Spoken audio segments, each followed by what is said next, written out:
Good morning, space enthusiasts and explorers.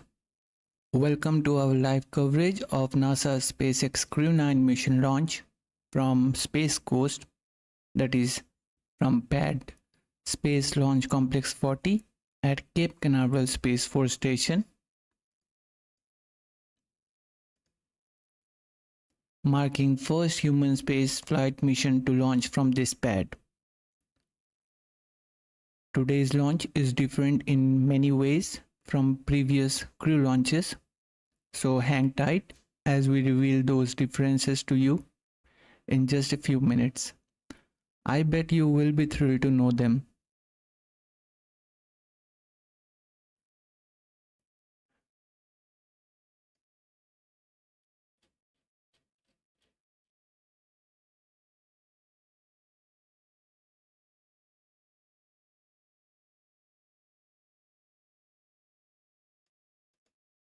Hello, my name is Dipto Mitra, performing the commentary for today's mission launch. Before moving to the mission details, firstly, on behalf of AstroYonder team, we express our heartfelt gratitude to everyone for joining us live and being a part of today's launch. We really appreciate you being here. A big thanks to our amazing YouTube community for being here today as we provide detailed coverage of space launches, complete with extensive stats and thorough insights.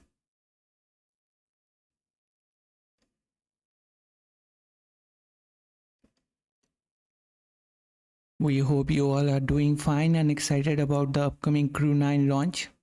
We are super excited bringing you the live coverage of the SpaceX's 96th overall launch and the 93rd Falcon 9 launch of this year. We are waiting for a Falcon 9 liftoff at 1:17 p.m. Eastern Time, which is an instantaneous launch time from Cape Canaveral for a northeasterly launch for SpaceX Crew 9 mission.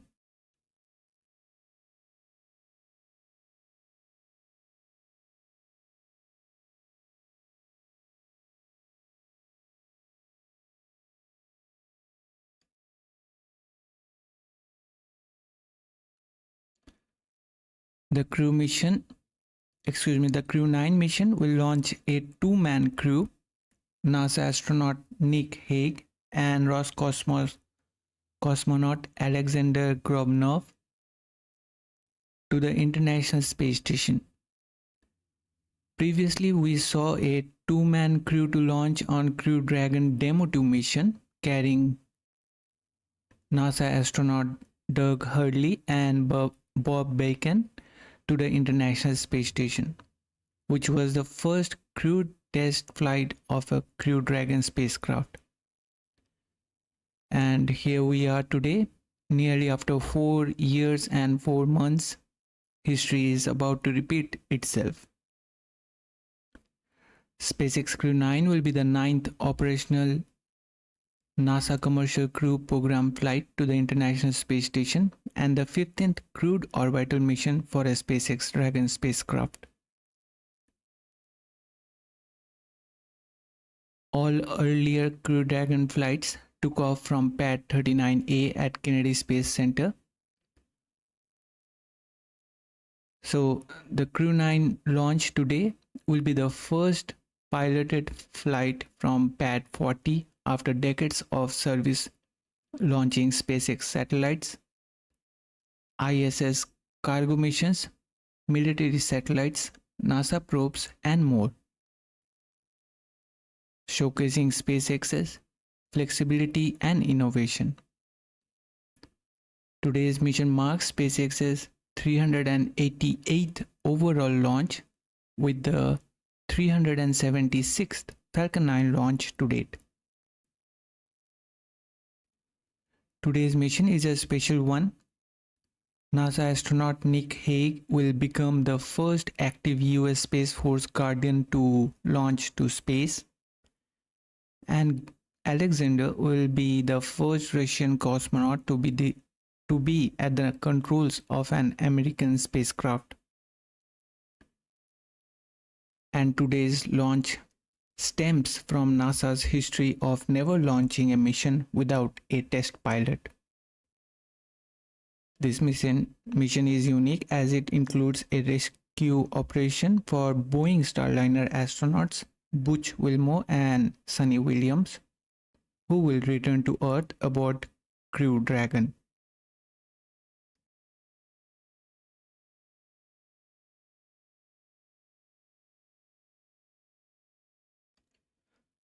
Also, the mission is expected to be the first Crew Dragon to splash down in the Pacific Ocean if everything goes as planned.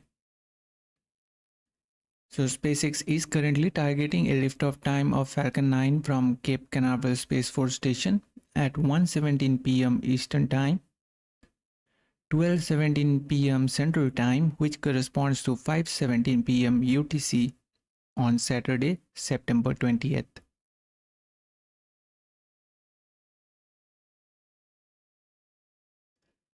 Now let's take a moment to meet the crew and know a little more about them.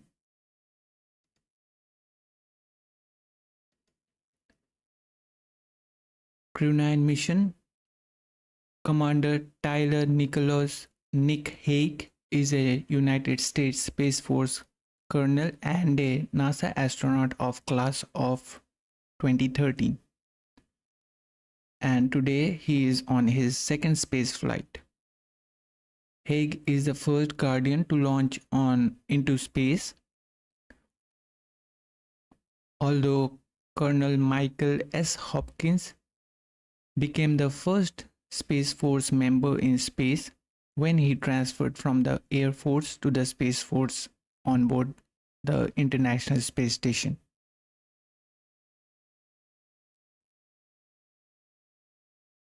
Crew 9 mission specialist Aleksandr Gorbunov, who is a Russian cosmonaut and will serve as flight engineer on the International Space Station during Expedition 72. Crew 9 mission is his first space flight. The duo will ride Dragon in low Earth orbit for a day before docking to the Harmony module's forward port at 5:30 p.m. on Sunday. Hague and Gorbunov will open the hatch about an hour and a half later. Soon after Crew 9 arrives, 3 astronauts and a cosmonaut, that is the SpaceX Crew 8, will end their 6.5-month mission and depart the space station. Undocking is planned for now on 7th October at 7 a.m. UTC.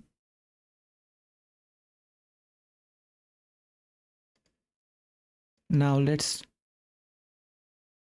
know the crew a little more and about their accomplishments. Nick Hague was selected by NASA as part of astronaut group 21 and completed training in July 2015, making him available for future missions at that time. Hague was the first astronaut of the 2013 NASA astronaut class to be selected for a mission. He was slated to be a flight engineer for Expedition 57-58. On 11 October back in 2018, Hague and Alexei Ovchinin boarded Soyuz MS-10 spacecraft destined for the International Space Station. But the launch was aborted mid-flight due to a booster failure, and the crew landed safely after a ballistic descent minutes from launch. So technically, for Hague, this will be his third launch and second mission to the orbiting laboratory. Hague will be eligible for Air Force astronaut wings for the for this aborted flight, since the USAF considers space to start at 50 miles, which is 80 kilometers. However, he didn't reach that internationally recognized Kármán line at 62 miles. Because of this, NASA counts this as Hague's first spaceflight. Unlike RSA, so the two agencies track his missions differently.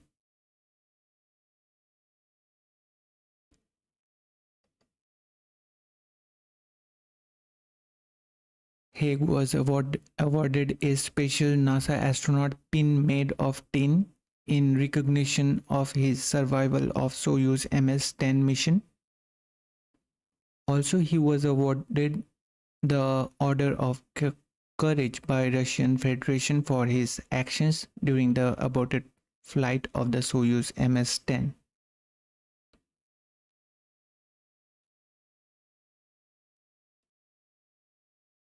And today, because the launch moved to Space Launch Complex 40, the mission will also mark the first time a Space Force service member will launch from a Space Force launch complex.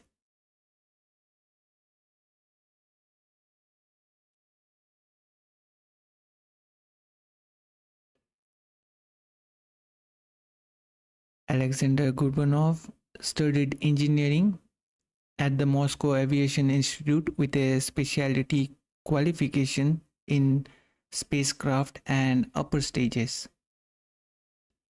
He served as a lieutenant of the Air Force of the Aerospace Forces of the Russian Armed Forces and worked as an engineer for Energia, supporting cargo spacecraft launches from the Baikonur Cosmodrome.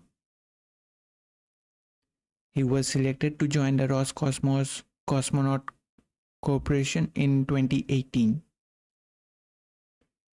In May 2023, the Yuri Gagarin Cosmonaut Training Center announced that Gorbunov was being trained as a backup cosmonaut for Aleksandr Gorbunov, who is part of the main crew for SpaceX Crew 8 mission. Aleksandr also trained as a flight engineer for Soyuz MS-26 mission and Expedition 72. Later, he was selected for the SpaceX Crew 9 mission in January 2024 as part of the Dragon-Soyuz cross-crew system, which ensures the station stays manned in case either spacecraft encounters problems. He is expected to stay aboard the station for about 6 months with this SpaceX Crew 9 mission.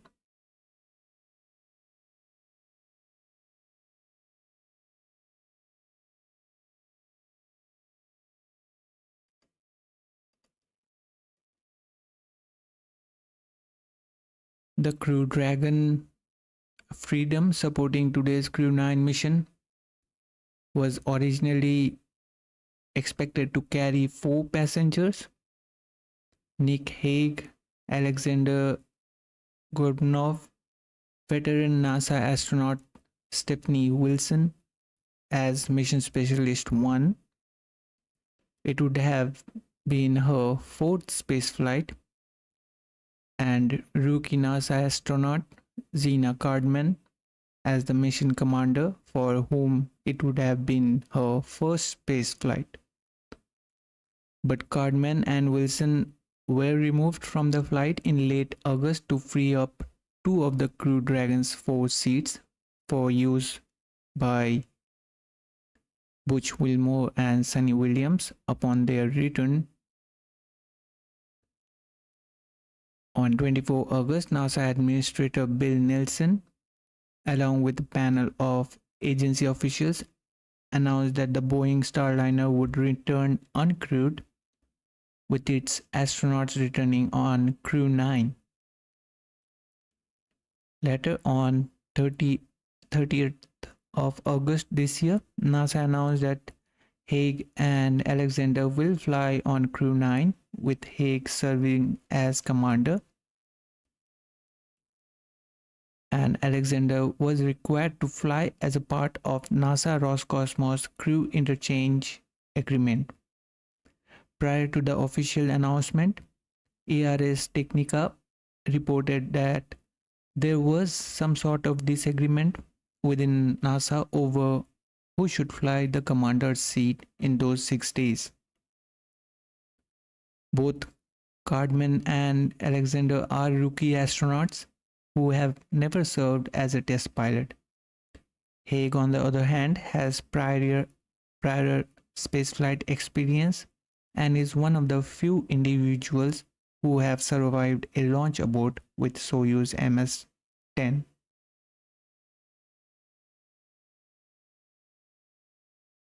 Following the crew changes, SpaceX, NASA, all the 4 crew members of the Crew 9 who were originally planned, Cardman, Hague, Wilson, and Alexander, collaborated for 3 weeks to identify how Hague could assume many of the tasks typically divided between the commander and pilot, and determine which tasks could be assigned to Alexander, who would sit in the pilot's seat during launch. While Alexander is a qualified engineer and holds a rank of test cosmonaut, making him eligible to be a Soyuz commander, but he had only previous received basic trainings on the Dragon in his role as a mission specialist. Now with today's launch,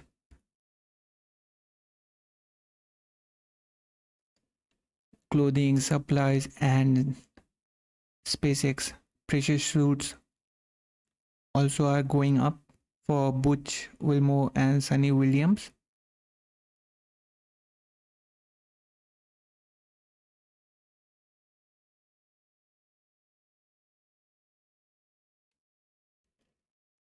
Would like to welcome our moderator here, Confession at 3 a.m. Thanks for tuning in. We are just 20 minutes away from the webcast to begin from NASA's end. And SpaceX will be beginning the webcast 1 hour prior to the launch. So I hope, Confusion, you could be patient watching such a long stream. And also we hope that you will be enjoying the stream and we could satisfy your curiosity about this mission.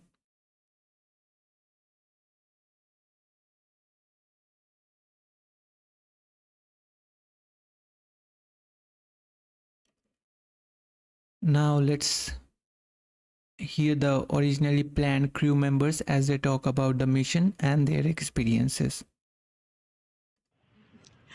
The Crew 9 patch, of course, was designed with inputs from Crew 9. This one was designed by Blake Dumesnil, who has done a lot of patches for NASA and crewed flights in the past. There's a lot of symbolism in every patch. So for the Crew 9 patch, we of course have Falcon. This is some synergy between Crew 9 and the Falcon 9 rocket on which we will launch. Our destination is the International Space Station. The constellation in the background is Draco, as a nod to our Dragon spacecraft and the engines that will take us there. The colors are also symbolic. The red, yellow, white, and black is actually a nod to the maritime signaling flag for the number 9, fun fact. And the purple was serendipitous, but we happen to have embraced it deeply. The Expedition 72 patch was actually led by Don Pettit, who is already in Star City on his way to the International Space Station in September. And it really is a nod to the long-standing history of the space station, which has been human-occupied for more than 20 years now. But you'll notice, of course, the space station looks quite a bit different than it did in Expedition 1, and I'm very grateful to be flying with people who actually helped in its construction.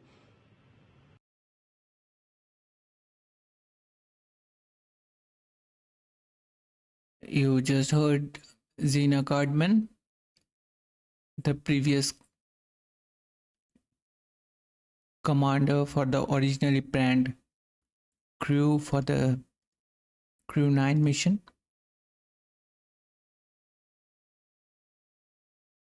Now let's hear them more a little bit. I'm just providing some snippets of that conference so that you can have a overview of the mission and to meet the crew talking. Although I couldn't make Aleksandr to have his clips here because he's talking in Russian. So let's hear other crew members over here. Is jam-packed full of science. Of course, the International Space Station is an orbiting laboratory. This is one of the most important things that we do. And so for me, coming from a scientific background, I'm actually very much looking forward to doing research that's very interdisciplinary, very integrated, and is at varying levels of technological readiness. Some of it is very fundamental research. Some of it is more of a technology demonstration. A lot of the science that we'll be doing is actually research on ourselves as human bodies. The way that we respond to the spaceflight environment is incredibly interesting. We're still looking to understand that as we move farther and farther beyond low Earth orbit. And some of the effects that we experience, things like effects on our vascular system, on our genetics, are very similar to aging populations and immunocompromised populations on Earth. And a lot of the research that we will be doing, therefore, helps people on the ground. Yeah, touching on the the spacewalk aspect and the content of some of the things we're going to be doing up there. Obviously, there's been changes. Spaceflight is dynamic, and we're prepared to conduct not just what was originally planned for us, but we've been spending the last couple weeks coming up to speed on all those things that got deferred from the summer. It's a testament to our training team to get us ready and to be ready to respond and be flexible for all these things. It's also fun to have our Chief Training Officer here in the audience. Grant has done a phenomenal job getting us ready, so thank you. Additionally, we will have cargo vehicles that will visit us on the International Space Station. We'll have SpaceX 31, which will bring cargo to the International Space Station. And additionally, Dream Chaser is also scheduled for 2024. So we'll be working with those experiments and those new systems, components that will arrive at the International Space Station to complete the mission objectives. You just heard the originally planned crew members, Gina Cardman, Nick Hague, and Stephanie Wilson, talking about the science they will be performing about the International Space Station. Now let's listen to Stephanie Wilson about her previous accomplishments during her previous 3 space shuttle flights to the International Space Station. And yes, as part of my work in between missions, I participated in a panel, as you said, called the 7 Crew Joint Operations Panel. And at the time, as we were building the International Space Station, initially starting as a crew of 3, building up to a crew of 6, and then having a team to look at how we would, in a stepwise manner, institute and build up the systems that could support 7 Crew. And so all of that work laid the foundation to our operations for today, as we're able to have 7 crew members aboard the International Space Station as a steady state operation. And so excited that as part of being able to build the International Space Station, now having an opportunity to return and to see it all assembled, and actually to have a chance to visit some of the components that I brought up on earlier space flights, but to really see that ongoing presence, to see how the systems continue to operate. And in some cases, some of the science experiments also have continued or stopped for a portion and then recontinued. Really looking forward to seeing how things are operating now and having a chance to experience that and tell the story.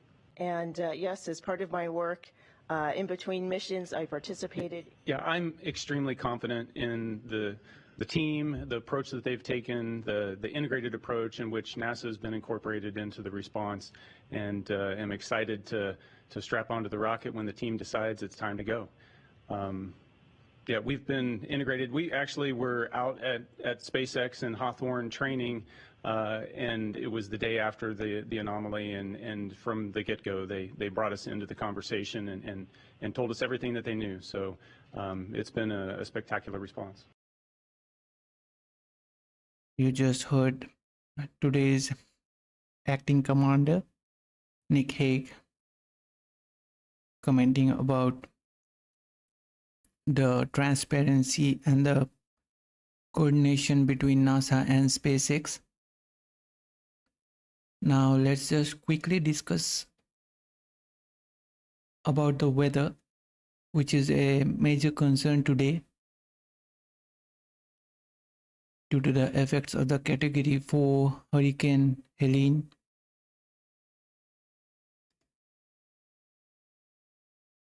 For today's launch, we have a 45% probability of violation and a 55% go for launch.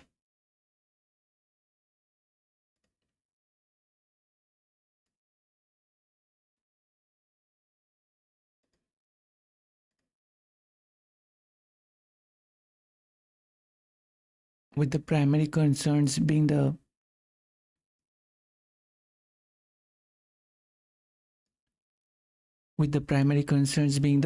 cumulus cloud rule, light through precipitation, and the surface electrical fields rule.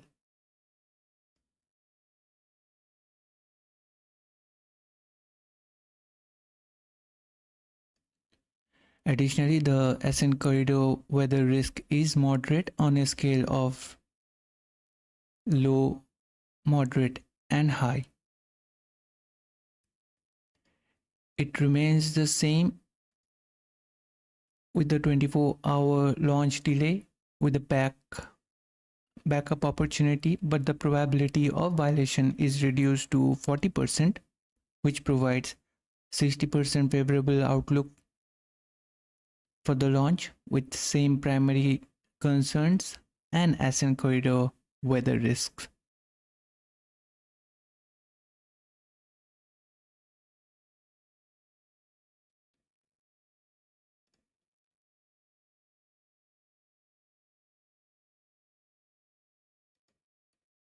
Now on Saturday, September 21st, Nick Hague and Aleksandr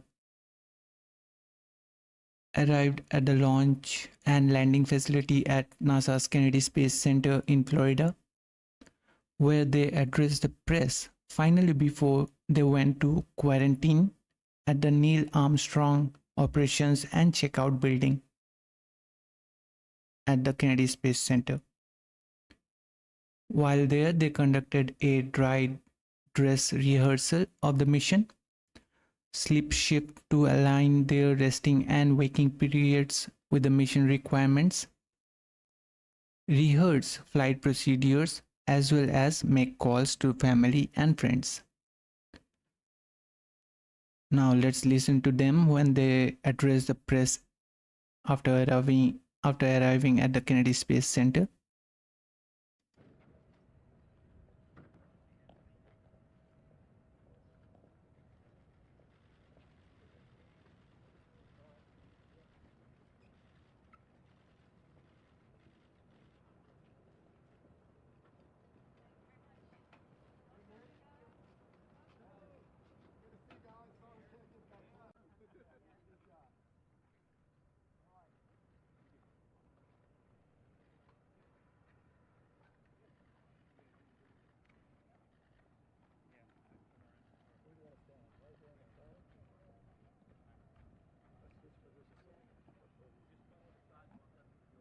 Am I good?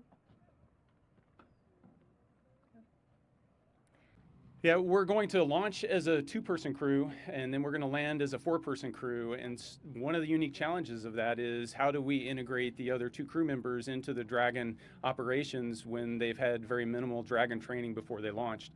The teams on the ground have helped not only get us ready, but they've already started helping Butch and Sonny train to understand what they're going to need to do inside of the Dragon. But that's going to be top priority when we get there. And while we have a period of handover, the first week or so is having that dedicated time to help them understand what they're going to need to do to operate as part of the Crew 9 crew.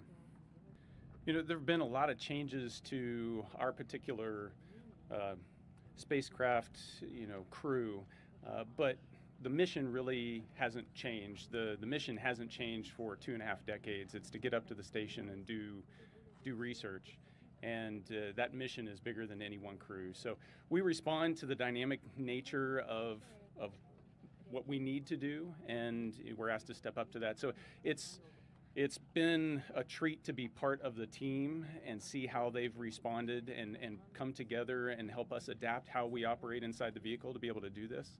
And so I'm just really thankful to be part of all of that.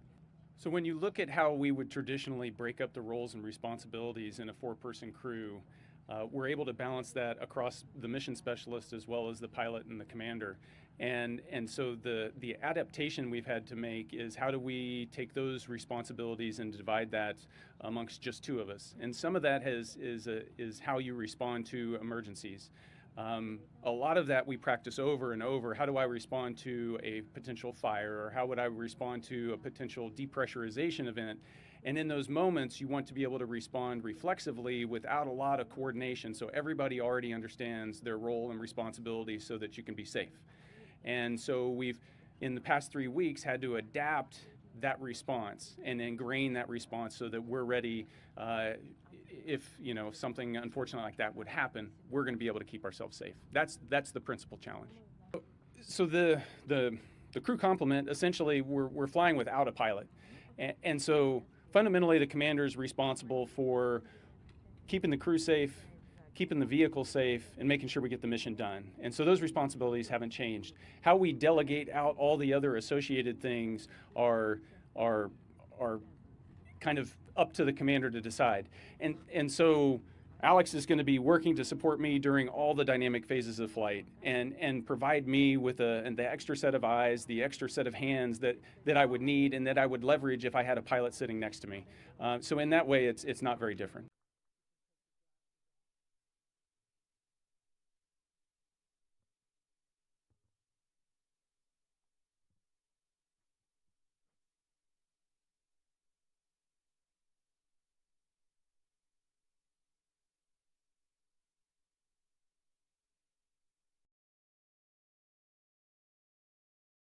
So you just heard the crew as they arrived at the NASA's Kennedy Space Center before getting into the quarantine.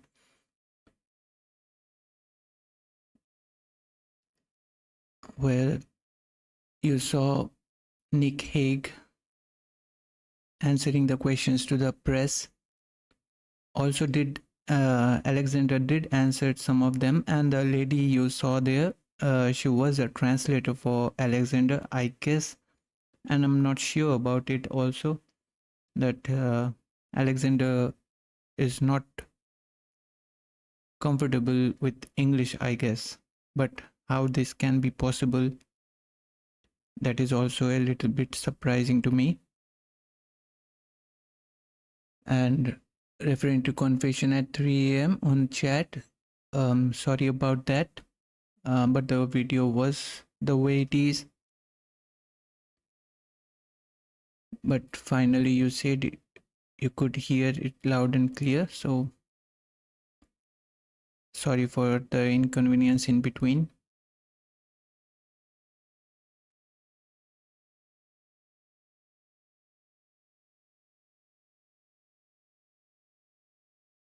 Now, on September 20th, the Crew Dragon Freedom supporting the mission arrived at Pad 40 for its integration with the Falcon 9 rocket.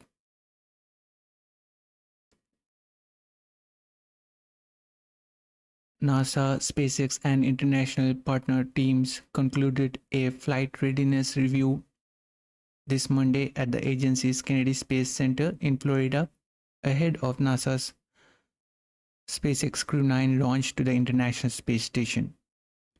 The review concluded the SpaceX Crew transportation system, the space station, and its partners are ready to support the launch of Crew 9 and the return of the Crew 8. On your screen, you can see some of the images. Following that, on September 24th, Falcon 9 and Dragon were rolled out and went vertical on the pad 40.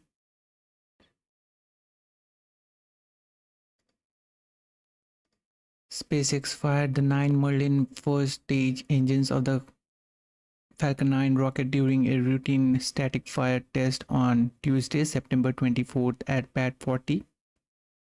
The successful static fire test allowed NASA and SpaceX to move forward with launch operations. NASA and SpaceX also participated Tuesday in a countdown dry dress rehearsal in preparation for the upcoming launch. Rehearsal included Hague and Aleksandr getting into their spacesuits inside the crew quarters at the Neil Armstrong Operations and Checkout Building at NASA's Kennedy Space Center in Florida. The crew also took an elevator to the ground floor, exited the building's double doors, and got into vehicles that took them to the launch pad. Once at the Space Launch Complex 40, the duo then climbed into the Dragon spacecraft and rehearsed launch day operations.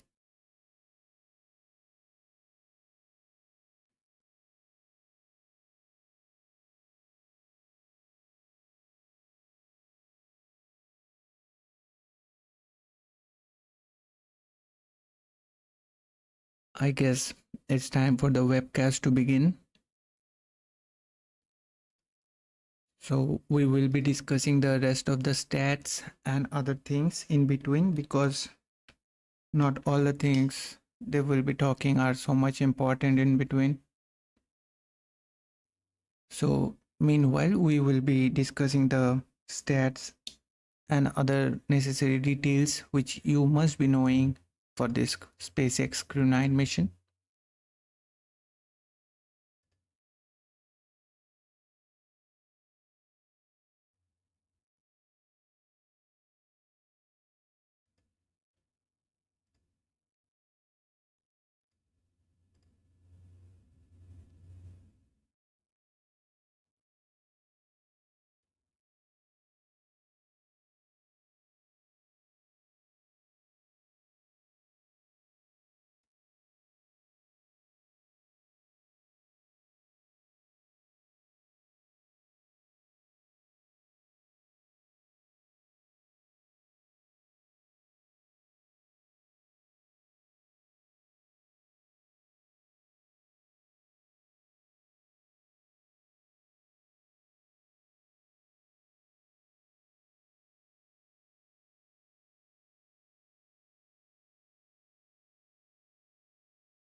What a beautiful shot outside as we circle Launch Complex 40. I'm NASA's Daryl Nail, and this is the official launch broadcast of Crew 9. With me to help commentate to what's happening this morning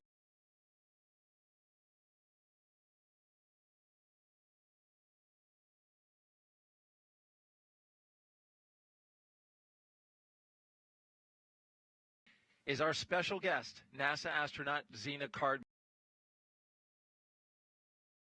Zena, so good to have you here with us for what is hopefully going to be a great launch today. Thank you, Daryl. Good morning, and good morning, everyone tuning in with us. I'm so grateful to be here.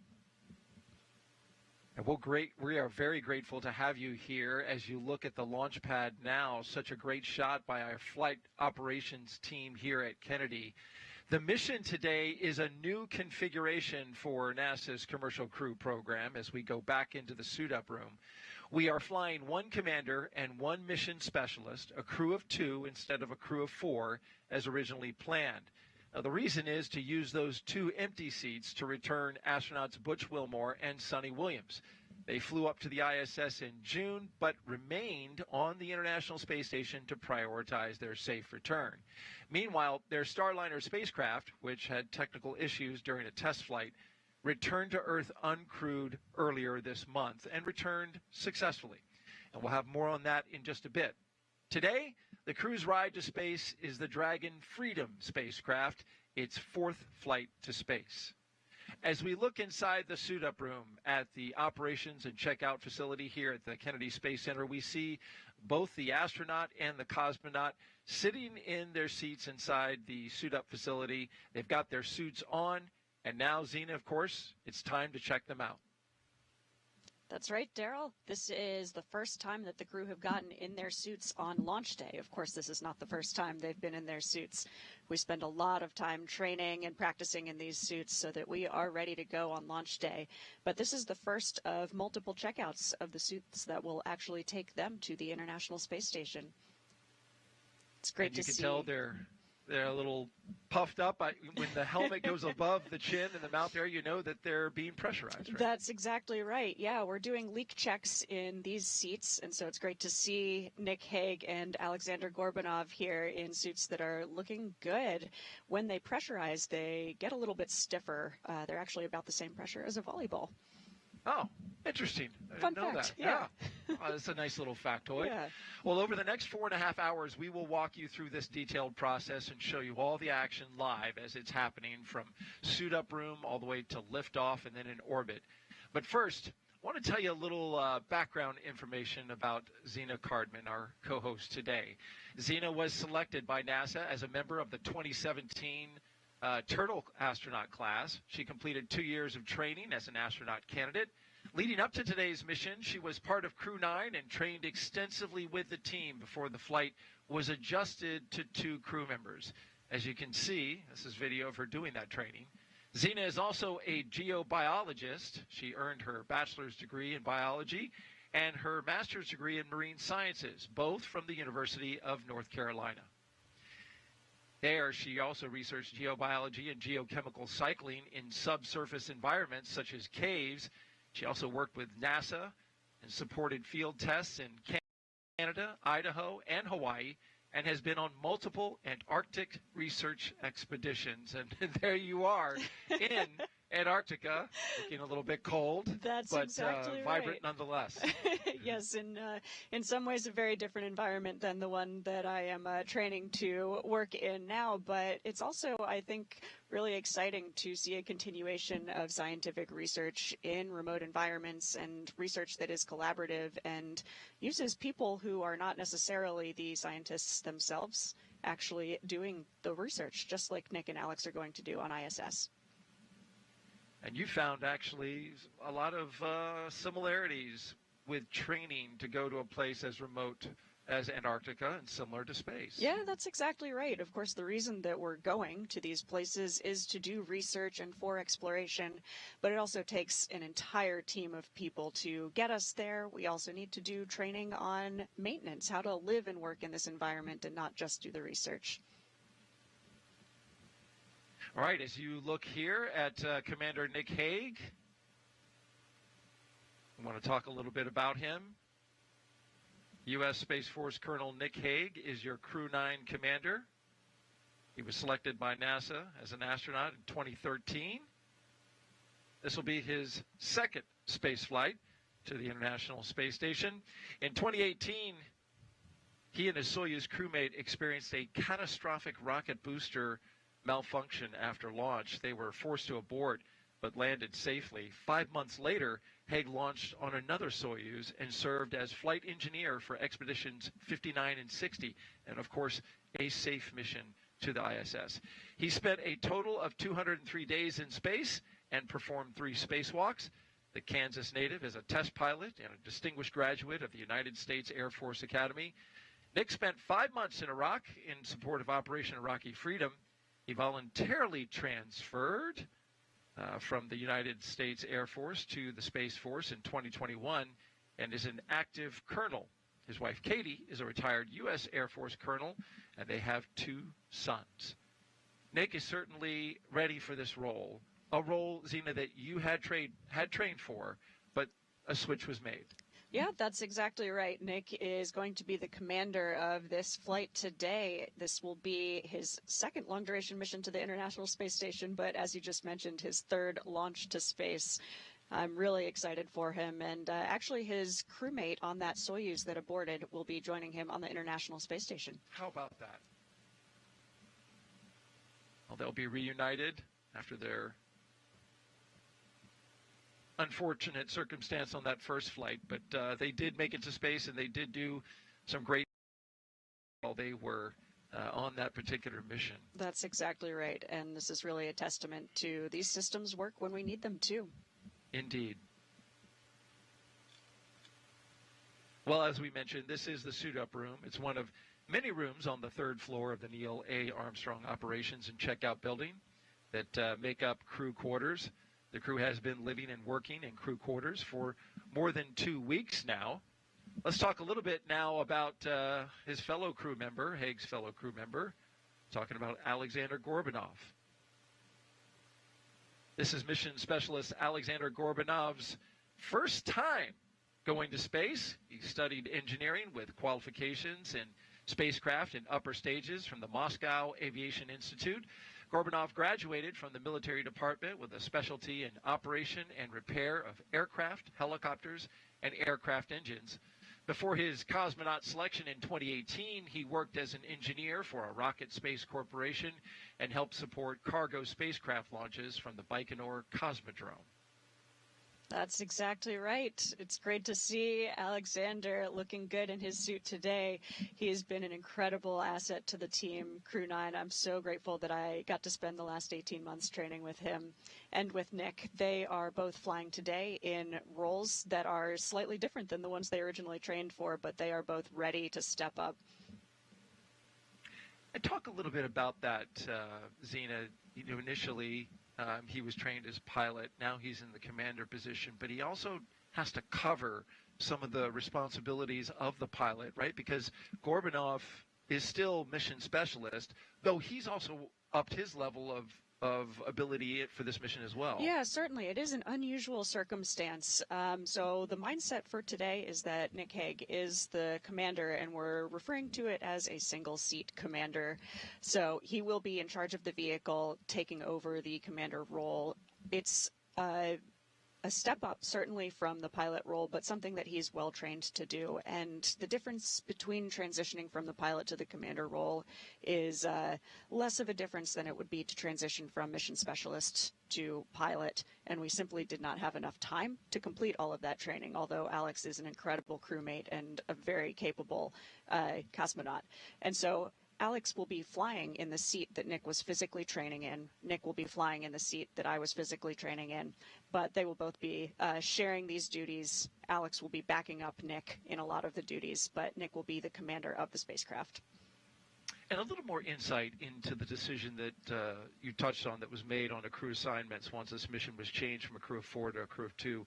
NASA Chief Astronaut Joe Acaba, of course, made the call to fly Hague as the spacecraft commander. Acaba had to balance flying a NASA crew member with previous spaceflight experience to command the flight, while also making sure that the agency maintains an integrated crew with a Roscosmos cosmonaut who can operate that agency's critical systems aboard station for continued safe station operations. So a lot went into that decision, and we heard from NASA leadership in the press conference yesterday, and they said, look, you know, we had to make that call of experience in which it leaned, but they said it was a very, very close call between you and Nick. Very, very close. But it went to the experience, and you've been a professional about this. You're here on the broadcast talking about it, which, you know, I got to commend you for that as well. Thanks. But they said, look, you're going to fly. You're going to get a mission, and it'll be soon. Yeah, absolutely. I mean, this is a very privileged problem to have. If I can say, I don't know exactly when my launch to space will be, but I know that I will get there. That's a really great position to be in. I am here today to support my crewmates and to support the astronaut office and to support the International Space Station mission as a whole. As you just mentioned, it is really important to us that we maintain these international partnerships. It is an international space station, and so flying Aleksandr in that role enables that international partnership. It also facilitates my colleague Don Pettit and his seat launching on a Soyuz rocket just a few weeks ago. So they will all be together on the space station as an expedition crew, and I'm really proud to be supporting my crewmates here. Well said. Back into the room here, you can see everyone who is in the room. We have some supporting astronauts. You see Shannon Walker there off to the left, Deputy Chief of the Astronaut Office. And you see the folks who are dressed up in black. Those are the SpaceX support team. Yeah, that's and exactly it looks like right. Norm Knight made it back from Russia. Yes, indeed. Director of flight operations. Yeah, Norm Knight there in the beige jacket. He was supporting the Soyuz launch just a few weeks ago, but made it back in time to be with the crew. It's really amazing to have his support as the head of the Flight Operations Directorate. And in the blue suit just behind Alex there is Kostya Borisov. He was a mission specialist on Crew 7, actually, and is here supporting Alex. Right, and right between him, that's Luke Delaney. That's he's correct. an astronaut, but he's in the SpaceX outfit there. There he is in his That's blue right, suit. Luke Delaney, yes. So he is a member of the Flies class, the class just younger than the Turtles.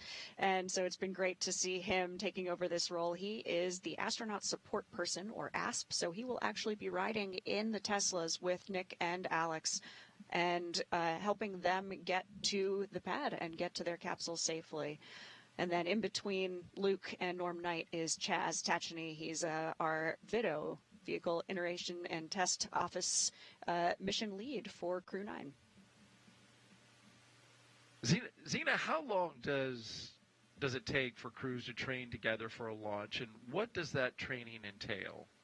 Yeah, so as a crew, we are training for about 18 months together, and that training includes a lot of training in Hawthorne. As you see pictured here, this is Nick and Alex in Hawthorne, California, and we also have some simulators in Houston, Texas, training in the Dragon capsule itself. The large majority of our time is spent training for the International Space Station as opposed to our launch vehicle.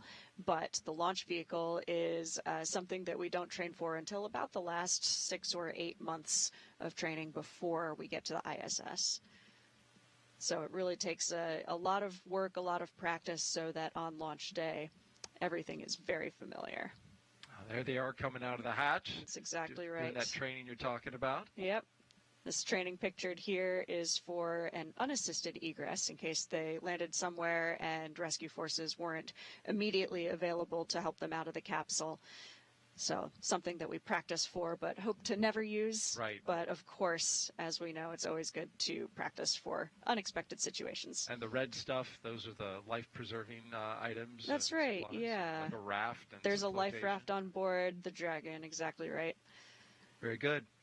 And so, as you can tell, Zena has great knowledge and insight into the mission today and into spaceflight in general. And so, if you're watching right now, we want to invite you to participate in the show. If you'd like to ask a question over the next 4.5 hours, just jump on X, Facebook, YouTube, or Twitch.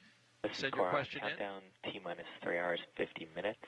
Suit leak checks are complete, and then side hatches coming open imminently. All right, good update there from the SpaceX launch director. 2 good suit leak checks, and they're opening up the hatch out at the pad. But again, hashtag #AskNASA. Use that on the platforms X, Facebook, YouTube, or Twitch, along with your question, and we will try and answer that question live.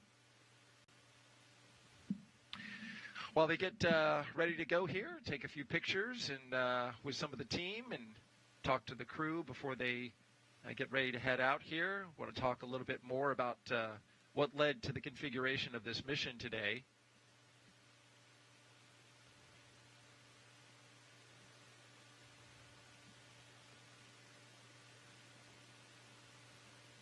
The other two astronauts who are not flying today but will technically become part of Crew 9 and Expedition 72 when Nick and Aleksandr arrive to the ISS are, of course, Butch Wilmore and Sonny Williams.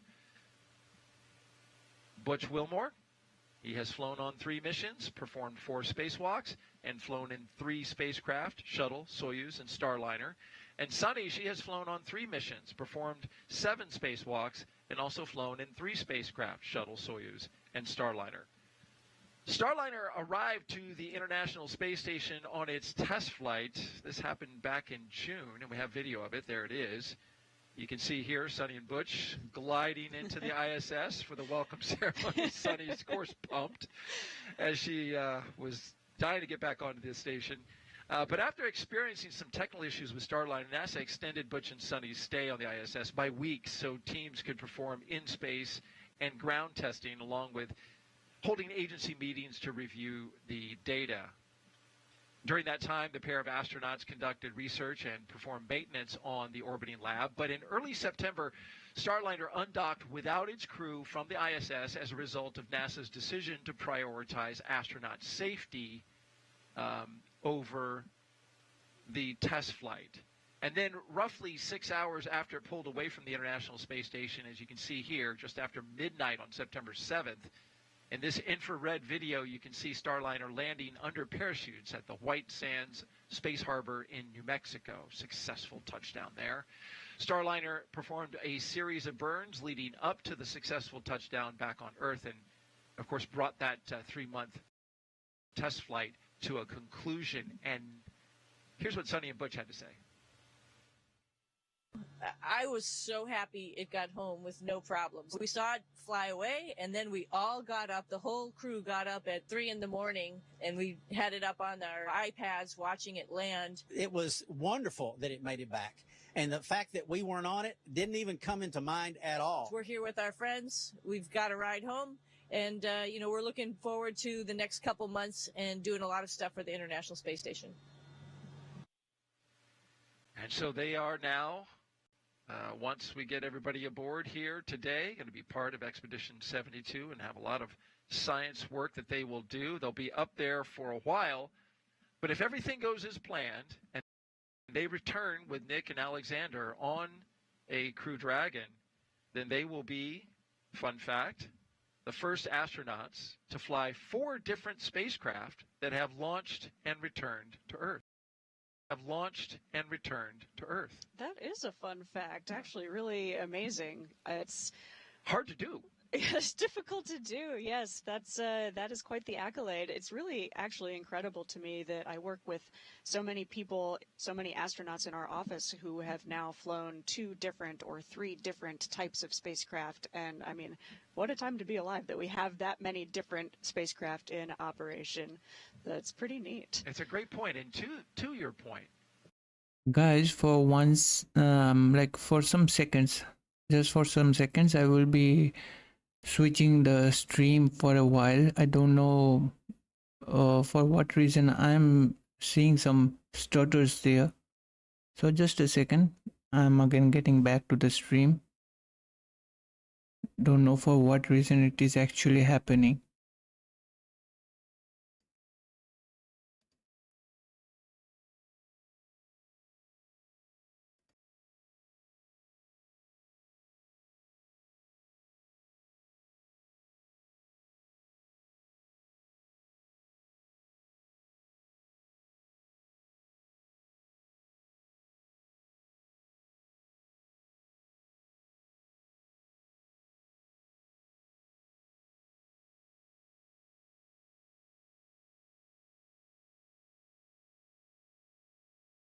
luck out of the way and can now move on with nothing but good luck through launch.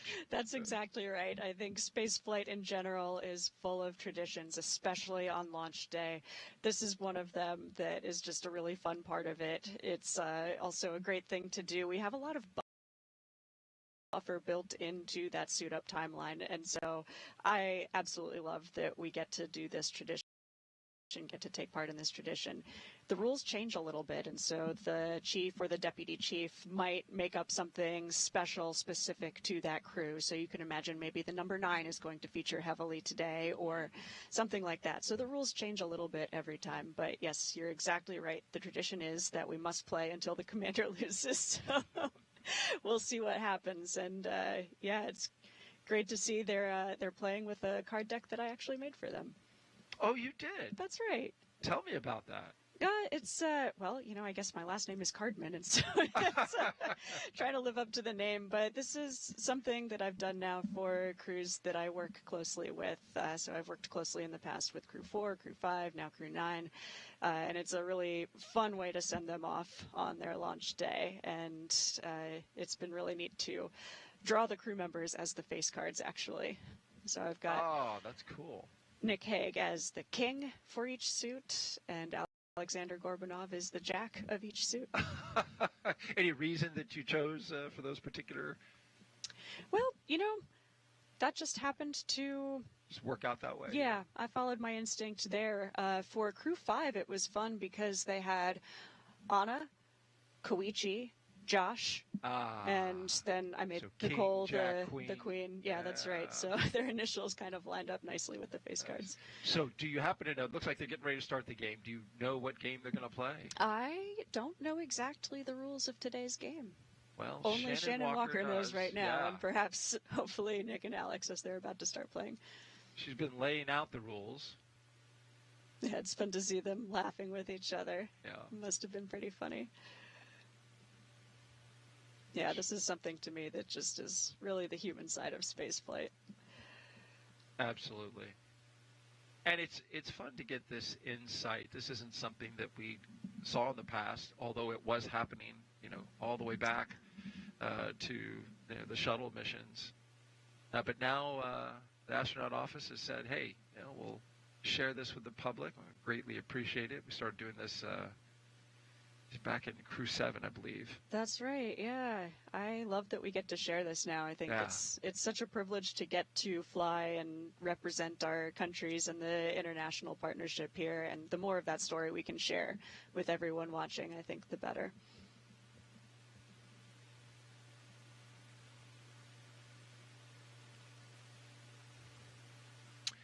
Seems like Shannon's trying to stretch out the time a little bit as she checked her watch. That's a good sign, actually. I think they must be doing well on time. We love having buffer in the timeline. It's nice to see some familiar faces in the background there. Some of the black SpaceX suits. Number 34 is Haley Esparza. She's the manager for all astronaut operations at SpaceX. And fun fact, she's been with every single crew to fly a Dragon since Bob and Doug. Oh, how about that? Some great consistency there. That's right. I'm taking from the body language that Hague may have lost right out of the gate. Great, we're good to go. Got a good feeling for today. So that didn't fill a lot of time, but hey, but you got the good result omens. that you We'll wanted, take right? it. That's right. And you see the tether there on their suits. It's tethered to a box, a briefcase, I guess, as they call it. Yeah. Tell me a little bit about what that is and why they have to carry that around. Yeah, this little suitcase, briefcase-looking thing is actually a portable cooling unit, and these suits are quite warm. It's kind of like wearing a big plastic bag. It is meant to protect you from a lot of different things, but if you are not connected to the environmental control systems of the Dragon spacecraft, they can be quite warm, especially in Florida weather. Right, this isn't breathable fabric for good reason. Yes, all of the right reasons. Yeah, so until they get into their Dragon spacecraft, this is a nice way for them to maintain a happy, healthy body temperature. All right. And there's a look at the doors at the bottom where the astronauts are headed. Now we have an opportunity to take some social questions that we just talked about. So are you ready, Zena? Oh, yeah. Excellent.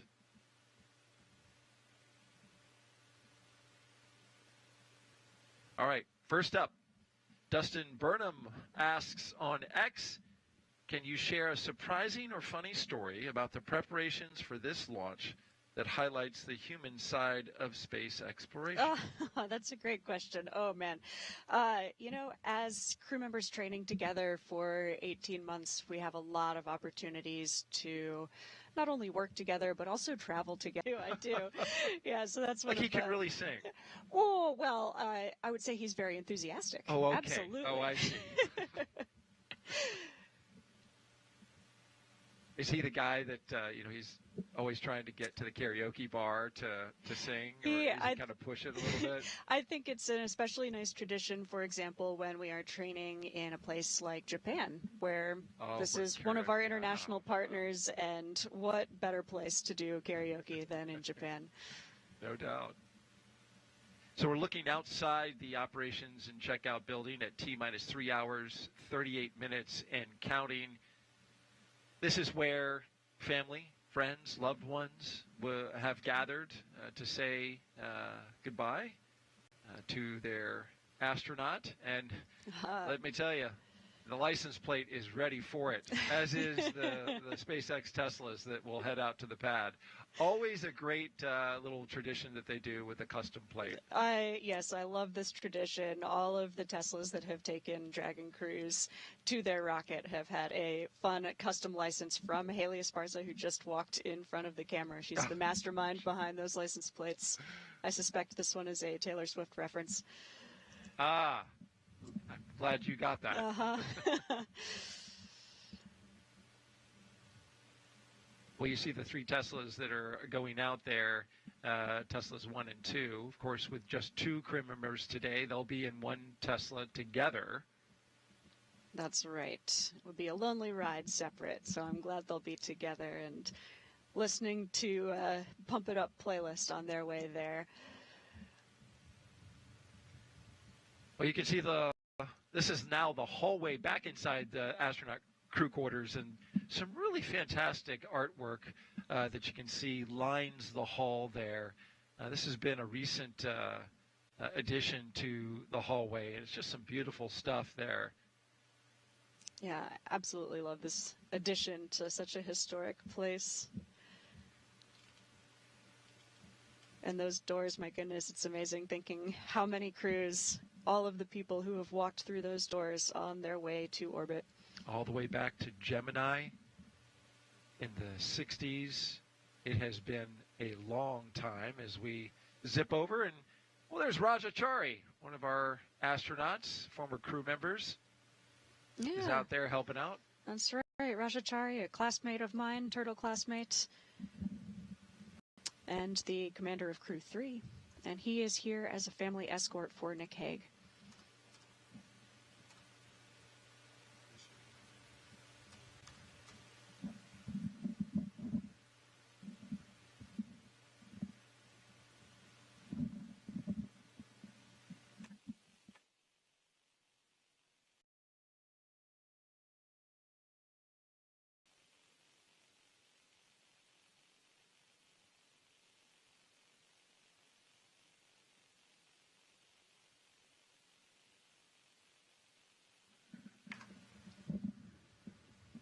Okay, so we're looking at the doors that are at the bottom of the elevator, and still haven't had the crew walk out of crew quarters, but there's a lot of stuff to do. They have a schedule. They want to keep to it, and they're going to walk out of there right on time. That's right. Yeah, leading the way in that black suit there, I think she was number 11, is Katie Bishop. She is the closeout lead for today's mission.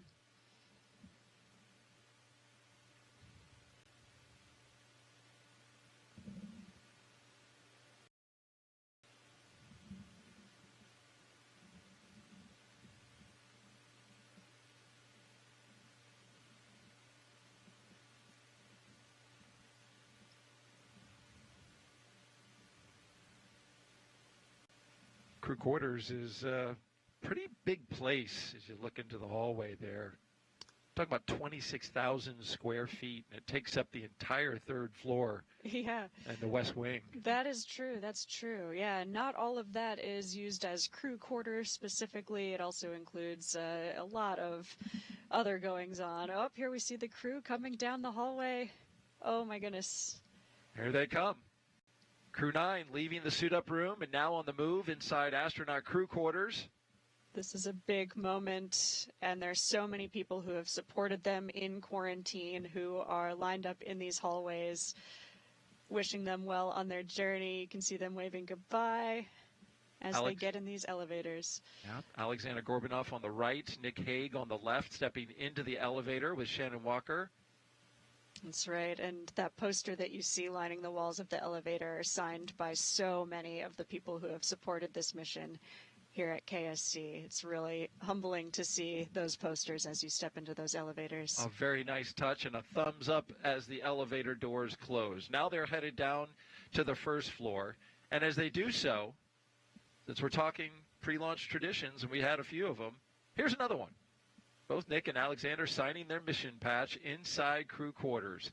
The patch shows, of course, the trail of a rocket launching, and you can see a Falcon 9 in there with the number 9 on its beak, along with a crescent moon as its eye. That's a nod to the Falcon 9 rocket in the patch. And we'll have much more on this mission patch with a deeper dive into the design coming up later in the broadcast, which, you know, Zena, your team, when it was your team, all contributed to the design of this patch. That's right, yes. So this is a patch that I have so much affinity for, and I love the design. Nick and Alex will represent it well today.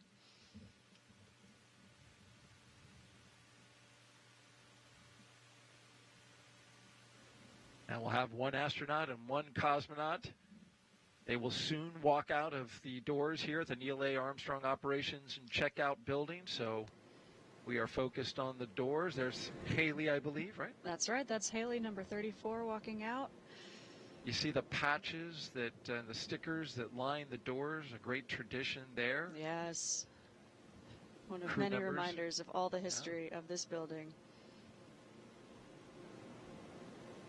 It's a moment of big anticipation. See in the blue suit on the right, Raja Chari. They're supporting Nick Hague's family. And Administrator Bill Nelson is here, NASA Administrator, of course. Yeah, that's right. There I saw in the him bottom corner on in the the far blue right. shirt.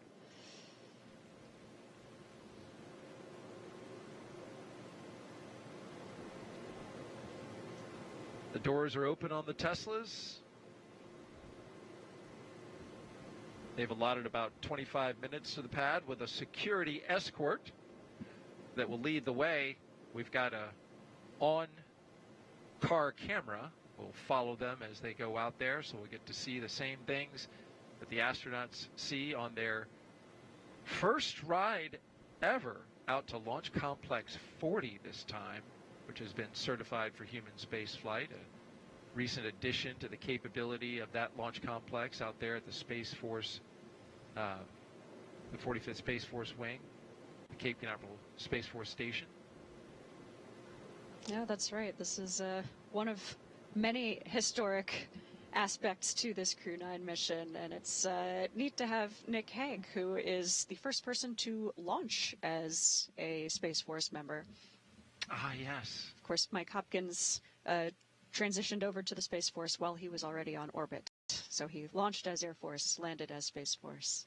An important distinction there, and I believe Nick said in his little crew pack, he's taking the Space Force flag. Yeah, we get a really small volume of personal items, much of which we tend to take up with gifts. Oh, here they come. There they are. Nick Hague, commander of Crew 9, with his crewmate, Aleksandr Gorbunov.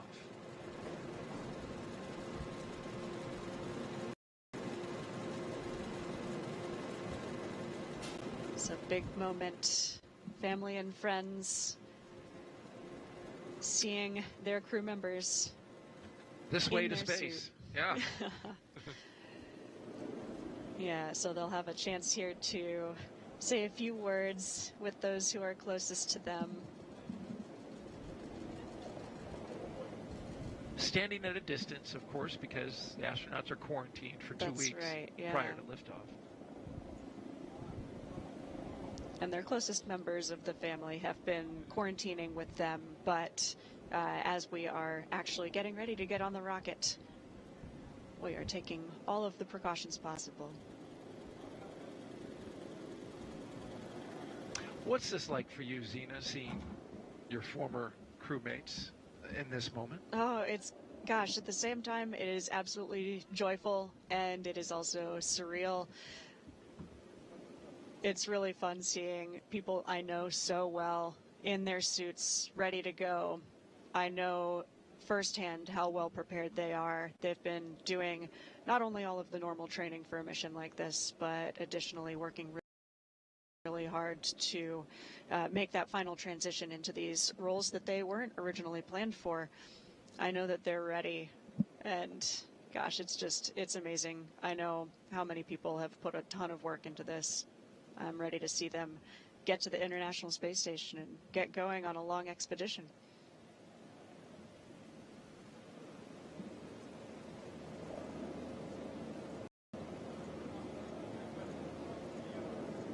And they'll have a few minutes here to say hello, say some words with their family. There's Haley letting them know it's time to move towards the Teslas. And we'll hopefully have one extra chance for families to come up to the window of the Teslas as they're ready to roll off to the pad. A few final cheers, some photos.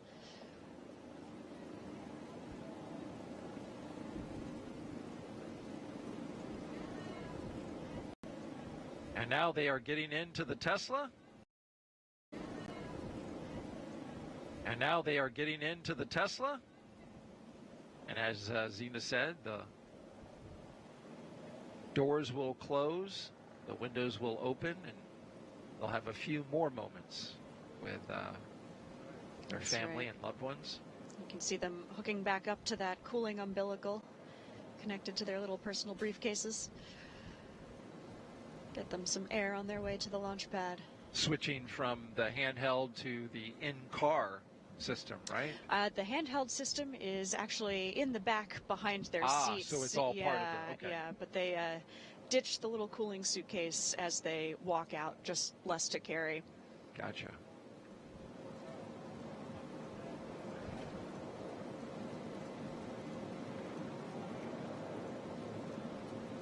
This moment is such a mix of emotions.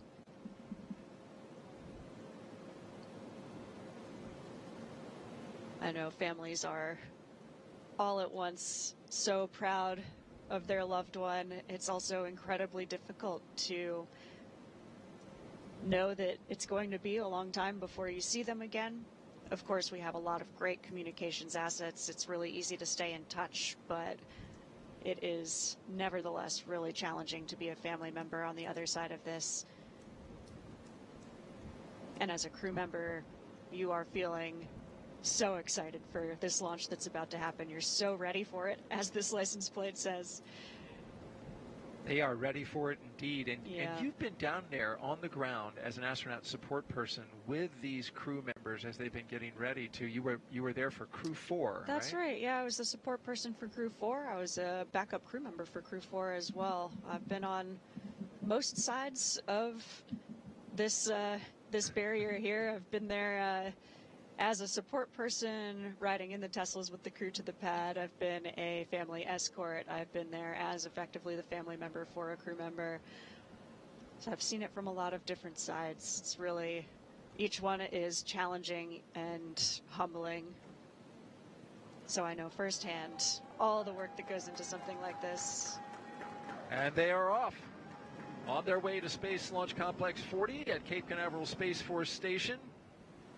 You can see the crew driving away from the Neil A. Armstrong Operations and Checkout Building, and this will begin a roughly 20-minute drive with a full security escort across NASA's Kennedy Space Center, including the Vehicle Assembly Building. And there they are, the onboard camera. I just want to follow up on a note that you said. You've seen this from so many sides. that by the time you get to space, you will probably be the most highly trained astronaut to ever do a crew launch. Well, I don't know about that, but I will be ready for it as well, that's for sure.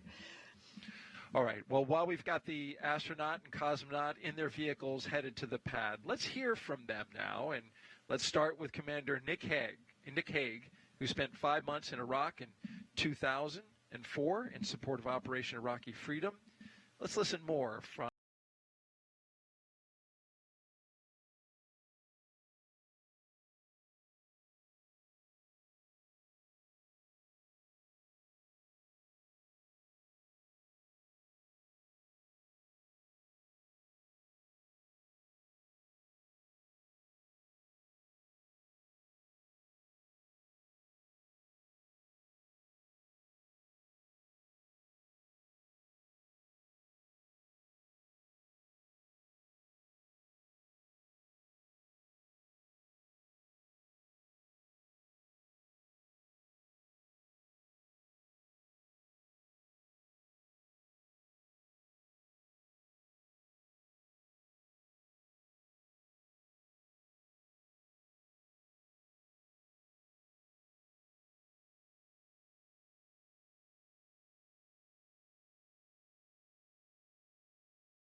And we are on the road after hearing some really wonderful words from Commander Nick Hague.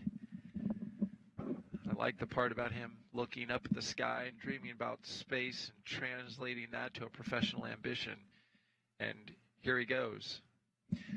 We also want to invite you to jump in to the conversation we're having right here on air. Send us your questions with the hashtag AskNASA on the platforms Facebook, X, YouTube, and Twitch. Astronaut Zena Cardman is here, and she is answering your questions and doing a great job of it. And so our next question is, well, Luke, who is just 8 years old, asks on Facebook, how tall is the rocket? Oh, the Falcon 9 rocket is a little over 200 feet tall. So that's roughly 20 stories if you think of a 20-story building, a hotel or a condominium. Right. That's right. I mean, it is a really tall rocket. That's exactly right. Yeah, so the crew will be taking a long elevator ride up to the top of the launch tower before they can walk across the crew access arm. And At the bottom of the rocket, they'll have a chance to peer up at it from below, and at the top, they'll have a chance to peer over the rail and gaze out at the view. It is really actually amazing to stand on top of one of these launch towers and look out at Kennedy Space Center, many different launch towers here.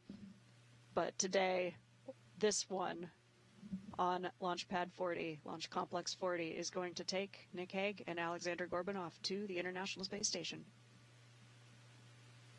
Another question on social now coming from Nico Fuentes. He asks on X, why is Crew 9 launching from a different launch pad? This is a launch pad that SpaceX has used to launch Falcon rockets from before. This is the first time that we will have actually crew, so people, launching on a rocket from this launch pad. And I think it's great. Now we have more options available. This adds some flexibility to the launch schedule. We have more and more rockets launching every week, and things can get a little complex. We have to not only abide by traffic laws, so if one rocket is launching, another one is not able to launch nearby, but we also have to dodge weather, as we are keeping an eye on today. And so having more than one launch pad is really helpful in maintaining some flexibility. Initially, Crew 9 was supposed to launch on 39A, but they made the switch due to a number of factors to 40 and did a lot of work to get it ready. Exactly right. Yeah, actually, this launch pad was not yet even human rated for their original launch date in mid-August. 2 years later, and they are ready for this day. We are now passing Kennedy's iconic vehicle assembly building. As you see, as we pull out the shot here, this is where NASA will stack its Space Launch System rocket and Orion spacecraft for Artemis II, sending 4 astronauts around the moon. It'll be the first crewed mission of NASA's Artemis campaign to establish a long-term presence on the lunar surface for science. And there you see it. What a beautiful shot of the VAB, and there you see at the bottom right the crew on their way. Fabulous. Oh goodness, what perspective. Wow.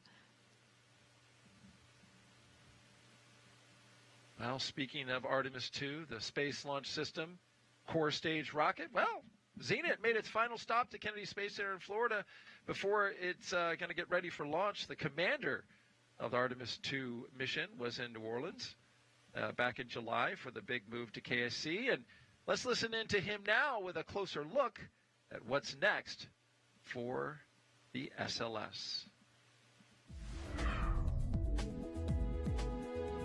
Hi, I'm NASA astronaut Reed Wiseman, standing here at the Michoud Assembly Facility in... They're taking that curve. That is pad 39B. That's a live look as they are passing that pad right now. Testing is in the works for the Artemis program there. Last month, teams at Kennedy Space Center. 15 minutes. Advanced team is complete with their actions and ready for crew arrival. Okay, that's a good milestone that they've met. That just means that the advanced team, which got everything ready, is now ready for this crew right here that is driving on the way to the pad right now. But back to the note on the VA, or on 39B, and talking about the Artemis program. We have some video to show you about some of that training that happened last month. Teams are here. I hear that sound. That's the sprinkler system there, the fire suppression system activated as the Artemis mission emergency procedures during a series of integrated system verification and validation tests happened.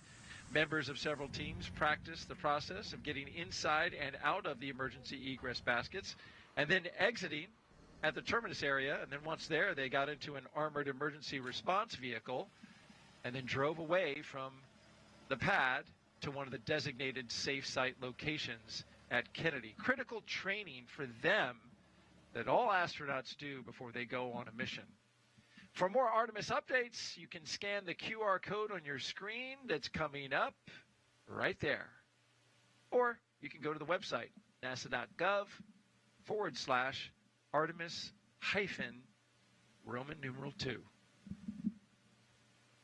And as we continue to make our way to Space Launch Complex 40, this is a live look as they are pulling up and going past Pad 39A. This is where all previous launches for SpaceX Crew launches have happened here at Kennedy Space Center. So today will be another first, launching not from 39A where they would have turned in and been there already.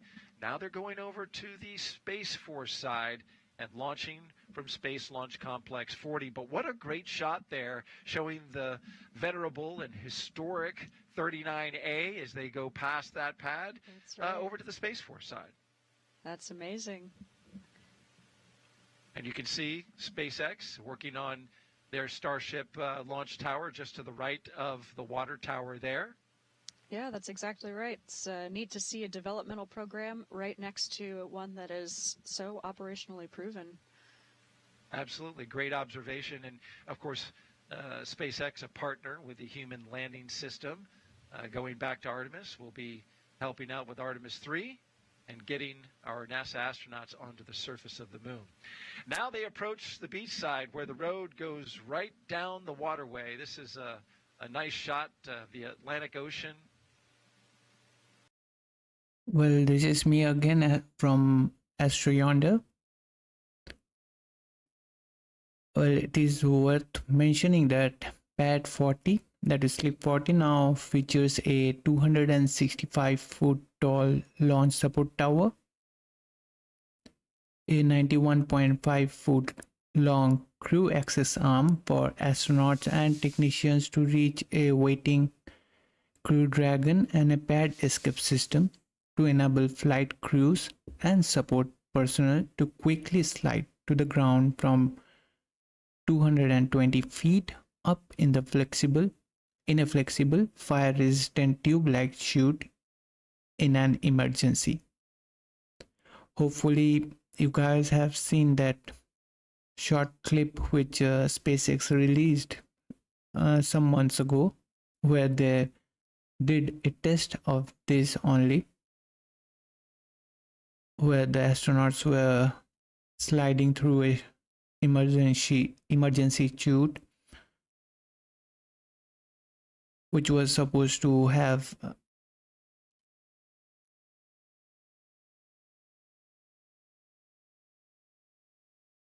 for any emergency crew escape if needed.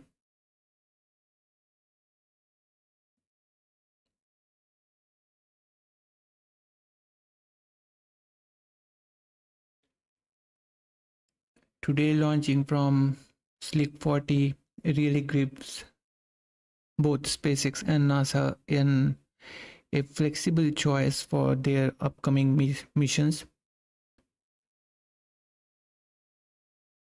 With these modifications on Pad 40, now I guess they can launch 2 crews simultaneously from Pad 39A and Pad 40, as well as it will help the upcoming missions not to deconflict with each other.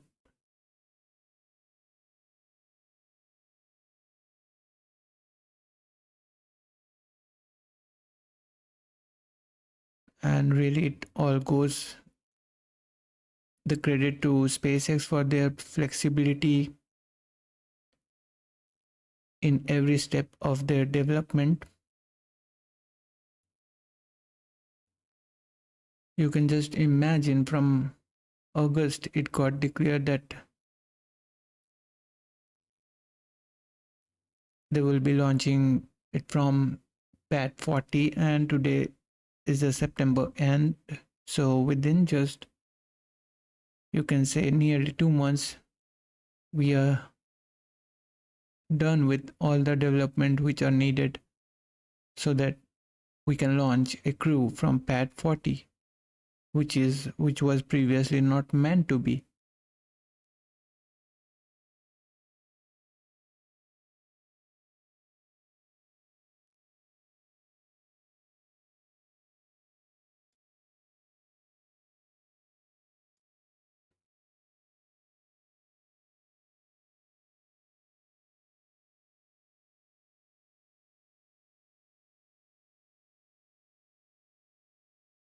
And also, I don't know why although Alexander has to be a constant on this choice of Crew 9.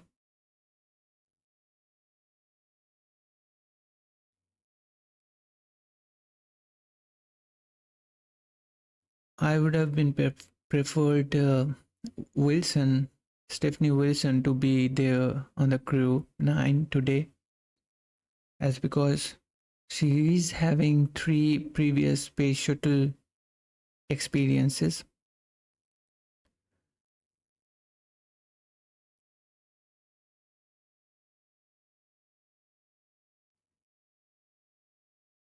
Although here Nick Hague, you can say that he is having a very rare experience of a launch aboard a Soyuz spacecraft, which is really a milestone in his career.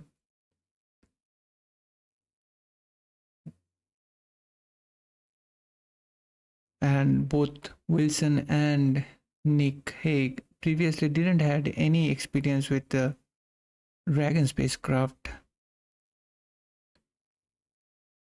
So in that way, they are the same, like in the same level. But maybe, of course, there are some reasons for that. NASA has chosen Nick Hague.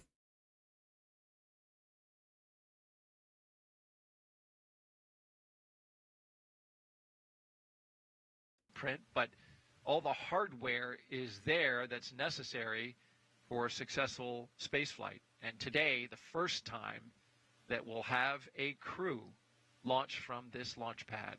And a lot of work, about 2 years worth of work, went into getting this pad configured and outfitted with hardware that can support a crew launch. And you need a tower, you need an access arm. So I want to give you a little closer look at what we're dealing with. You can see there's the entire complex. And if you look to the right of the screen, that's the launch tower. You see the elevators. Astronauts will be going into those elevator doors.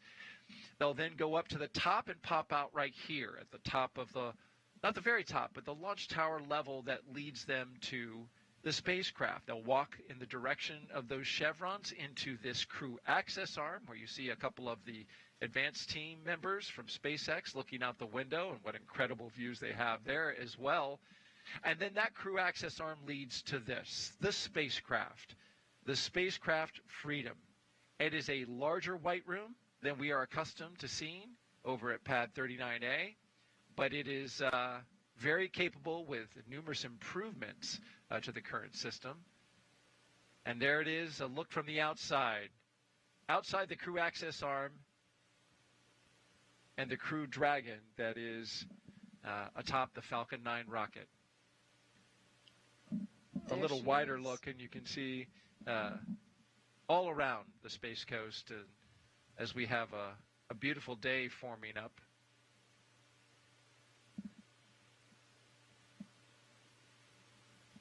And that Dragon spacecraft Freedom is looking good on top of a Falcon 9 today. Absolutely beautiful shot.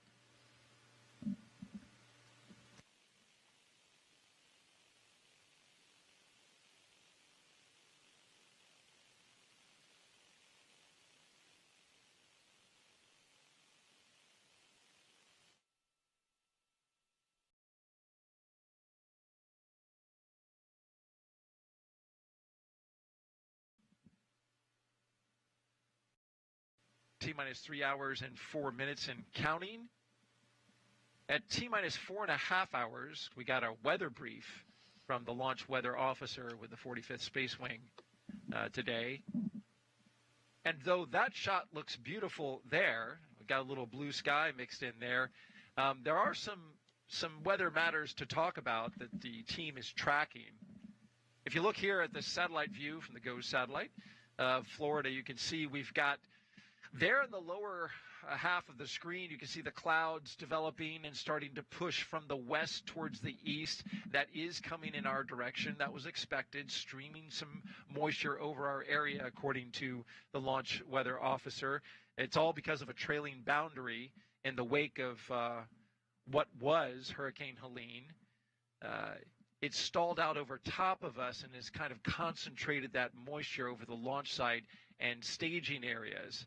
So here at the launch site, the forecast is calling for scattered showers forming and pushing towards the Florida East Coast in the afternoon. Fortunately, our launch time of 1:17 p.m. Eastern Time is early in the afternoon, hopefully before those storms start popping up and developing. But they are keeping a close eye on it. And as a result, our probability of violation at the launch site for today is 45%. That would mean a 55% go if you're a person who likes your glass half full. I do. that's Cena. So we'll take that as a 55% go, and hopefully we end up on the good side of that. We're also watching the weather along the ascent corridor.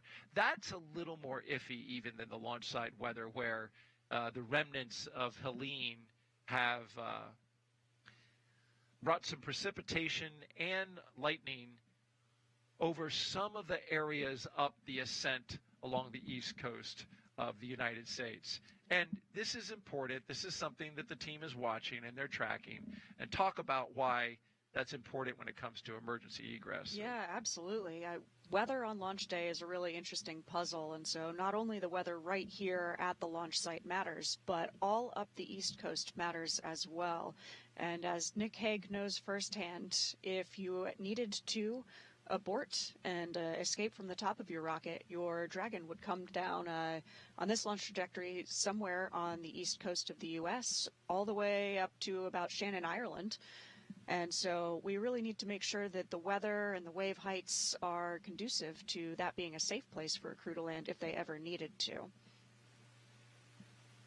So the weather in those areas is something, as you mentioned, they're watching closely. The conditions were moderate when they were forecast yesterday, but the team is watching.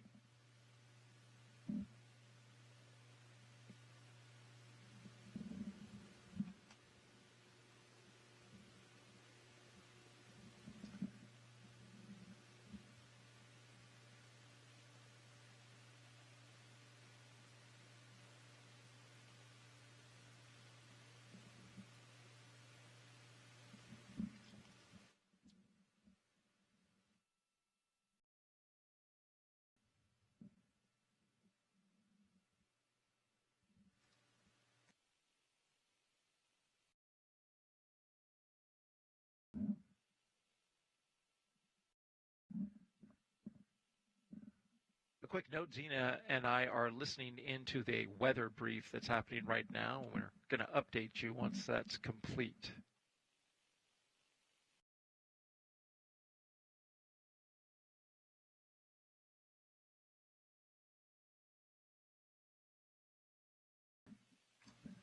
All right, I believe that was Launch Weather Officer Brian Sizik. Stand by.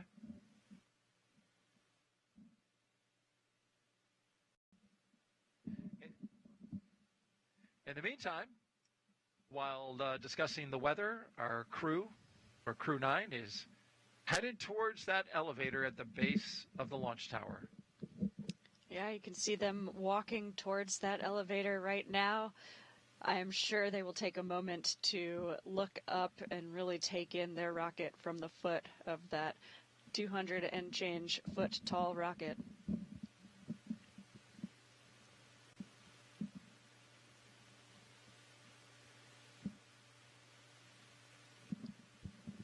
You can see them doing the quintessential SpaceX flight suit lean back. There it is. The suit is designed to be most comfortable when you're in the seated position, so that Not staring up at a 200-foot exactly, tall rocket. yes, This not is Core on exactly countdown. ergonomic for T-minus these 3 hours. Crew have operations, arrived but at the pad on I time. can't imagine standing at the foot of your own rocket and not stopping to take a look at it. Isn't that something? What a view that we just saw there as they No were kidding. craning backwards. We call it the rocket recline. The rocket recline, I love that. And Should into be the a elevator dance they move. go.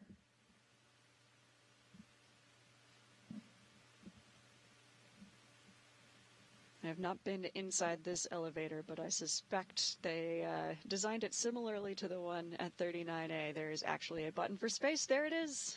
There it is, right on cue. Yeah, I know which one I would choose.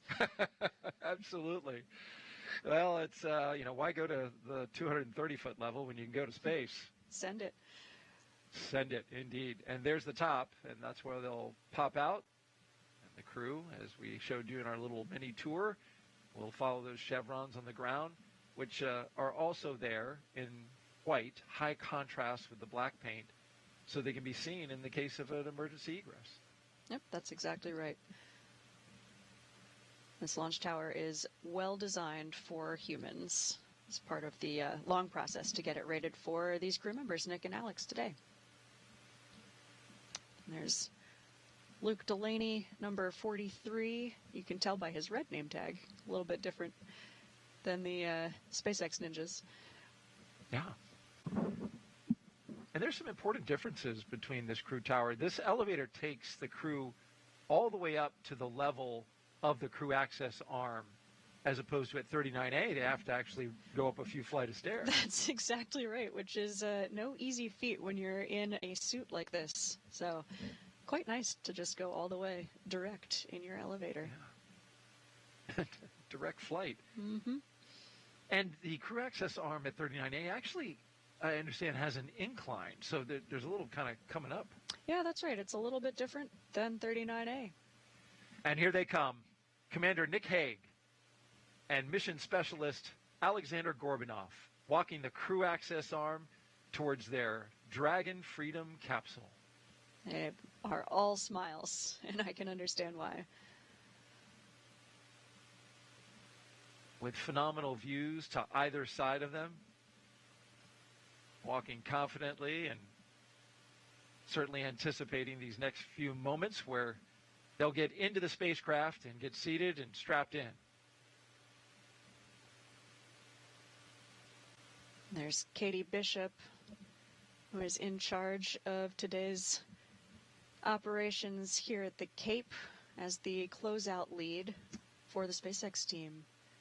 She handed a Sharpie to Aleksandr This Gorbunov. is Core on countdown, T-minus 2 hours, 56 minutes. Crew Another one of have those arrived many at the White Room. spaceflight traditions, signing the wall of the White Room before you get in your Dragon capsule. And these will be the first signatures on the wall, unlike 39A, Yeah, which is here actually we go. full They of get signatures. to be the first. Isn't that something? Choose a good spot, Alex. Yeah. No pressure. Oh, yeah. Very nice. Good. Boy, yeah. He went big, too. There's only two of them. They can take up twice as much space as they would. That's right. Nick is a lefty, apparently. That's true. Strangely, the astronaut office has, I think, a higher percentage of lefties than most of the U.S. population. How about that? Wonder why Random that fact. is. I don't know. Who knows? I Don try to Pettit. make some kind of observation of left hand, right brain, but Yeah. I don't know if that would work. Well, look at this. What a Taking in that view. Yeah, absolutely. I love nighttime launches. Looks really spectacular as the rocket lifts off, but getting to see this view, taking in some final scenes of my favorite planet before getting in your rocket. That's a great point. You walk down that crew access arm at night and it's just black, but during a day launch like we have today, I get beautiful vistas the entire way. Absolutely. But night is fun for people who watch launches. Yes, And it yes. lights up the sky. Yep. We've got a split screen now showing you the crew access arm, exactly where those astronauts are inside, and then our look inside it on the right-hand side. Nick Hague and Aleksandr Gorbunov having a little chat there about their final instructions to ingress, which means just get inside of the capsule. And their signatures, the first two signatures on this wall that no doubt will be filled with signatures over the coming years as crews continue to launch from this now human-certified launch pad. That's right. The first two of many. And we've got one already in the seat. Aleksandr Gorbunov taking his spot in what is typically the pilot's seat, but as the mission specialist in a crew of two, he'll be sitting there right next to Nick Hague, who now takes his seat. Or kind of falls into it. Yeah, so this is that was really funny to watch, actually, Nick, because countdown. he is used to 53. training. Crew have ingressed the capsule. Used to training in seat number 3, so the seat that Alex is sitting in. You saw Nick lean to the right. He's used to dodging location 8, where the displays are, to the right to get around it. It's one of the many human aspects of training for something like this. Yes.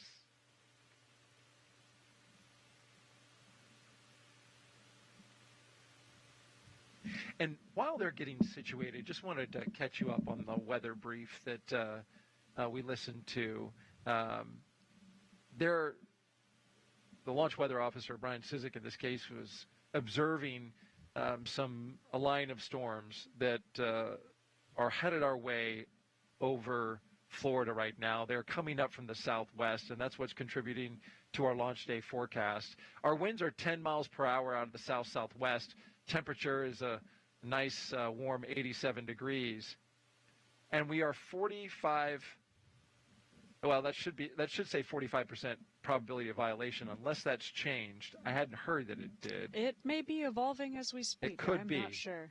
But the concerns that they have are cumulus clouds, flight through precipitation, and surface field electric rules. And so as you're looking now, you can see this is our satellite imagery updated from the GOES satellite live, and you can see from the southwest portion of the state of Florida coming up from the Naples area that streaming moisture from a stalled boundary that's coming in our direction. Of course, the Cape is indicated by the little point that you see there, the little protrusion along the coast of Florida right there in the center. And so that is heading our way, and he is forecasting that to arrive in about an hour, and says from there we're going to have spotty storms off and on. So you've trained for this mission, so you know this well. As we go along through the count, things really get locked in once you start tanking at T-minus 35 minutes. But at 2 hours and 51 minutes, they can afford to continue to walk along and go through the launch preparation procedures until that moment and see if this is going to be something that could be a problem for launch or not. Yeah, that's exactly right. I think in spaceflight and in life, it's important to remember that being an optimist and a realist are not mutually exclusive. And so even as we are continuing to monitor this weather, we are going to progress in hopes of weather clearing and everything be come and go for launch. Of course, once we get to that launch minus 35-minute time frame as we are making the decision whether to put fuel on board or not, that is a really important decision point.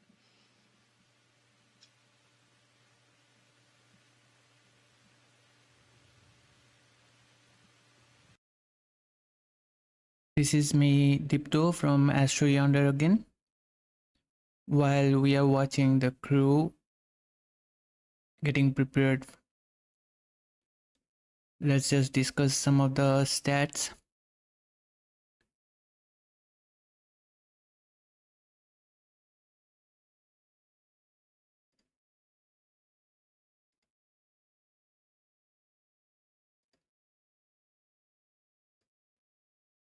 I hope you can see the slide which I placed on the screen, although I made it small so that you can have a view of the crew as well while we discuss the things here.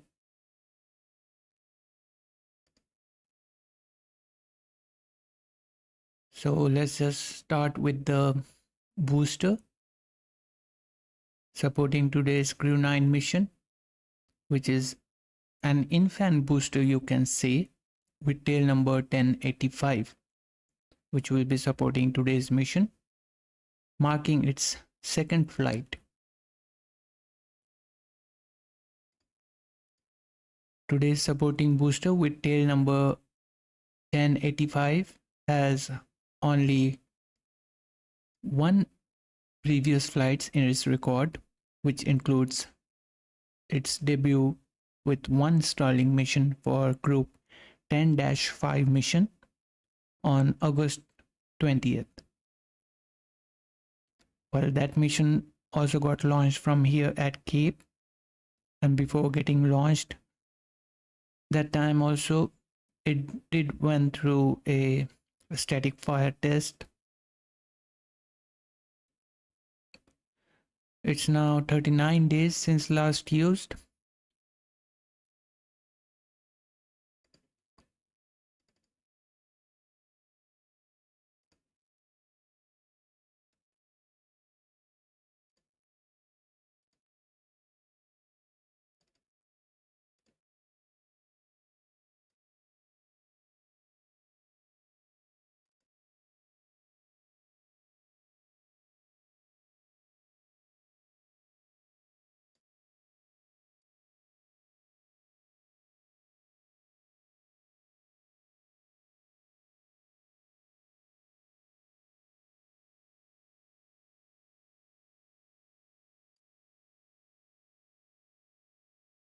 Now the Dragon spacecraft, Freedom, supporting today's mission, previously flew the Crew 4, Axiom Mission 2 and Axiom Mission 3 to and from the International Space Station. Now today it will be its 4th flight, marking 15th crewed flight for SpaceX.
Now here is a bar graph presenting number of Falcon 9 launches each year. Before today's launch, SpaceX completed 92 successful launches of Falcon 9. With the recent Starlink 9-8 mission launch on September 24th. The launch marked 23rd launch since the Starlink 9-3 mission failure. Now with the recent Starlink 9-8 mission launch, SpaceX made it to have it 31 more than the launches made in 2022.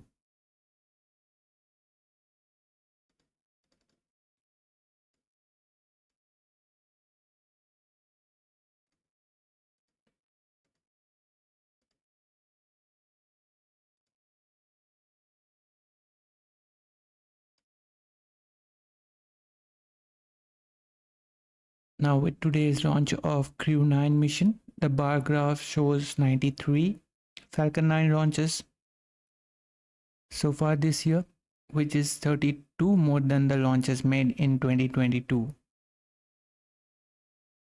SpaceX have already done more than half as many launches as they did all of last year, and it's only been 8 months and 28 days of this year.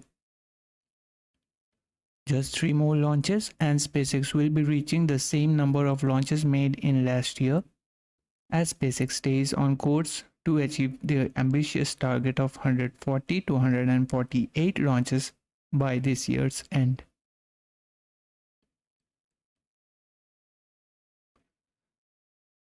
But if we count the failed Starlink 9-3 mission, then SpaceX will be having today 94 launches for this year, including today's mission, which is just 2 less than the number of launches made last year. Today's launch marks the 24th launch since the Starlink 9-3 mission failure.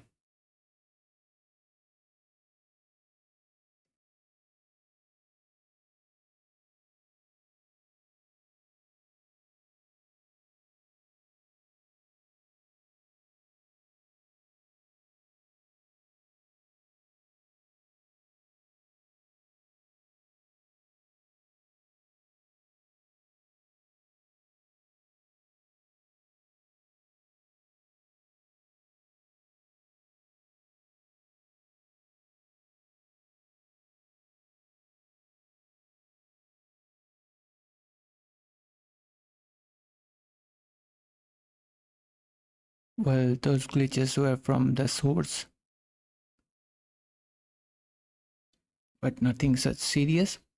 Now let's just discuss about the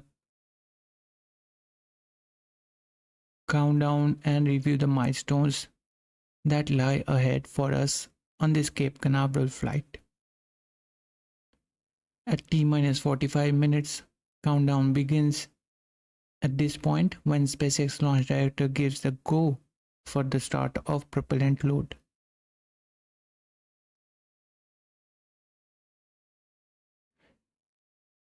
At T-42 minutes, team will be ready for crew access arm retract. Both the launch control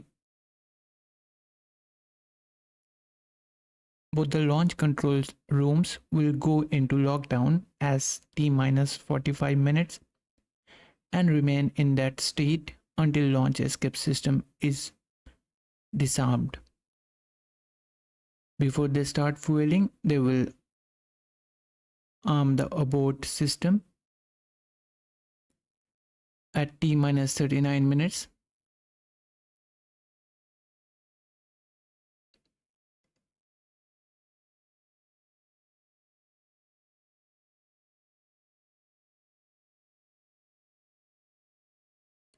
the crew members will close their visors in anticipation of arming the launch escape system.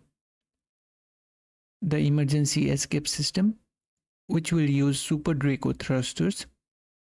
If for some reason the crew needs to make a quick escape, it will launch them very quickly away from the rocket. If everything looks fine, prop load begins at T-35 minutes mark with the loading of rocket grade kerosene or RP-1 on board the first and the second stages of the Falcon 9 rocket.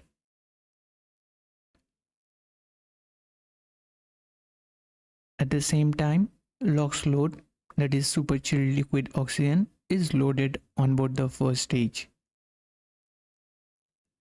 And then at T-16 minutes, which will be the next event that we are looking for here, that's when the second stage liquid oxygen load begins.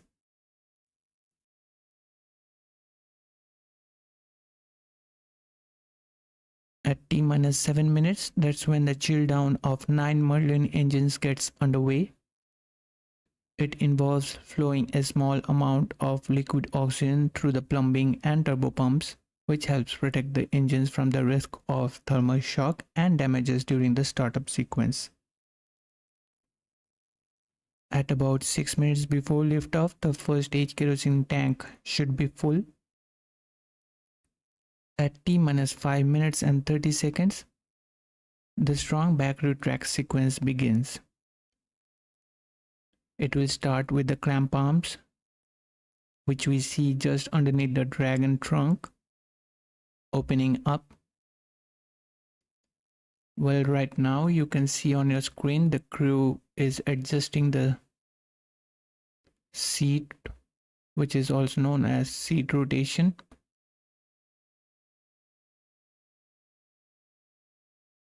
For its flight profile, how it should be, and this seat rotation is in a particular angle so that the G forces acting on the astronauts will be somewhat minimized.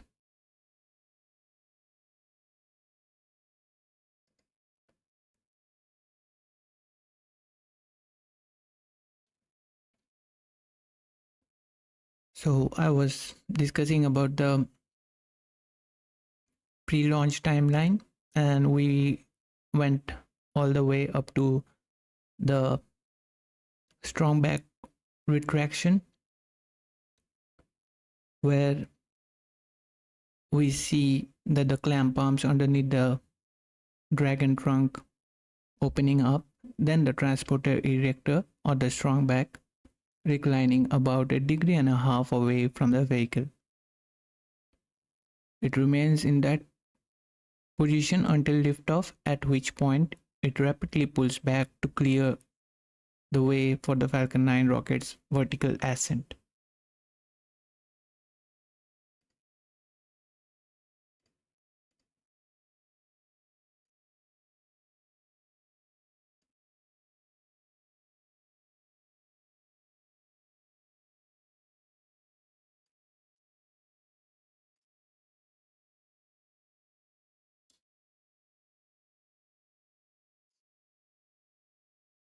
T-minus 5 minutes, the Dragon transitions to internal power. Now, just for a quick knowledge, you might be knowing that the strong back reclining process at Cape Canaveral and Kennedy Space Center differs from that at Vandenberg. Here at Cape Canaveral and Kennedy Space Center, we recline the strong back about 1.5 degrees, whereas at Vandenberg, we recline it 13 degrees away from the Falcon 9. The strong back, positioned alongside the vehicle, also referred as a transporter erector or the short for TE, fulfills multiple functions. It supplies propellants, provides air conditioning, pressurization gases, and electrical power. Additionally, it transports the Falcon 9 to the launch pad and positions it for the launch.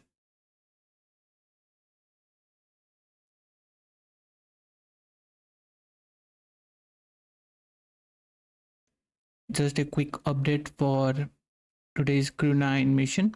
Right now, the crew is going through the suit leak checks as they are on their seats on the Dragon spacecraft.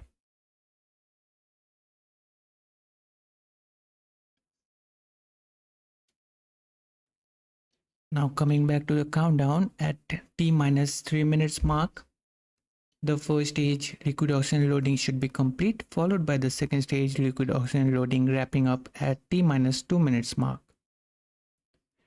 At that point, the Falcon 9 rocket is fully fueled with 1 million pounds of propellant. At T-minus 1 minute mark, the propellant tanks are brought up to flight pressure. In the final 60 seconds of the countdown, the control of the flight system, that is the launch sequence, is handed over from the ground sequencer to the Falcon 9's onboard flight computers. If everything looks good, at T-minus 45 seconds mark, the SpaceX launch director will give the final go for Falcon 9 liftoff.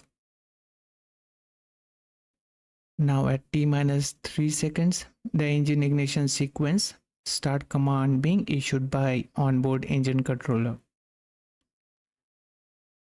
And finally, at T0, we will have liftoff if all 9 Merlin 1D engines ignite and are healthy. Flight computers will give the command for the hold down clamps to release the Falcon 9. So for now, currently we are targeting a liftoff time for the Falcon 9 from Cape Canaveral Space Force Station at 1:17 p.m. Eastern Time, 12:17 p.m. Central Time, which corresponds to 5:17 p.m. UTC on Saturday, September 28th.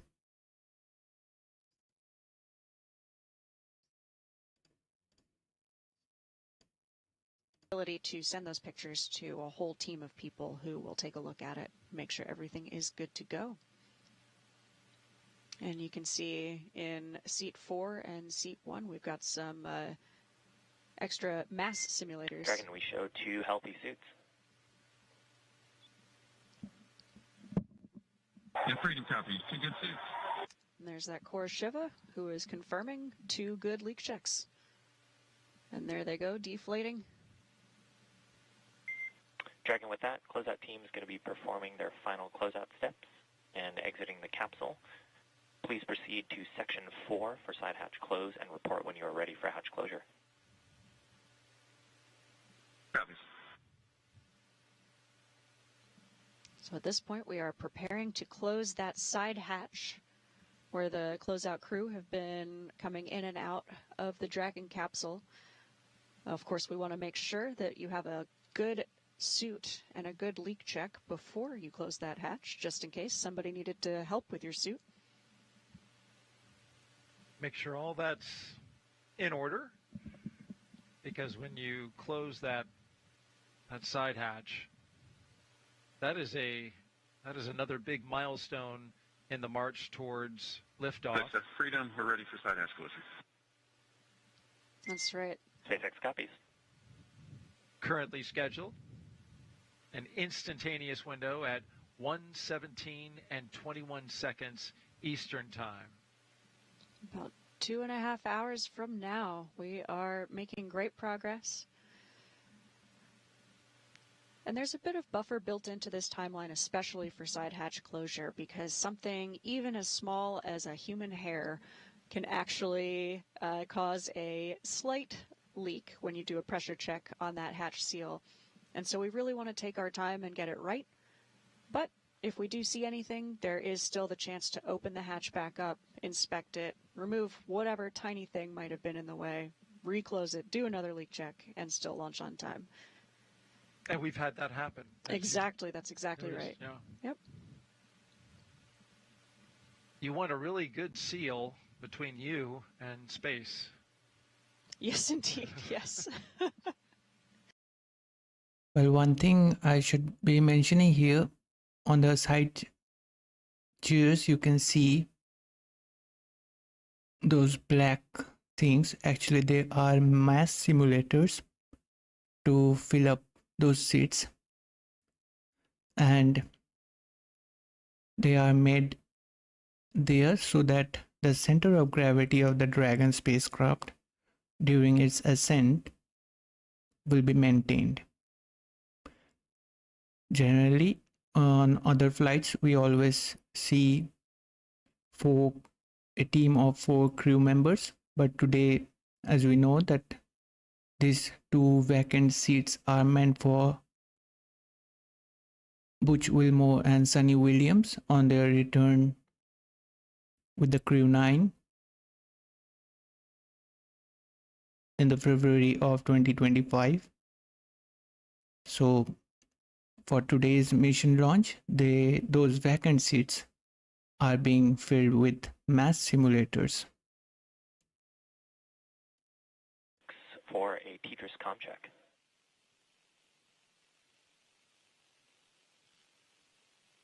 Freedom switching.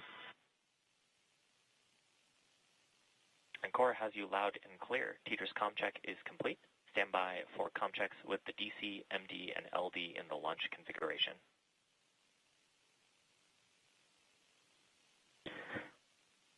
SpaceX Freedom, DC on countdown 1, comm check. DC Freedom, I've got you loud and clear. DC loud and clear. Stand by for comm checks with MD. Dragon, MD on countdown 1, comm check. MD, Freedom, I've got you loud and clear.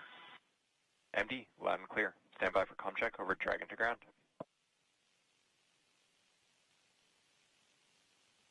Dragon, MD on Dragon to ground, comm check. MD, Freedom, I've got you loud and clear, Dragon ground. MD, loud and clear. Stand by for comm checks with LD. And Freedom's LD on countdown 1 with a comm check.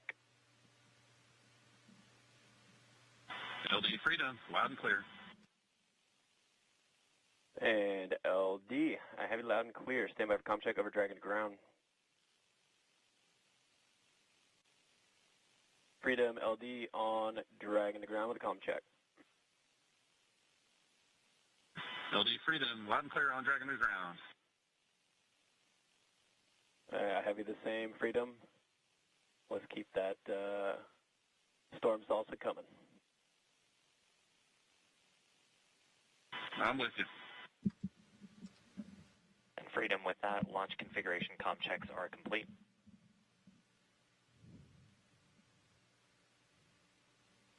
Copy all, Sue. So, Zena, they just completed a number of communication checks with the crew, and there are a number of paths, right, that the launch team has in order to communicate with the crew. Absolutely. There are multiple different communication loops to the Dragon capsule, and with multiple different ground operators. We have some people actually here in Florida with us. So that's the launch director, the mission director in Hawthorne, the core, who is like the Houston Capcom. And so we want to check all of these different communications loops with the crew before we close that hatch and lift off.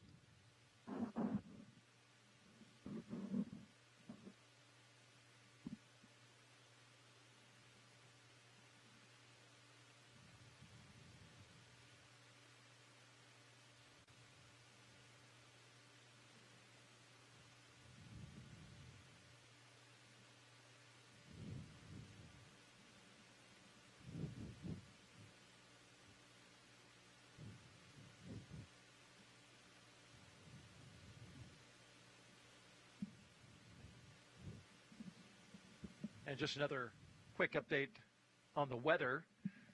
Those storms that we talked about excuse me, 45 minutes to an hour ago, are set to arrive here along the Space Coast. So we're going to be getting some rain in the area, not necessarily a problem at this stage of the countdown.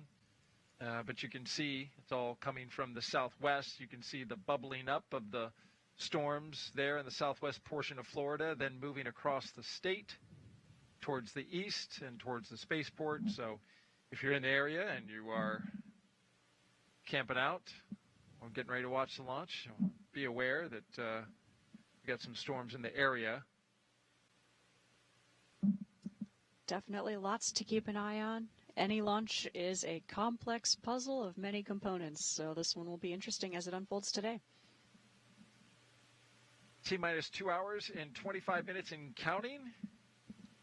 I'm Daryl Neal with NASA, joined by NASA astronaut Zena Cardman, as we are walking you through the milestones as Crew 9 is prepared to lift off today at 1:17 p.m. Eastern Time. We are split screen on the right, Crew 9, a crew of 2 Dragon, for this launch. The closeout team is in their final steps in preparation for side hatch closure.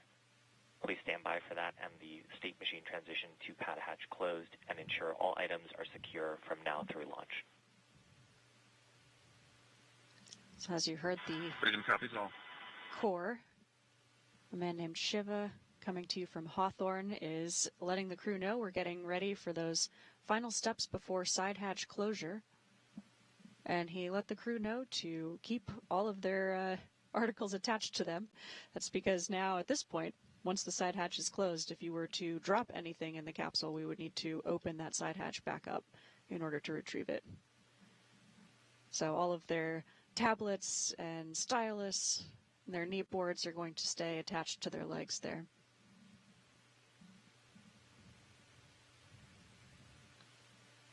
On the left, you can see the closeout crew removing some of the final pieces of protective material that you have over the side hatch seals as the crew ingress the capsule. You would not want to damage the seal or anything related to the hatch on your way in. And we remove that just before side hatch closure. The closeout team is now taking photos, all per procedure, so that we have something to reference in case the leak check is even slightly different than expected. And we saw just earlier on the left-hand side of the screen the flashlight, bright light, shining, taking That's a close right. look at that seal. Exactly, doing some really thorough inspections here and photo documenting as we go.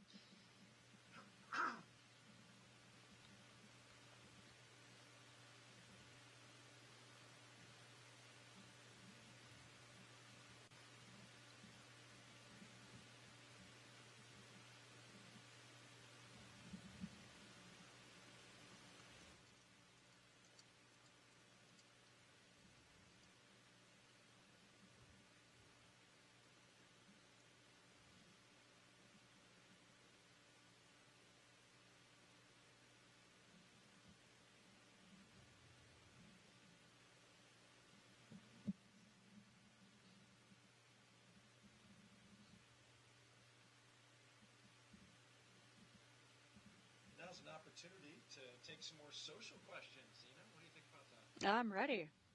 All right.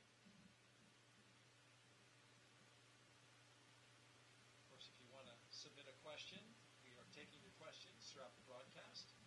Just punch in hashtag AskNASA to following platforms, Facebook.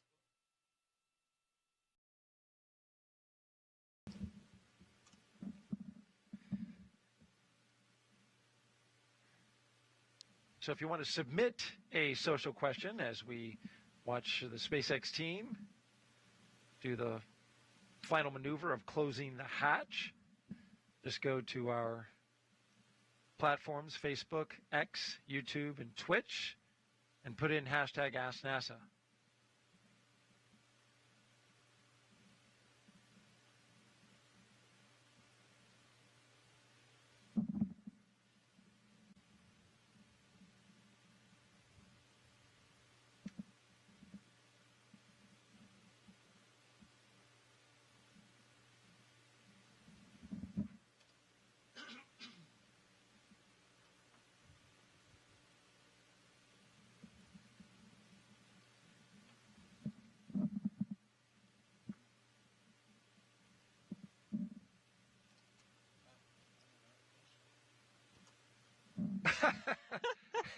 This question coming in from SpaceX's Haley Esparza. Zena, why are you so cool? Oh my goodness, probably because I have such cool friends. Like like SpaceX Ninja number 34. Is she out? She's not out there, is she? Not today. She's not on the launch tower, yeah. although she has certainly been there in the past. So she's She wrote somewhere with her cell phone sending in a question. Exactly. We appreciate that, Haley. Thank you very much. That's right. Yeah, she sent the crew off in the Teslas. So you know Haley pretty well. I know Haley really well. She has been an amazing support person for all of the crewed launches on the SpaceX Dragon capsule. Really from the very start. I actually first met her at Bob and Doug's Launch 4 demo too. Yes. Back in 2000, the first flight of NASA astronauts on a SpaceX Falcon 9 and Dragon. Yeah. And it was the return, of course, of the ability for NASA to fly to the International Space Station from American soil. Absolutely. Historic first in 2020. Doesn't feel like that long ago, but so much has happened since then when it comes to crew launches from Florida. When you count Demo 2, 9 total at roughly 2 a year. 9 NASA missions, and SpaceX has also launched multiple non-NASA missions.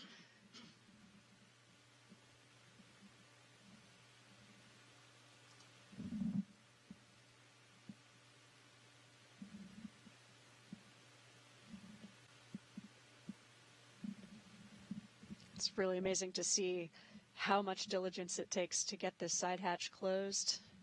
A really meticulous process, but that is a very important piece of equipment, so we want to get it right.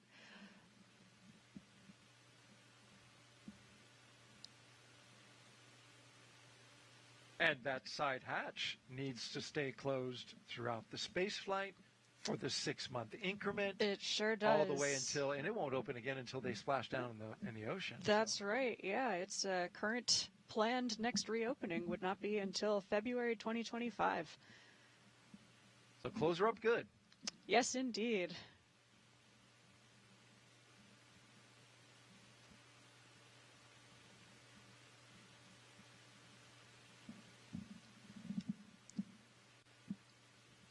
Number 11 there again is the closeout lead, Katie Bishop, who is keeping us on schedule.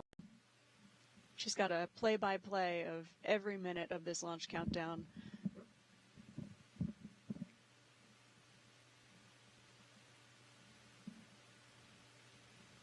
Keeping everybody on time.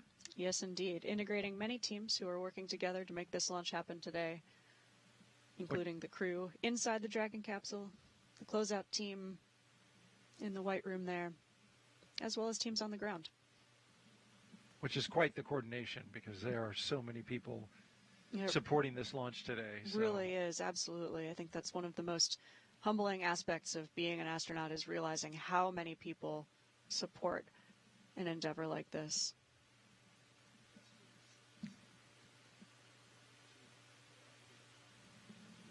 As we watched the side hatch getting closed, note that we are at T-minus 2 hours and 16 minutes and counting from liftoff of the Falcon 9 from Space Launch Complex 40 at the Cape Canaveral Space Force Station. To bring you up to speed, if you're just joining us, Crew 9 is currently inside Dragon Freedom. It's a crew of 2 today. Commander Nick Hague. It's his second flight to the International Space Station. And we also have a first-time flyer on this mission, Mission Specialist Aleksandr Gorbunov. So far, they have completed their comm checks and making sure they can communicate with the teams here on the ground. You see the technicians on the outside on the left screen working to close the hatch, but they got to make sure that seal is clean first and documented. And on the right-hand side, we see our 2 crew members. Their seats have rotated from upright to their reclined launch position, which allows them to see and access their display panels. They have also completed their suit leak checks to make sure their spacesuits are working properly, and we got a good confirmation of that.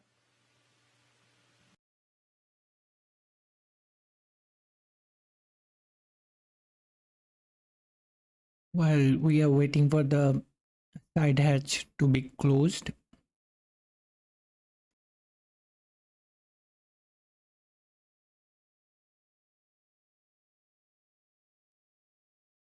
let's just go ahead and briefly step through the trajectory for today's Crew 9 mission. Falcon 9 leaving the pad from Space Launch Complex 40 from Cape Canaveral Space Force Station with crew of 2 on board. The Crew 9 for a northeast trajectory heading into low Earth orbit, that is to the International Space Station, with an inclination of 51.66 degrees, which is a common angle for missions to the International Space Station due to its optimal ground coverage and accessibility, indicated by that green line on your screen.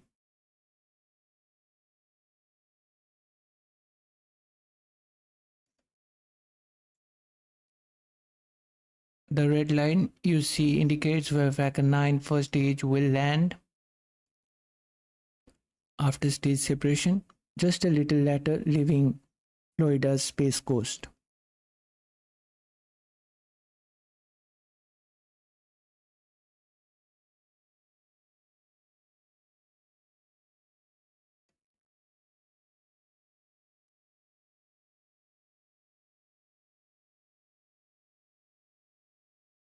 This is going to be a ground landing, meaning it is a return to launch site, short of RTLS operations. For today, it's landing zone 1, SpaceX's landing site, one of the two here on the East Coast, which means that the first stage booster with tail number 1085, flying for its second time, will be returning, heading out to the land for its landing. Today, this will be the 76th overall landing for SpaceX and 45th on landing zone 1 to date. Also, the stage 2 debris re-entry will be in the South Pacific. Now let's hear to the webcast.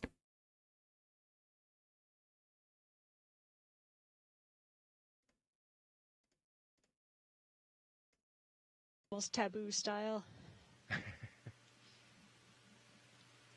There's some waves from our crew. Waving goodbye to their closeout team, and this is... There they go. And Dragon side hatch is coming closed. Expect a state machine transition to pad hatch close shortly. A big moment during the launch countdown. Freedom copies. And that state machine transition that they mention is the flight computer state on board the Dragon. So that software is transitioning now to a state where the vehicle knows its side hatch is closed. What does it feel like and what does it sound like when they close that hatch? It's really difficult to hear the hatch itself closing. At this point, the crew are in their suits with their visors down and their earpieces are in. And so you really are getting only muffled sounds from the outside world. Do you get like a little pressure change? You know, when you seal something up like that Yeah, sometimes? you know, not that I have actually noticed. Not significant enough to make my ears notice. Okay.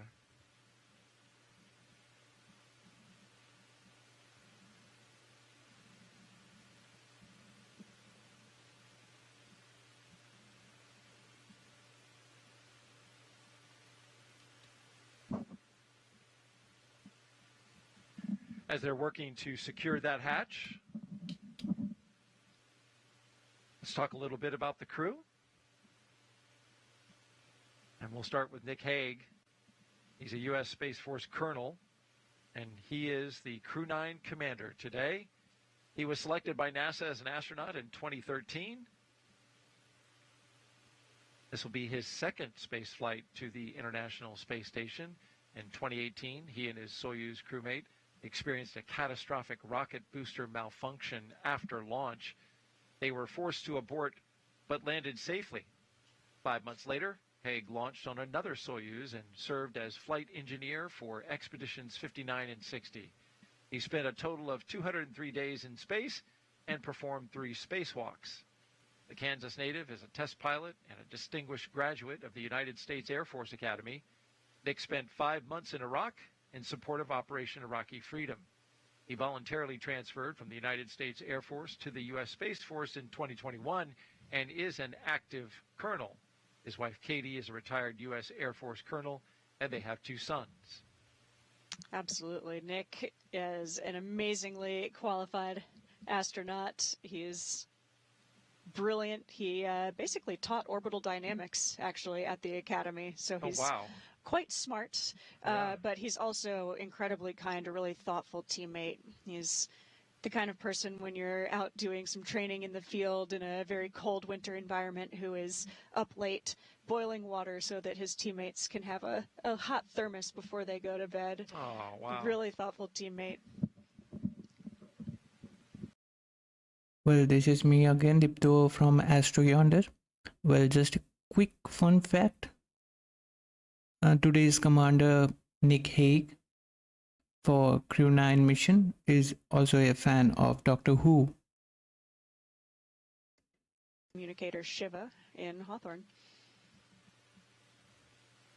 I really loved doing spacewalk training with Nick. He's a veteran of multiple spacewalks, and so for myself, a rookie of both spaceflight and spacewalks, it was incredibly valuable to get to train with him. He's the kind of person where if you have stored one of your bits for one of the tools in a difficult to reach location and you're sitting there struggling, he's just reaching over and helping you retrieve it and has put it on your tool before you can even think to complain out loud. Exactly.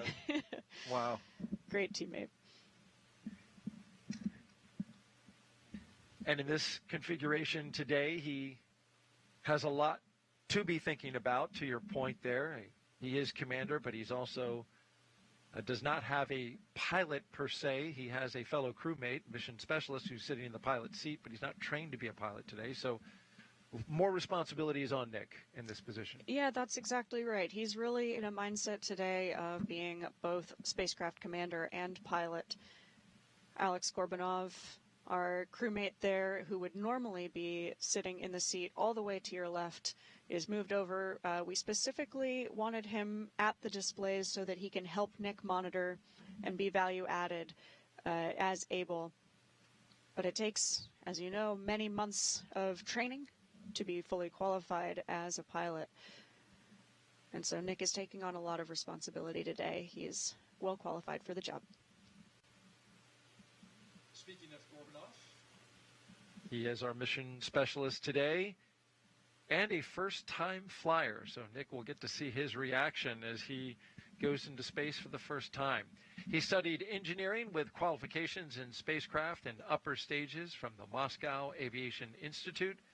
Gorbunov graduated from the military department with a specialty in operation and repair of aircraft, helicopters, and aircraft engines. Before his cosmonaut selection in 2018, he worked as an engineer for a rocket space corporation and helped support cargo spacecraft launches from the Baikonur Cosmodrome.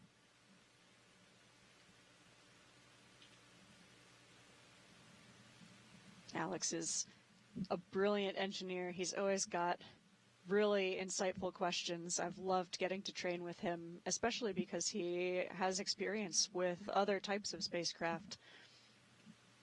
And knows a lot about it. Absolutely.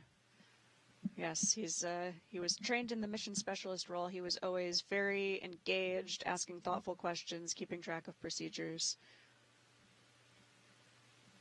One note on that storm that we were telling you about that is now here. You can see it on your screen there, and the raindrops hitting the lens. So it is raining at the launch site right now.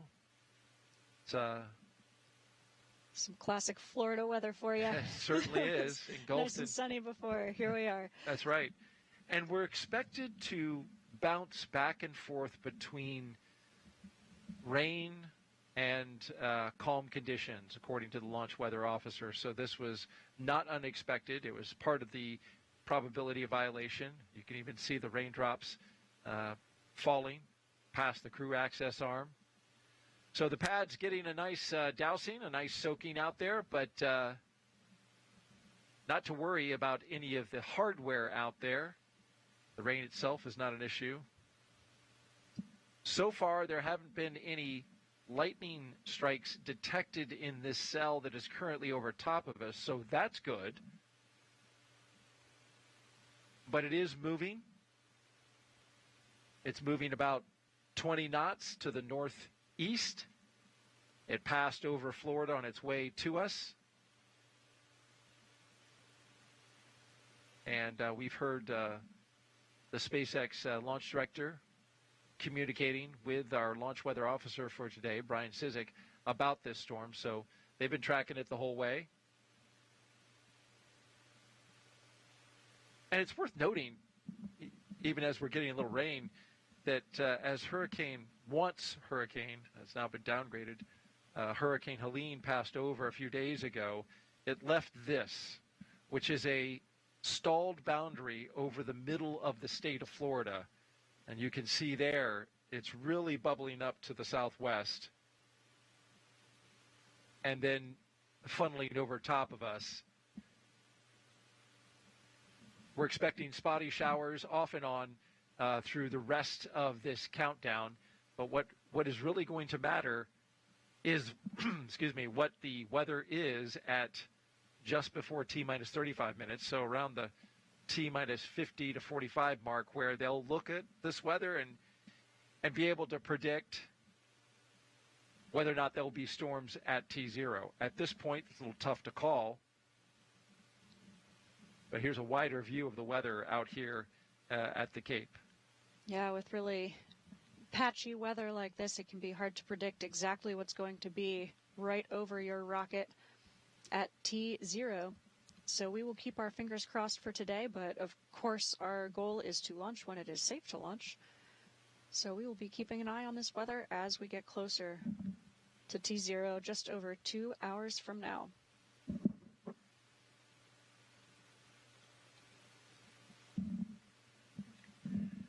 We're currently at T-minus 2 hours and 2 minutes and counting until the liftoff of NASA SpaceX Crew 9 mission.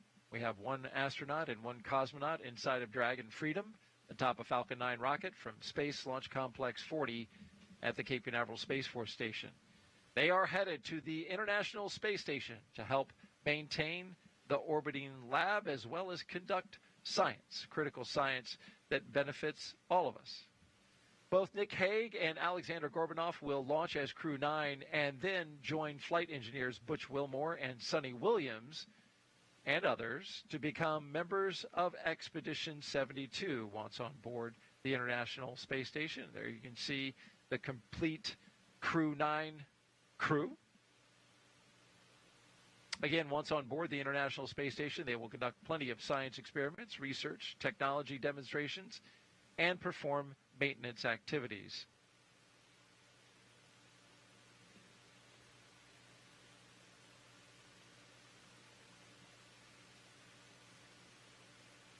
We kicked things off here at a little after 9 a.m. Eastern Time, just a couple hours ago. And we've had a real smooth countdown so far. The astronauts woke up. They were treated to a light breakfast. Well, something important I want to state over here.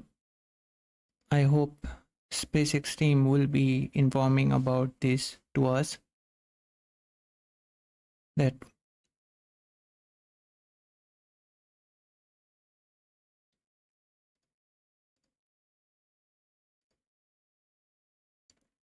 teams from SpaceX and NASA did faced a couple of challenges while preparing for the Crew 9 mission.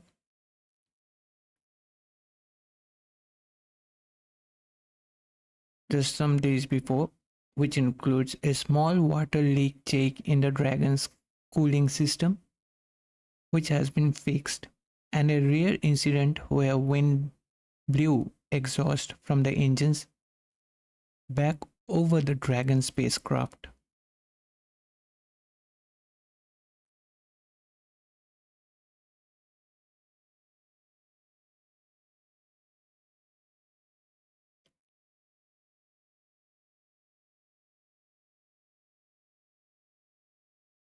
Also,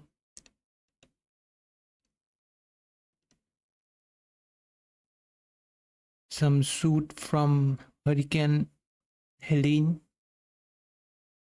made it up on the spacecraft. So for that, SpaceX employed some standard grade paints, but encountered challenges with the soot on radiators.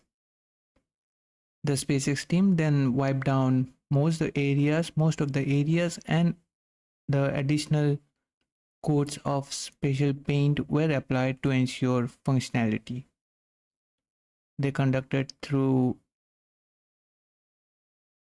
a in-depth testing to confirm that the paint would be adhere properly and maintain thermal properties throughout the mission durations. Now let's hear to the webcast once again. Healthy pad, Dragon is healthy, and Falcon is looking good. The story remains weather, as previously briefed. We're watching radar data in real time. Currently, we'd be no-go to launch, but we think there's a real shot of getting a clearing in the weather around T-0, and the ascent weather continues to look good, so we've got a chance of going to space today. We'll check in as we have more updates. How copy?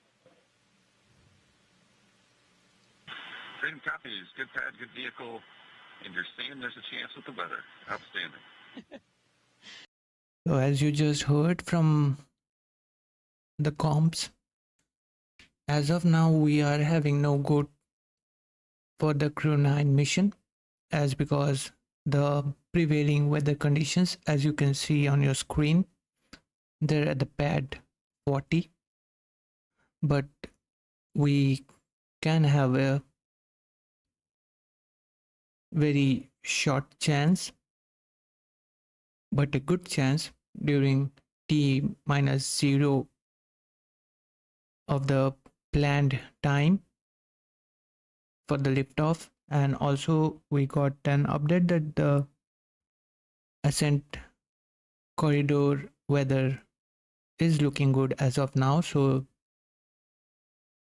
there are chances that we will be having liftoff today. But earlier, just want to remind you, we did saw the weather forecast from 45th Weather Squadron mentioning the ascent corridor weather risk to be moderate on a scale of low, moderate, and high. Now let's listen to the webcast back again. Because when that fueling operation begins, it's all very tightly choreographed. It's autonomous. All of the procedures, the flowing of the propellants, they're automated. It all happens. So it kicks off at T-minus 35 minutes and rolls all the way to that T0, locking in that exact second for launch. Absolutely. And for the crew, it's a little bit different for every rocket, but for Falcon, the way we would do that is we would actually take all of that fuel that we've loaded onto the vehicle and take it off of the vehicle before the crew themselves would get out of their Dragon capsule. But weather scrubs certainly happen. Of course, we don't want to launch if the weather doesn't say it's a good day to launch. Throughout the broadcast, we've been engaging you, the viewer, handing off your questions to Zena Cardman, NASA astronaut, through the hashtag AskNASA on Facebook, X, YouTube, and Twitch. And so we've got another question now from Santosh. See, want to be accurate with the pronunciation. Santosh on X asks, do they, astronauts, eat something before liftoff to space? Yeah, absolutely. It's a long journey. These astronauts will be on a roughly 28-hour ride from the ground here to the International Space Station. Of course, they can eat while they're on board the Dragon spacecraft, but today is a long day, so they do have some breakfast. But their bigger meal was dinner last night, and we have an amazing support staff in crew quarters where these crew have been quarantining for the last week. And you actually get to put in some requests for a special meal of your choosing for that. We call it the ultimate meal. And the chefs here are amazing. I hear they can Phenomenal. make just about anything. Absolutely. Yeah. They are incredibly talented, and we have those people in place because the crew are in quarantine, and so we really want to keep them healthy and make sure that all of the food that they're eating is not going to be one barrier of many little puzzle pieces that all have to come together on this launch day. Right. You wouldn't want any food poisoning happening, any kind of shaking, any kind of chance no, with indeed. the food. No, indeed. Not on this day. Absolutely. And probably good to get a really good meal as your last meal on Earth, because space food is different.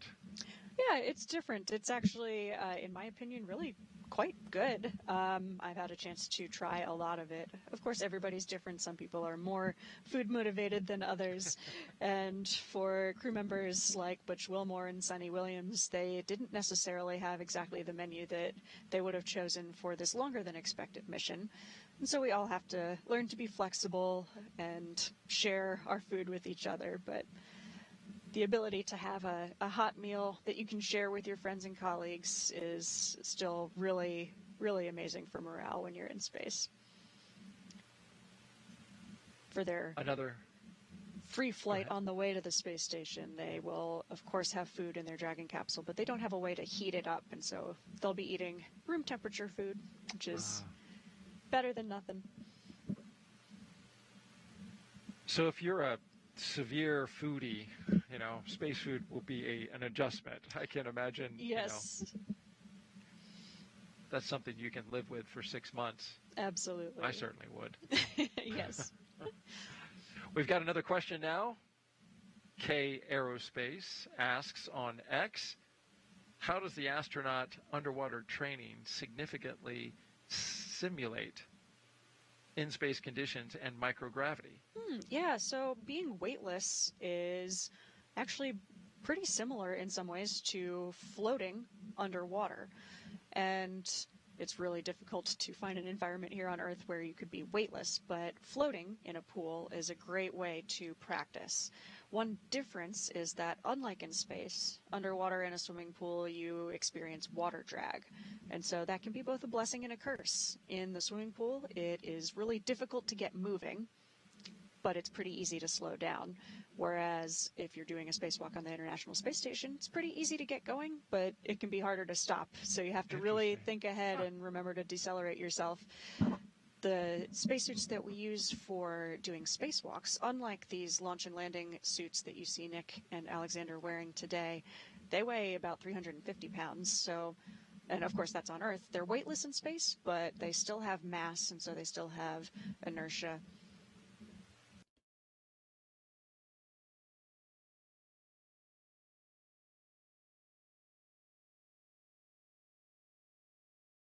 This is me, Dipto, once again from AstroYonder.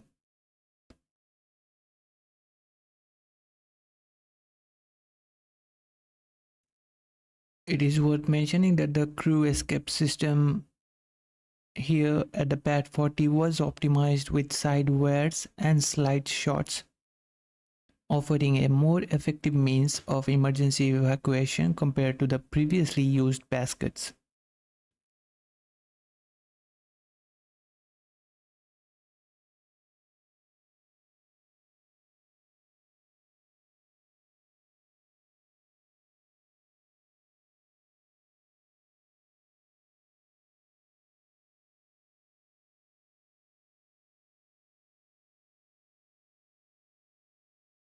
Also, as mentioned before, that today launching from Pad 40, a human space flight, which gives an operational advantage of having dual crewed launch capabilities from both the pads, and this setup allows SpaceX to be agile in its launch scheduling, especially for demanding missions. The flexibility afforded by the two launch pads enhances the agency's ability to respond to changing mission requirements and operational challenges, enabling a more resilient and effective space program.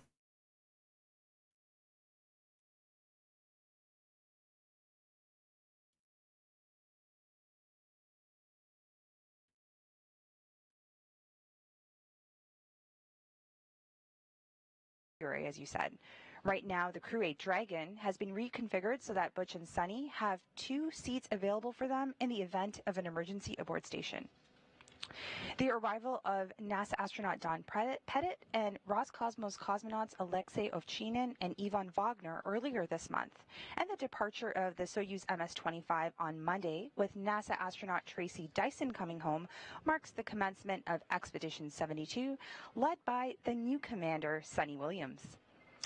So we currently have 9 people living and working aboard the space station, and that number will be bumped up to 11 for just about a week. During that time, Hague and Gorbunov will go over handover procedures with Crew 8, which includes a safety briefing and orientation. Then they're going to jump right in and help advance scientific knowledge and demonstrate new technologies supporting our efforts preparing for human missions to the moon. Following the week-long handover, the Crew 8 members, which include NASA astronauts Commander Matthew Dominic, pilot Michael Barrett, and mission specialists Jeanette Epps, alongside Roscosmos cosmonaut Aleksandr Gorbunov, will prepare for their undocking no earlier than October 7th. Direct handovers between crews allow for continuity of the activities and helps to ensure a continuous U.S. presence on the space station at 23 years and counting. And now, with under 2 hours before launch, we're going to send it back to you, Daryl, at Kennedy. Thank you very much, Nilofer. A great look inside Mission Control in Houston as they get ready for the arrival of Crew 9, Commander Nick Hague, and cosmonaut Aleksandr Gorbunov.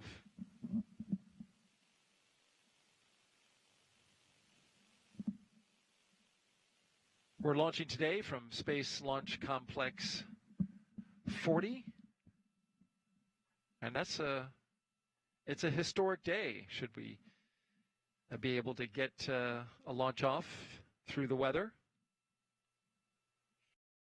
Slick 40 previously hosted NASA missions NG-20, CRS-30, and NG-21. Those are cargo resupply missions.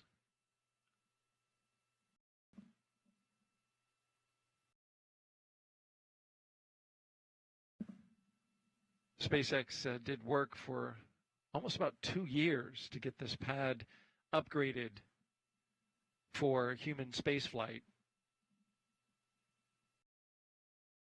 It's a long process, one that NASA walked alongside of SpaceX through those years of building out the infrastructure and making the necessary upgrades, not the least of which was the crew access arm,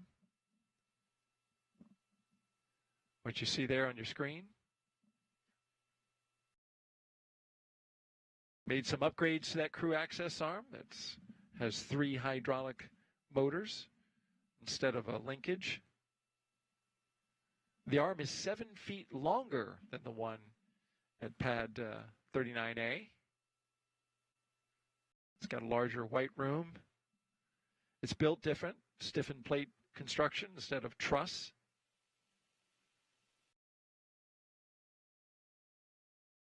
The arm, you can't really tell from this shot, but it is horizontal and perpendicular to Dragon versus coming in at an angle. And this pad is also just a little bit farther away from the water that you see there in the background, the Atlantic Ocean. And that calculation has to be taken into account for the if there were to be an emergency egress. That capsule would come right off the top of the rocket and go out over into the Atlantic and come down under parachutes. Well, that's a different trip from that location than it is from 39A even. So there's a lot that went into even some small things that you might not think of. Even the launch azimuth is slightly different from, and then, I mean, we're only, what, a half mile, a mile away? That's exactly right. Little details like that matter when you're trying to get from the ground all the way to the International Space Center. The closeout team has departed the crew arm and is on their way back.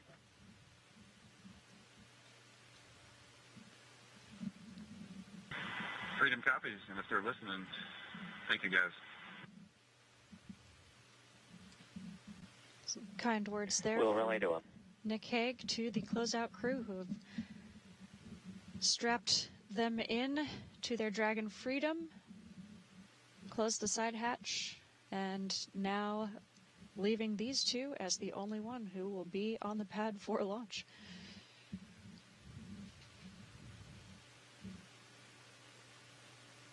It's a lonely place, but you do have your crewmate there. Absolutely. Yeah, it might seem, but you know how many people have been rooting for you the whole way, prepared you for this day, and are there supporting you for liftoff. So we have an enormous team of people here at Kennedy Space Center, in Mission Control Hawthorne, in California, and in Mission Control Houston in Texas.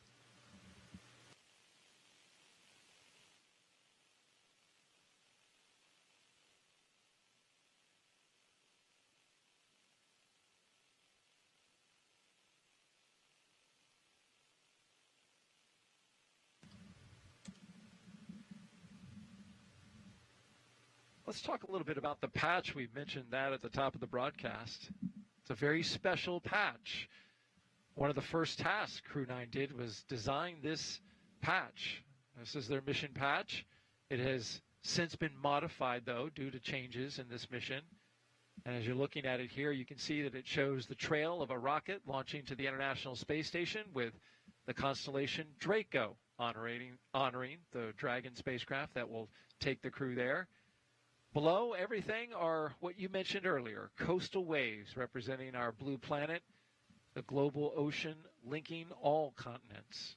You also see a Falcon with a number 9 on its beak and a crescent moon as its eye, a nod to the Falcon 9 rocket.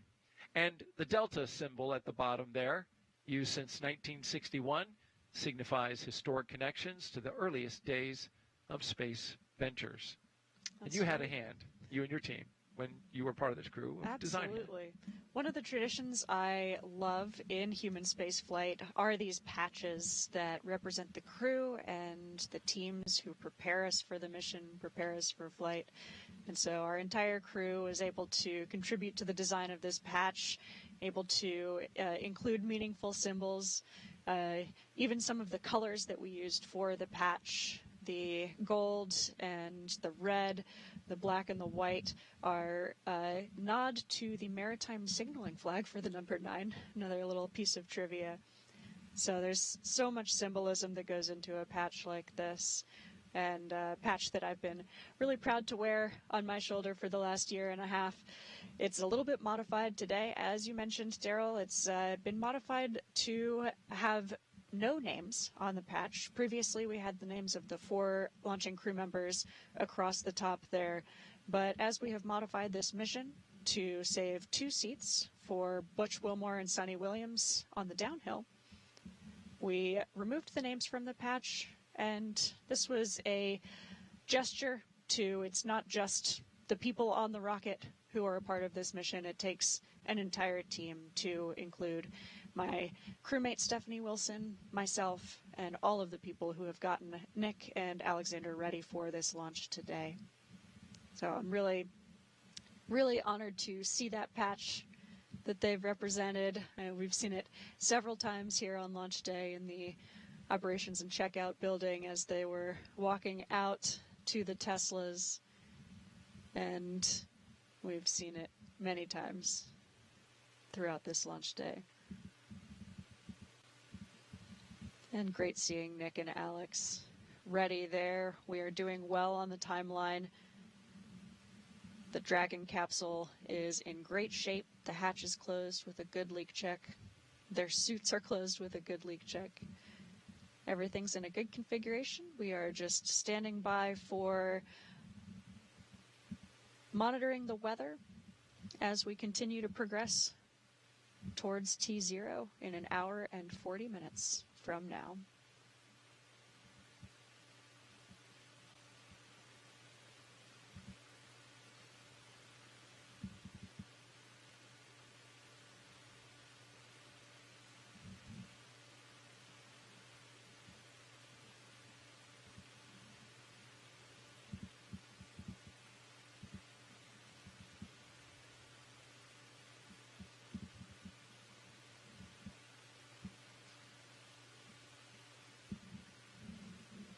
Things will get a little more dynamic in just over half an hour from now as we get ready to do final checks before we put any fuel on board the Falcon 9 rocket. But for now, because we have some extra buffer built into the timeline for things like the side hatch leak check, we're in great shape. And the number one job of the crew right now is to just be mellow and be ready.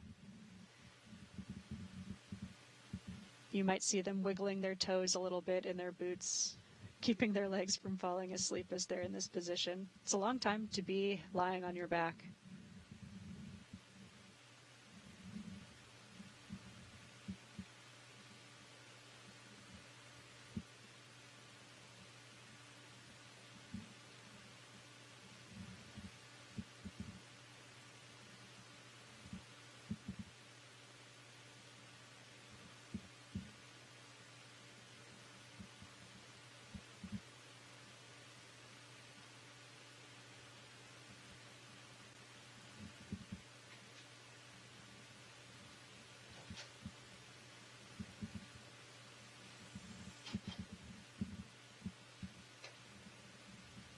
You can see Nick Hague on the right there. He's reaching up, interacting with his displays a little bit. It's a great time to read through some of the procedures and cue cards that we have.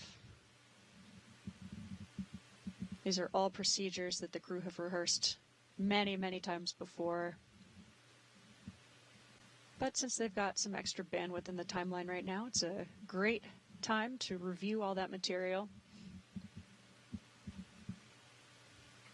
so that when things get a little busier, they are fully ready to go.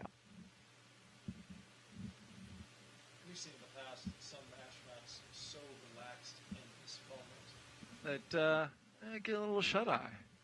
This is true, yeah. We have certainly seen more than one crew member take a little bit of a snooze on the launch pad. But you know you're comfortable and confident if Exactly. you can do that. Absolutely, yeah. It's easy to laugh at, but I think it's also a great indication of how calm and confident the crew are in the team and in the vehicle. They will definitely wake up when it's time to go. But doesn't look like any shut-eye for Nick or Alex today. No. Yeah, nothing like a launch to get the blood flowing. Absolutely, yep.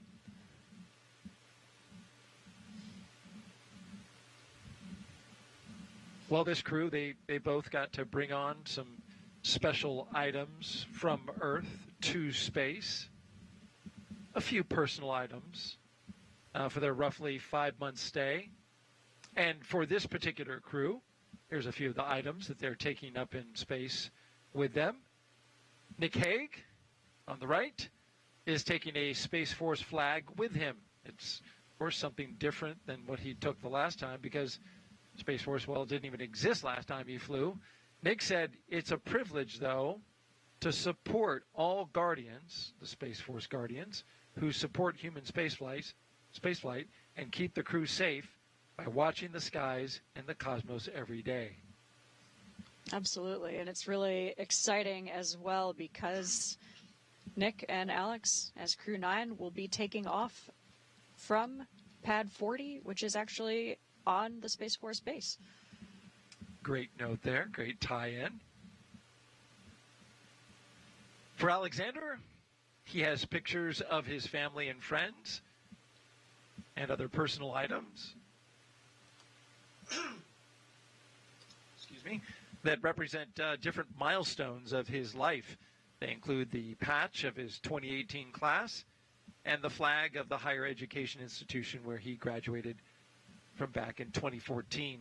And during interviews on board the ISS that we see from time to time, you will see some of the astronauts bearing the collegiate paraphernalia, maybe a sweater or a flag or Absolutely, something. yeah. I think that's a common theme. Of course, everyone feels an allegiance to their alma mater or to their hometown. It's part of what makes us who we are, which is really a huge, important part of the reason why we make it to the International Space Station. We're bringing with us not only our professional backgrounds, but this incredible personal history.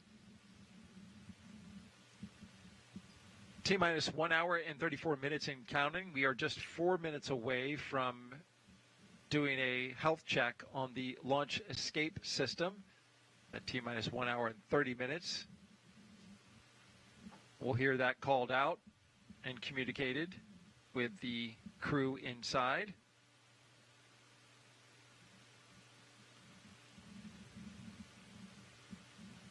As Crew 9 launches today, we get a launch. That only means that Crew 8, it will be their turn to come home.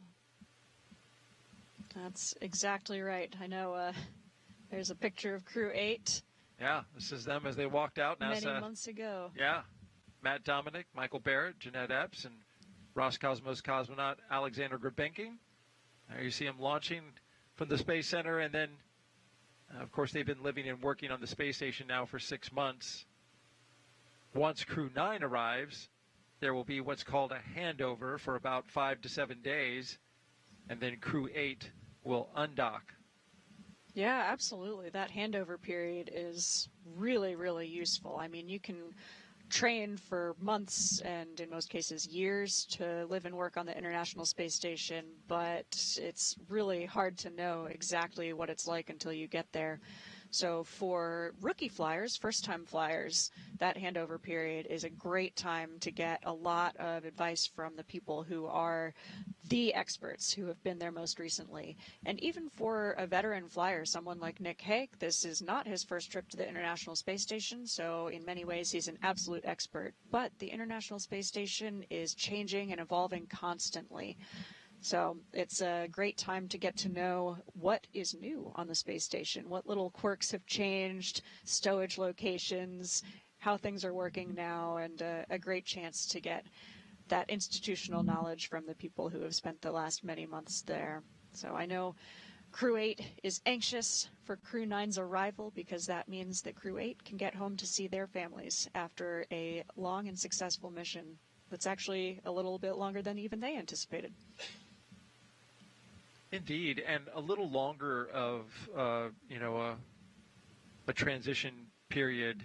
One of the first things we're going to do is get the Dragons deconfigured from what they were, where Crew 8 was configured in order to bring Butch and Sunny home in the case of an emergency. That's right, yeah. Deconfigure that, right, and then get Crew 9 configured? Absolutely, yeah. So that is one of the most important things that we do during handover is configure the Dragon capsule to be a lifeboat in case you needed to leave the space station quickly. And so that's something we do for every mission.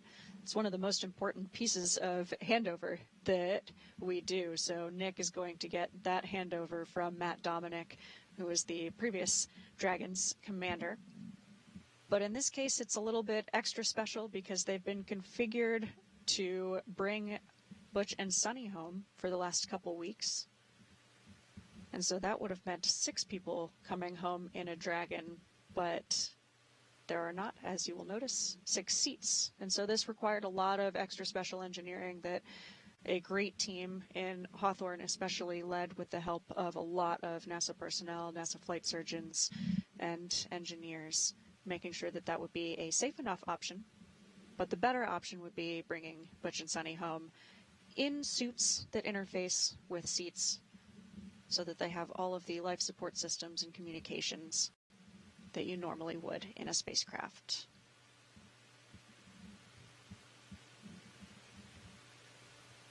As we've been counting down, we've been paying close attention to the weather. Got another update here. Now you can see, well, there's quite a few storms in the area. We're right there at the Cape in the middle, dead middle of the screen. You see the outline of the state of Florida. We've got moisture that has been flowing over the state of Florida throughout the countdown today, and it's bringing with it some storm clouds.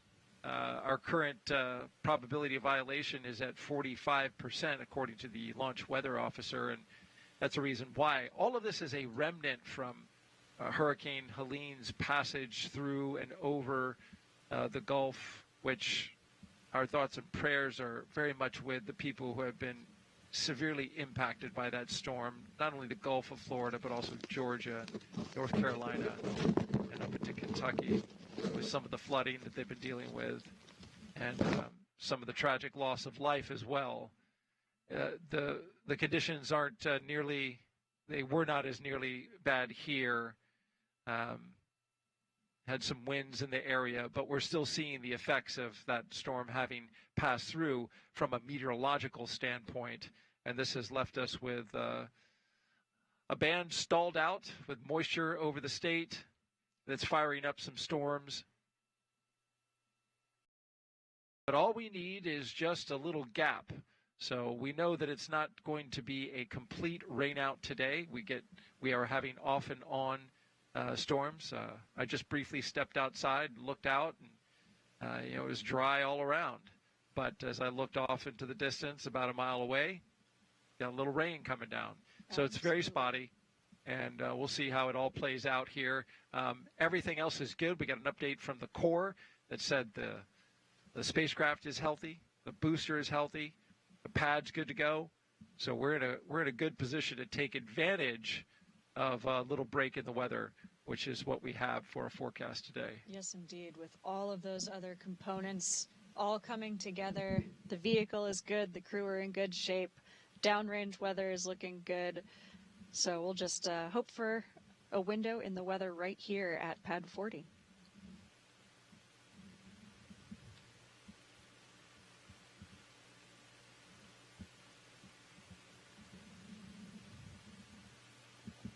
You're looking inside the Dragon Freedom.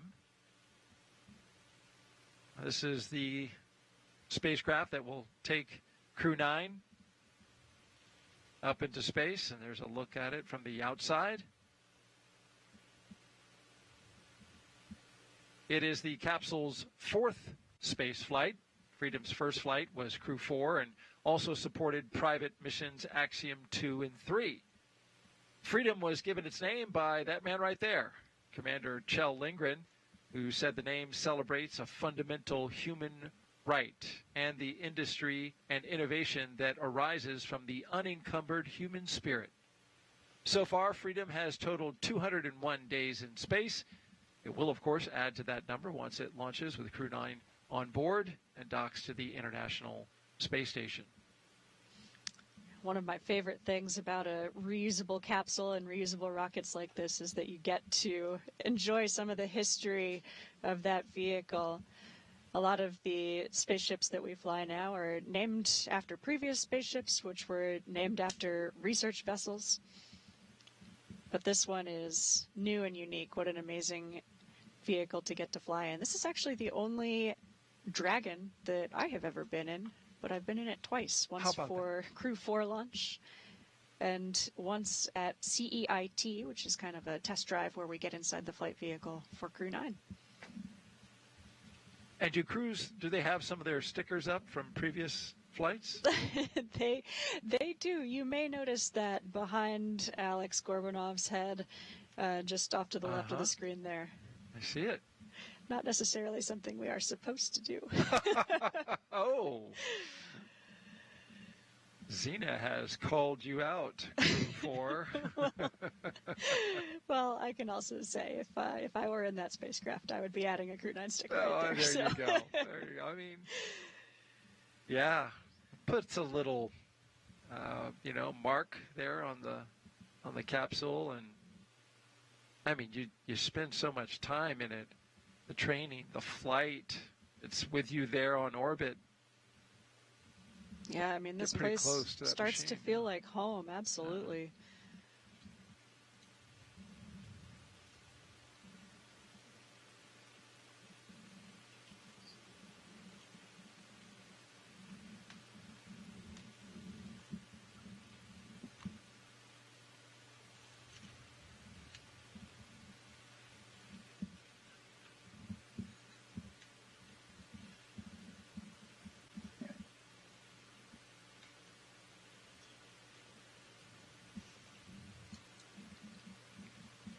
We're still about 40 minutes away from the go, no-go for propellant loading on the vehicle, which will be a big decision point for us today as we continue to watch this weather window here at the pad.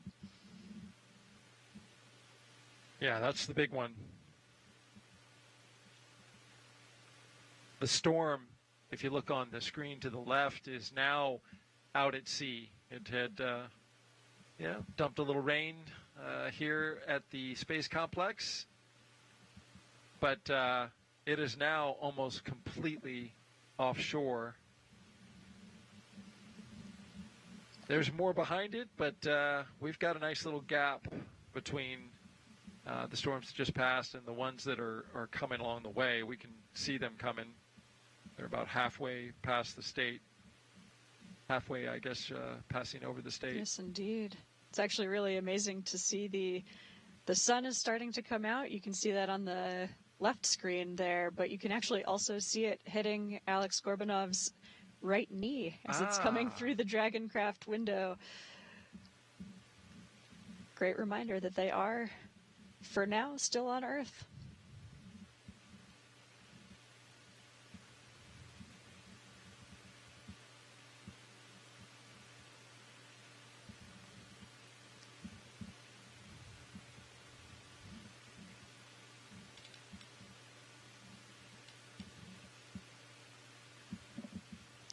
This is certainly not the first time it's been down to the wire for weather on a launch. I remember being here for Demo 2, the first crewed Dragon launch. Oh, yeah. We got so close. There was a weather scrub. That's right. And then I believe on the second attempt even, there was also a storm cloud that was in the area, came into the... Absolutely, the zone of... That first attempt, I thought we were going to go and we didn't. That second attempt, I thought we wouldn't go, and we did. That's exactly right. That's exactly how it played out. So it goes. Thought the same thing. Yep. Well, we just got a few minutes before we welcome in our teams from our broadcast teams from SpaceX in California and Johnson Space Center in Houston, Texas. And before that happens, though, how about we take another social question?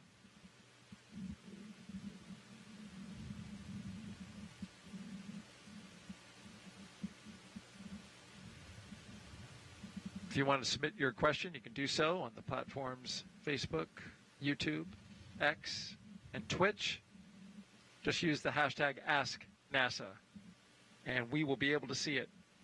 Like this question that we got from Future on X, who asked, my son Ryan, who is 8 years old, asks, can NASA take this rocket to the moon next?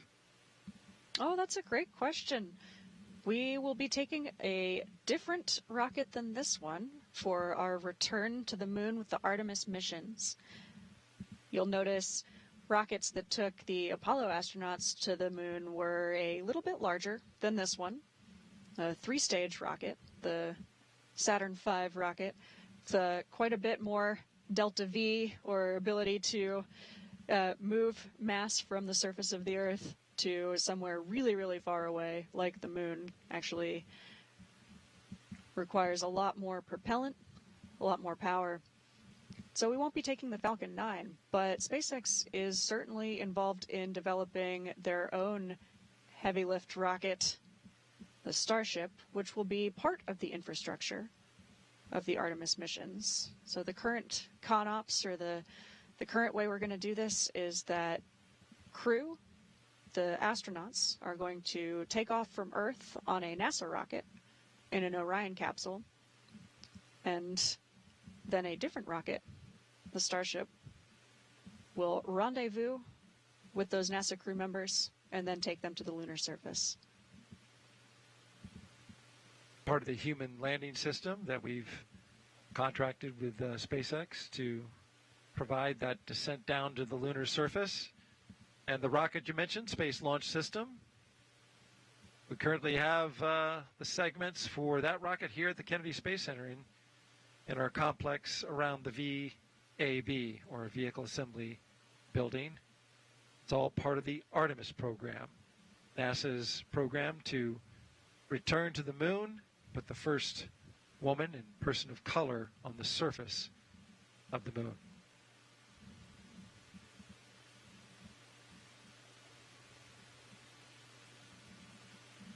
So we have time to slip in another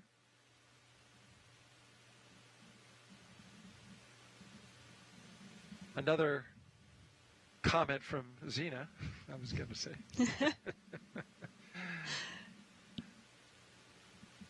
About just the history of the flight today.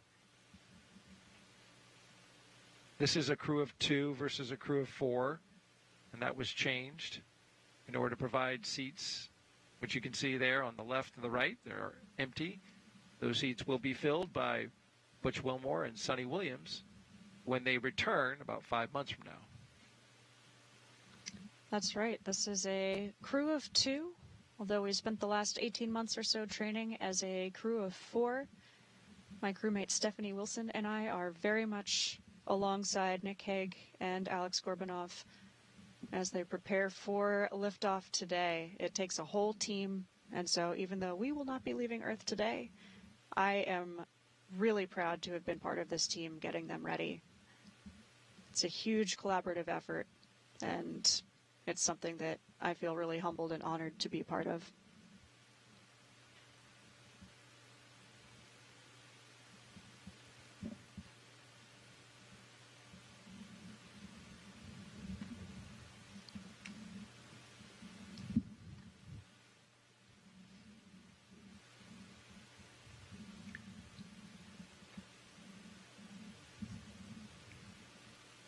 Just a few seconds away now from our joint coverage with SpaceX.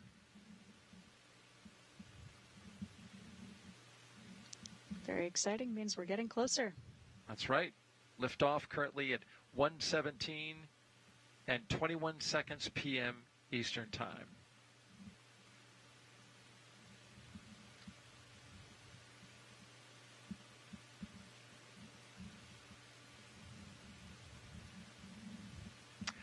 Good afternoon. I'm NASA's Daryl Nail, and I'm joining you here from the Kennedy Space Center, and this is NASA astronaut Zena Cardman, who has been gracious to spend the last 3 hours with us as we count down to the launch of Dragon spacecraft Freedom, sitting on top of a SpaceX Falcon 9 rocket.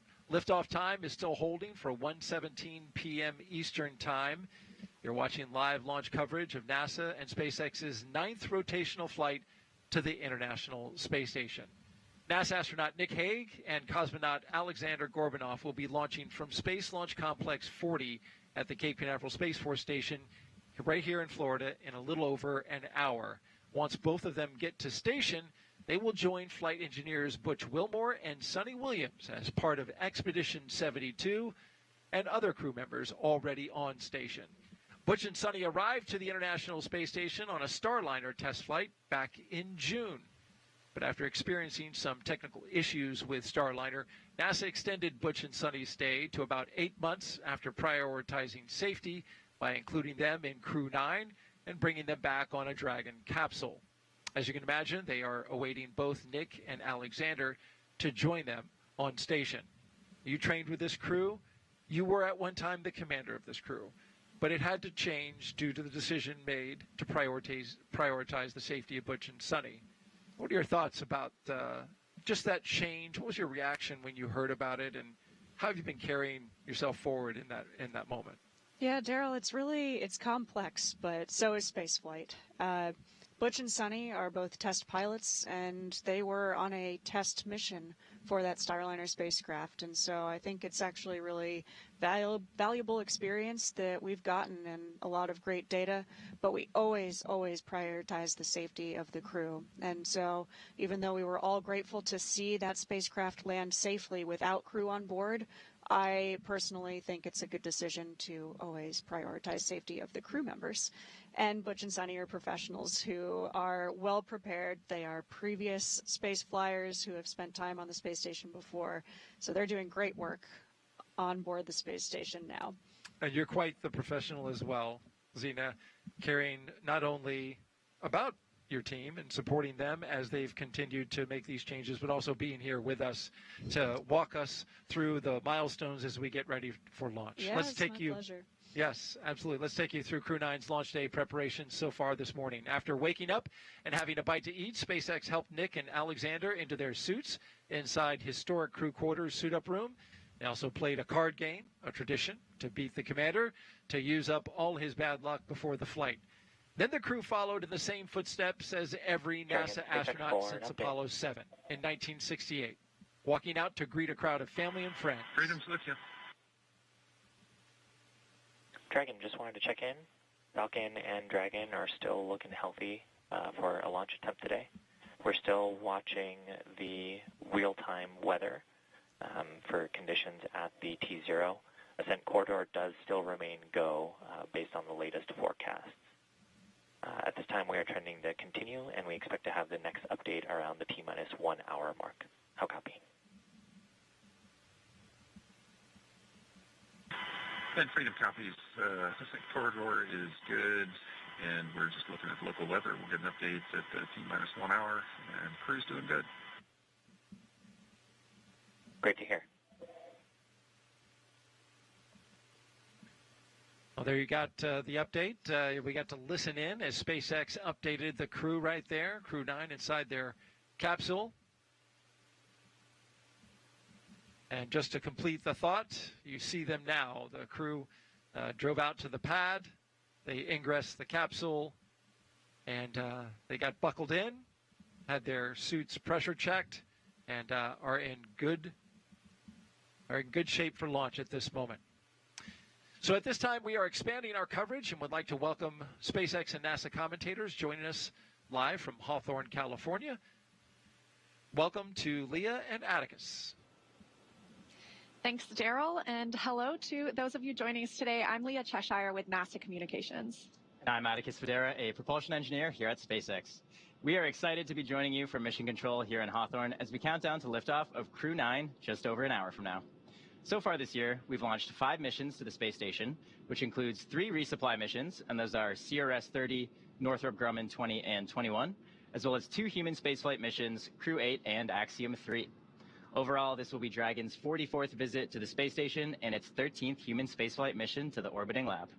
As Daryl mentioned, today's crew will fly aboard the Dragon spacecraft named Freedom, which previously flew the NASA Crew 4 mission, in addition to Axiom missions 2 and 3.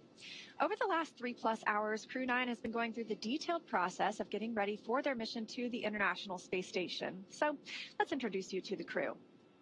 In the commander's seat, NASA astronaut and U.S. Space Force Colonel Nick Hague. He is making his second trip to low Earth orbit. This Kansas native and test pilot was selected by NASA as an astronaut in 2013 and has spent a total of 203 days in space conducting 3 spacewalks. Next to him is mission specialist Aleksandr Gorbunov, who was selected to be a cosmonaut in 2018. He studied engineering with qualifications in spacecraft and upper stages from the Moscow Aviation Institute, and he is a first-time flyer. We are so excited to have Nick and Aleksandr on board today. To date, SpaceX has flown 54 passengers to space since the Demo 2 mission in May of 2020.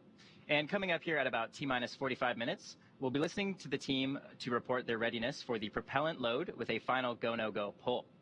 So far, it continues to be a smooth countdown, and we're looking good for an on-time liftoff at 1:17 p.m. Eastern Time from Slick 40 in Florida. Today's launch is a big day for spaceflight. It will be the first time in history astronauts will launch from Space Launch Complex 40. So while we wait for that go pull, let's learn just a bit more about how Slick 40 was prepared for today's flight. SpaceX acquired the lease for Slick 40 back in 2007, and 3 years later, Falcon 9 made its inaugural flight from the pad. Since then, Slick 40 has launched dozens of notable missions for SpaceX, including our first demonstration missions as part of NASA's Commercial Orbital Transportation Services program, as well as the very first Dragon Commercial Resupply Services missions. As of today, Pad 40 has hosted over 200 Falcon 9 launches. In 2023, in order to accommodate for the growing Dragon manifest, we added a tower and access arm to support human spaceflight missions.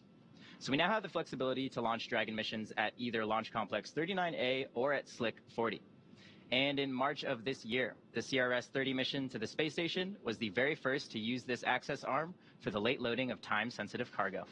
And today, for the very first time, a crew boarded Dragon using this new access arm to fly to space. To help prepare Slick 40, the team also added emergency egress chutes that provide a new way to rapidly evacuate anyone off the tower to maximize human safety across a variety of scenarios. This is a bit different from the slide basket system that is used at Launch Complex 39A, where baskets are suspended from slide wires that extend from the launch tower to a landing zone. This is something that, we hope we never have to use, obviously, but it is really amazing how quickly it unfolds and how quickly it allows someone to get off of the pad or out of the kind of danger area, get into that car and move away. Yeah, certainly. So sorry about that. No worries. As a reminder, 2 of the seats will be empty for today's flight, and they will be filled during our return next February by NASA astronauts Butch Wilmore and Sunny Williams, who are currently living and working aboard the space station. Butch and Sunny launched on June 5th as part of NASA's Boeing crew flight test on the Starliner spacecraft.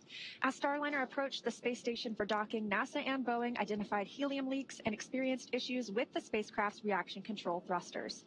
Following weeks of in-space and ground testing, technical interchange meetings, and agency reviews, NASA made the decision to prioritize safety and return Starliner without its crew. Starliner did safely land uncrewed on Saturday, September 7th. To prepare for those manifest changes on today's flight, Nick Hague and Aleksandr Gorbunov ran through a number of training exercises to allow Alexander to build his expertise on Dragon operations. They also performed emergency scenarios with stand-ins for Butch and Sunny to simulate the conditions they could face during the downhill or return portion of flight, and that is targeted for February of 2025. For each crew, SpaceX suits are custom tailored to fit each astronaut and provide oxygen, cooling, communications, and protection during the dynamic phases of flight. For Crew 9's return, there was already a reserve spacesuit on the space station that NASA astronaut Sunny Williams will wear for the journey home. In fact, Sunny helped SpaceX fit test their spacesuits a few years ago as part of the preparations for crew missions. SpaceX built a prototype of the IVA, or intravehicular activity, flight suit design for the original CCP cadre, which included Sunny, as part of the overall commercial crew development process. Butch Wilmore's suit was created using measurements provided by NASA based on his sizing for an extravehicular mobility unit, or EMU, which are the suits astronauts wear on spacewalks outside the space station, and that's being delivered on today's launch. So everything is set for Butch and Sunny to return with Nick and Alexander when Crew 9 comes home next year. Now we're just at about T-minus 1 hour and 7 minutes, counting down to today's launch. While we wait, let's check in with Nilofer at the Johnson Space Center to see how things are shaping up at Mission Control in Houston.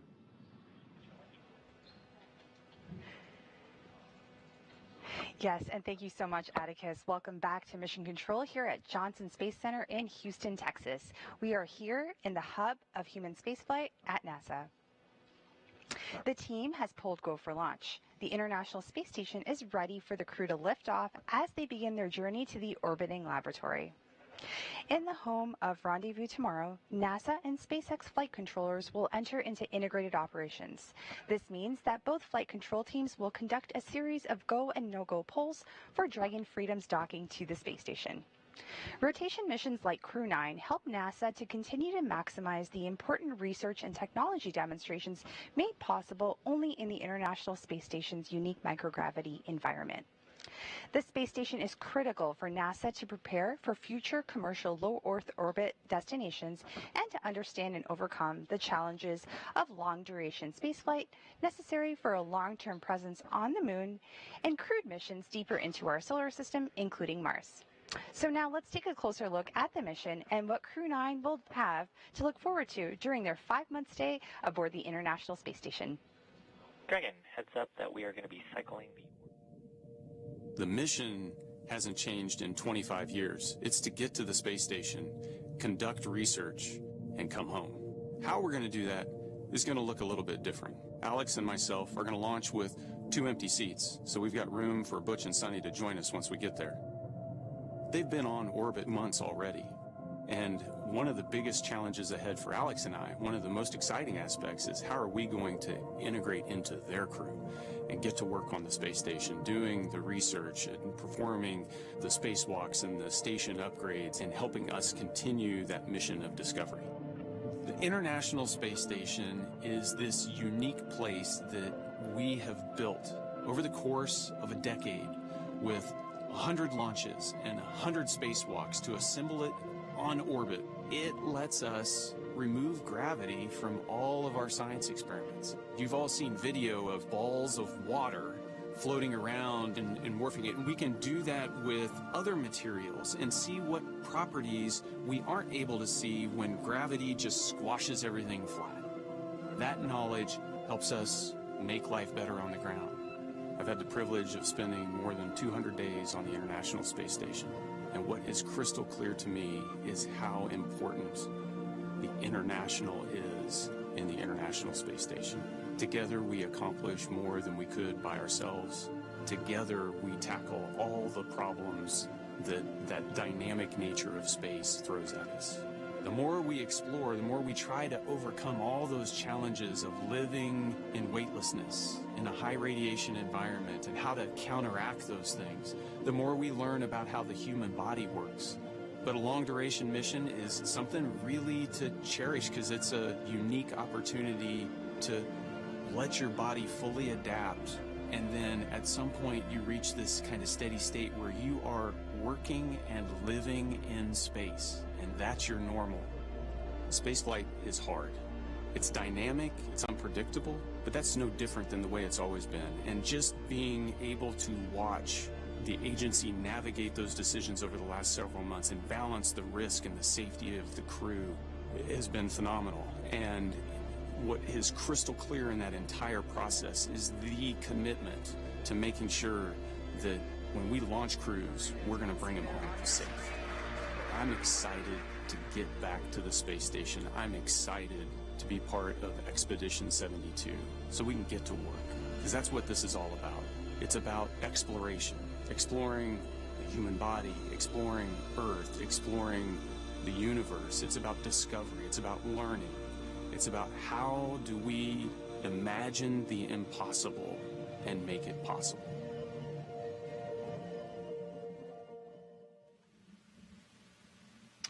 And welcome back here to the Kennedy Space Center in Florida. Just a quick programming note. If you're watching us on YouTube, make sure you refresh your browser, because that will allow you to chat with us, not us specifically, but with our producers and our support folks who will answer your questions. But then also, if you use the hashtag AskNASA, we'll get the questions to our astronaut, Zena Cardman, so she can answer them. And she's been doing a great job of answering all the questions leading up until this point. Thanks, Daryl. It's been a blast to be with you. It's been a several hours long process, actually, just part of an even longer process to get astronauts to the International Space Station. And we're just a little more than an hour away from liftoff now, as we look forward to a launch from Space Launch Complex 40 here at the Cape Canaveral Space Force Station. We have been monitoring the weather. One of the factors in today's launch, we have a good spacecraft, we have a good rocket, and we have a good pad. Go for section 5 of 4.100. Please report when you are go for launch.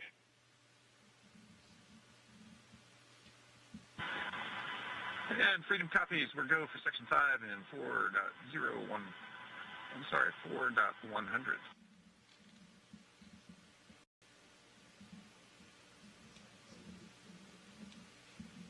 And there you heard communication between Commander Nick Hague and SpaceX Core, the crew operations and resource engineer. This is communication we're going to be hearing throughout this point leading up to liftoff. That's right. Core, that voice from Mission Control in Hawthorne, is the one voice who is communicating directly with the crew today. You'll hear a few voices, but for the most part, we really like to keep those communications to a minimum. But our core, whose name is Shiva, just told the crew that we are continuing to progress towards launch. The next big milestone coming up will be the go, no-go decision to start loading propellant onto the Falcon 9 rocket. And that's a big decision, Zena, because as you know, that is going to take the weather into account. And SpaceX Freedom, section 5, 5.4, we're go for launch. SpaceX copies, crew are ready for launch. Some very exciting words to hear from Commander Nick Hague. They are ready to go. Is the weather ready to go? We'll find that out in just a bit they're going to make that decision, as you mentioned, about the weather before they start fueling the rocket, because once they do that, that locks it in at T-minus 35 minutes, and we're tanking the rocket at that point, and it's a pretty strong commitment at that point. As you can see on your screen, the radar is showing a storm that just moved offshore. That dumped some rain around the area, certainly on the launch pad. It didn't cause any harm. There were no problems with that. We can handle some rain on the rocket and on the launch pad.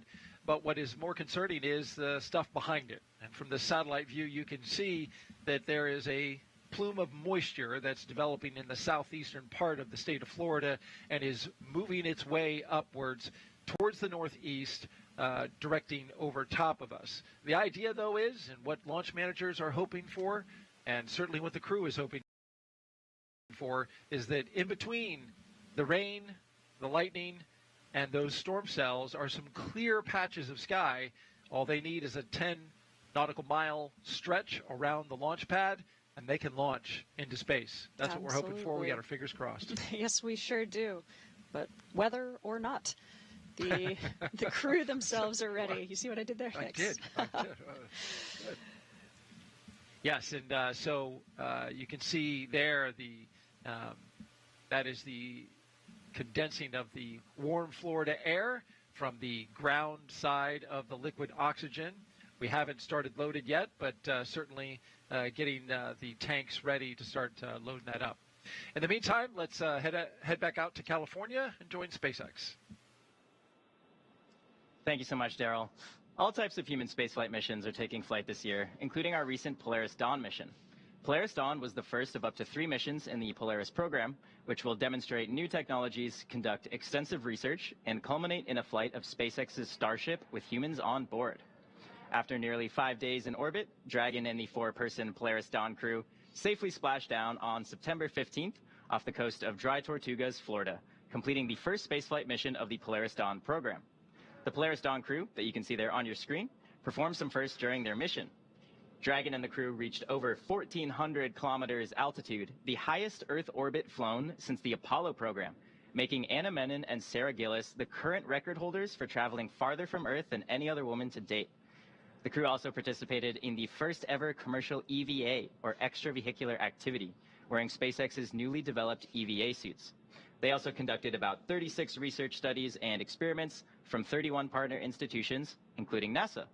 And in addition to all of that, they also tested Starlink laser-based communications in space. That's right. As Atticus mentioned, NASA's Human Research Program flew 3 investigations on Polaris Dawn. The first study tested a compact, commercially available device that can collect astronauts' blood pressure, body temperature, ultrasounds, and other health information to see how easily it can gather data in space. The investigation will also assess whether the technology can help provide robust telemedicine in space. Another investigation sought to better understand the space-related motion sickness that's experienced by many astronauts through surveys and other health data. And the third study evaluated whether crews experience any injuries or discomfort from re-entry back to Earth, helping us at NASA design re-entry protocols that best protect crews. Additional human research was conducted on the Polaris Dawn crew members through the NASA-funded Translational Research Institute for Space Health, a cooperative agreement with multiple universities, assessing sleep, eye health, immune systems, and more to help NASA build and maintain a robust archive of human health on everyone who flies in space. Missions like Crew 9 and Polaris Dawn are important steps in building our future in space. Each mission delivers critical lessons and science that can inform long-duration spaceflight missions and help us continue on our journey to making life multi-planetary. Lessons learned also help guide development of SpaceX's Starship vehicle, which will be a key element in putting humans back on the moon and eventually on Mars. Before we head into our next interview, let's learn a bit more about what's happening with Starship down at SpaceX headquarters in Starbase, Texas. The first flight of Starship was in April of 2023, and the vehicle for the 5th flight is currently stacked and ready to fly. We made major strides with Flight 4 earlier this summer with a successful landing burn and a soft splashdown of our Super Heavy booster. We also saw a Starship survive re-entry for the first time with views live streamed from the vehicle via Starlink from space all the way through splashdown. We've got more flights planned that will start demonstrating some of the key technologies that will help make Starship fully and rapidly reusable. Now, the one I'm super excited about is catching that super heavy booster, which we'll be attempting on our next flight. If you've seen Starbase recently, you probably noticed that our teams have completed stacking the second launch tower at Starbase, which will be coming online early next year. Having 2 operational launch towers paired with ships and boosters rolling off the line in our new Star Factory will allow us to increase our flight cadence and test more rapidly. Our teams at Starbase have been hard at work on the continued Star Factory expansion. This 1 million square foot facility brings Starship and Super Heavy manufacturing closer together for more optimized production. And that will set the stage for us to rapidly produce hundreds of ships each year. And that's what it's going to take to build a self-sustaining city on Mars. Production lines are spinning up in Star Factory with multiple next-generation starships currently in build as we get ready to ramp up our launch rate. We did recently static fire the Starship for Flight 6, producing some incredible video of its 6 Raptor engines in action. And we do have boosters already built for the next several flights. And I'm really looking forward to seeing us catch the booster on the tower. That'll be a huge milestone. So I think we're all looking forward to that. Now, because Starship will serve as the lunar lander on Artemis 3, which is currently scheduled for the second half of 2026, it'll be the first to send humans to the lunar surface since Apollo. So we can expect to see SpaceX ramping up testing this year and next. The NASA and SpaceX teams have been working through a ton of additional hardware milestones outside of the flight tests, including the recent testing conducted with Starship's airlock and the Axiom spacesuits NASA astronauts will be wearing on future moonwalks.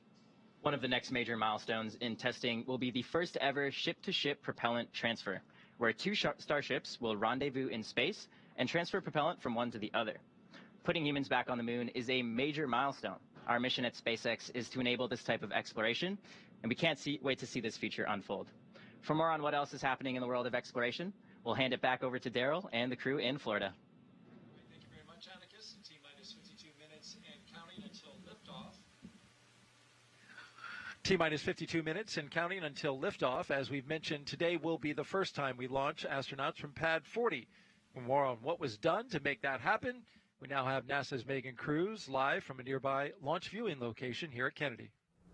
Hey, thanks, Daryl. And I'd also like to introduce Alec Jacobs. You see him right there next to me on the screen. He's the launch site integration lead with the Commercial Crew program. And we wanted Alec on today because, Alec, you were part of certifying Slick 40 for this inaugural crewed launch. Can you tell us about that? Yeah, so I've had the pleasure of being on the team that's been working on Slick 40 for the past 2 years to get it ready to launch Crew. 2 years ago is when NASA and SpaceX made the decision that we wanted to be able to have Slick 40 as a backup launch pad for crewed missions. So since then, the teams have been hard at work implementing all the crew systems. We've implemented the crew tower, crew access arm, the emergency egress systems, and all the Dragon systems needed to fuel and get ready the Dragon spacecraft for launching crewed from this pad. So it's been a great work over the last 2 years, and things have really come together in the last 6 weeks as we've focused our effort on Slick 40. Yeah, and you guys had to pivot to Slick 40, right? Because Crew 9 was supposed to launch on 39A, but as we know, it's really busy here on the Space Coast. Yes, it is really busy on the Space Coast, like you said. So a lot of launches going on from both 39A and 40 across the Space Coast. One of the ones we were looking at closely was NASA's Europa Clipper, which is actually planned to go off of 39A in October timeframe. So because of that and because of the move to the Crew 9 launch date, we were able to move to Slick 40 because of the crew capability we've been working on for the last 2 years. So really glad we put all that effort into that backup capability at Slick 40. And now it's all coming together today as we hope to launch here in just a little bit. Yeah, so it sounds like agility, flexibility, that was really key to getting us to launch day today. Can you walk us through some of the other changes that maybe the program had to navigate? I mean, including, obviously, launching 2 members instead of 4. Yeah, so a lot's happened in the last 6 weeks, and like you said, Megan, launching 2 crew members versus 4. Our teams have had to adjust to that, make sure we have the right training protocols and plans in place for the 2 versus 4 contingent. We're also able to let our first stage booster fly on its first mission out of Slick 40, get a flight on that booster, and now we're using it for the second time. And like you said, we're moving from 39A to Slick 40 for this launch, so a lot of flexibility among our teams and a lot of capability within our program and within NASA for our crew launch capability. So it's really great to see that we're able to accommodate all of these changes kind of at the last minute and still be able to get to launch today. Yeah, really talented people that we work with here. So thank you so much, Alec. We're now just minutes away from polling the launch team to see if we're going to load propellant into the Falcon 9. So let's introduce you now to Ronnie Foreman live at SpaceX headquarters in Hawthorne, California. Thanks, Megan. I'm Ronnie Foreman, a senior commercial sales manager here at SpaceX, and I'm excited to be joining you all. We are coming up on just under 50 minutes to launch. Dragon SpaceX for a weather update. Call out there from our core about a weather update. Freedom's with you. Dragon, have good news that the most of the concerning weather that we saw from earlier has either cleared the pad or is trending to clear. We are still watching some precipitation, and we are expecting our next cross-check at around the T-minus 45-minute mark. We'll let you know, along with the go, no go for a prop load, what that weather looks like. How copy? Freedom copies. Outstanding news. Thank you. Good news from our core there from Mission Control. We are coming up on just about 49 minutes to launch, and obviously our teams are carefully moving through the pre-flight process. A lot of preparations have brought us to this point, including a dry dress rehearsal and static fire on Tuesday. A dry dress rehearsal is a practice run before launch, where all of the steps are conducted except for the loading of propellants, which is why we call it dry. The integrated spacecraft and rocket are rolled out to the pad and raised vertically, and the crew and all of the support teams go through their steps exactly as they would on launch day to make sure that they're ready when we do go for launch. However, during a static fire test, which we also did earlier this week, the crew is not present. Propellants are loaded and the engines on the booster are fired for just a few seconds while the rocket is held down to the launch mount. The data from the static fire test is then reviewed and incorporated into NASA and SpaceX's decision to proceed with launch. All of that hard work brings us to today, and next up in our countdown, our launch director will check in with the team for readiness, both for prop load, as you heard earlier, and for launch. The Dragon team, as well as key NASA launch members, are currently at the Launch and Landing Control Center at SpaceX's Hangar X in Florida. The launch director will also check in with the Dragon mission director, or MD for short, and NASA launch manager to make sure they're ready to move forward. Right now, of course, our two-person crew is on board Dragon waiting to get that green light to stow the crew arm for launch and arm the launch escape system. Once our LD gives the go-ahead, we should get a good view of the access arm moving away from the spacecraft. The range continues to be go for launch today, monitoring the clearance area surrounding our launch pad as well as the air and sea space along the flight corridor.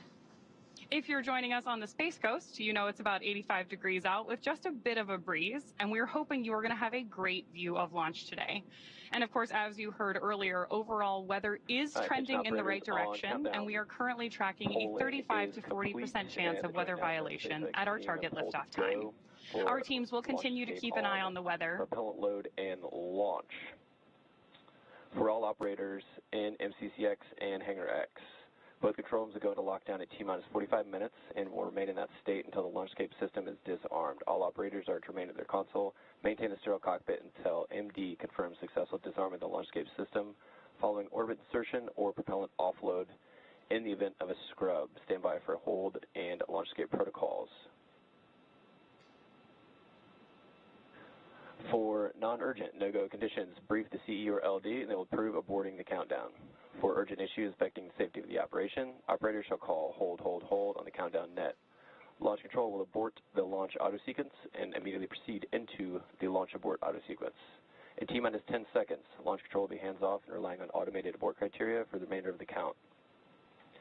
Operators advise the launch director whether structural breakup or fire is imminent or occurring per Dragon manual escape flight rules.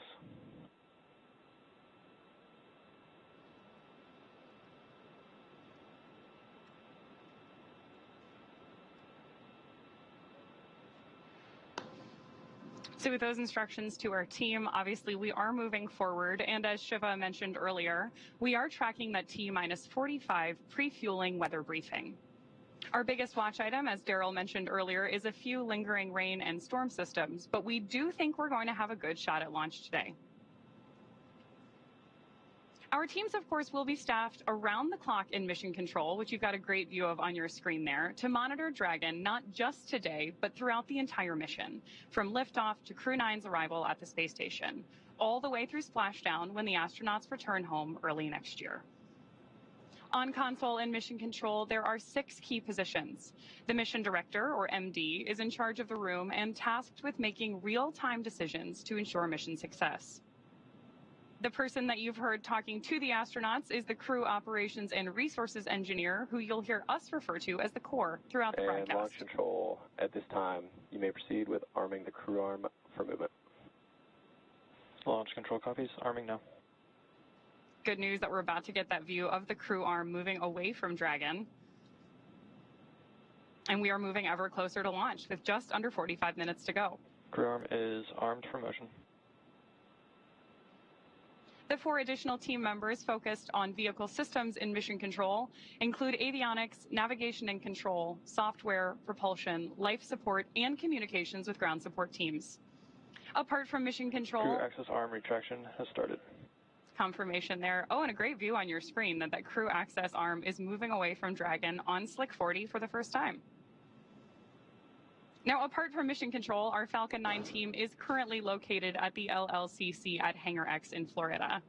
With just about 44 minutes until our T0 today, all the teams are settling in for final checkouts, propellant loading, and for launch.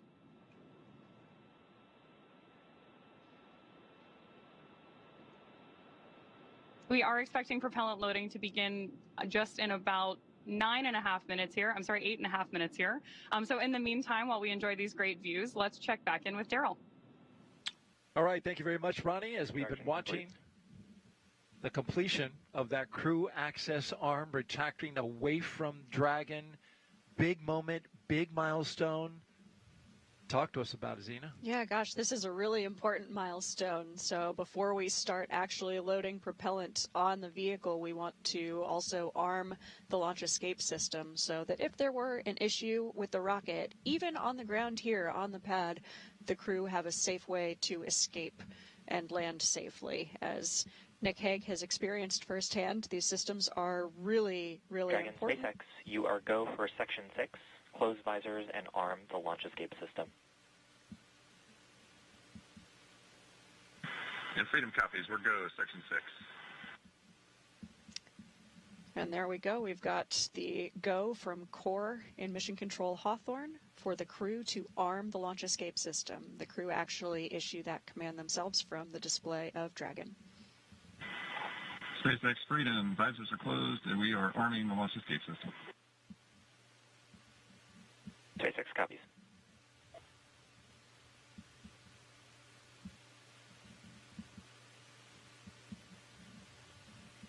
All of these milestones moving towards the big one, which is tanking Falcon 9 with propellants, which would kick off at T-minus 35 minutes.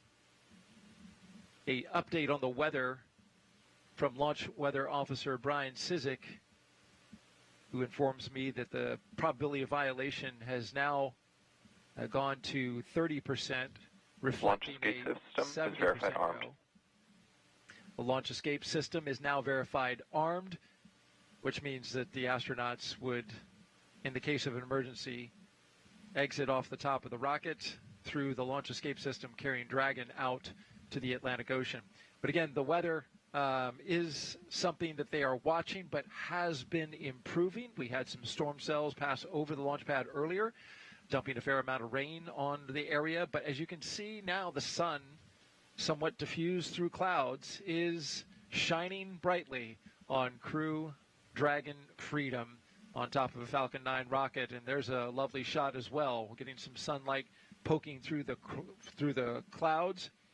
There is a storm system, another group of clouds and storms that's tracking on its way here. But according to Brian Cizik, it is not going to arrive before T0. And that's a great update and a great improvement in the weather scenario. That's exactly right. Things are trending in a positive direction. I'm feeling optimistic.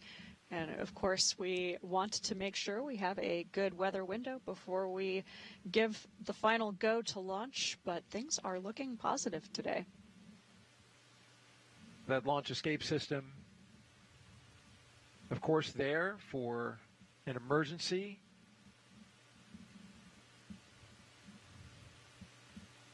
If there was a pad abort, Dragon would lift off, either automatically, or if Nick Hague felt he needed to, he could, obviously you understand this as you're in training as a commander, could hit the abort and bring Dragon off the top of that rocket as well, taking it about 2.5 miles off the coast there to land in the ocean. Yep, that's exactly right. Dragon and Falcon are very smart vehicles with excellent automation built in, and so that is the most likely scenario that would trigger a launch escape. But of course, the crew have the ability to trigger that manually using a handle that's just below the displays of the Dragon spacecraft, and actually certain ground operators can also trigger it remotely. The launch escape system is powered by Super Draco engines capable of moving Dragon 1/2 mile in only 7.5 seconds, which is equivalent to a peak velocity of 436 miles per hour, something the astronauts feel. Yes, absolutely. So you could expect in the case of a launch escape to experience some really high G loads.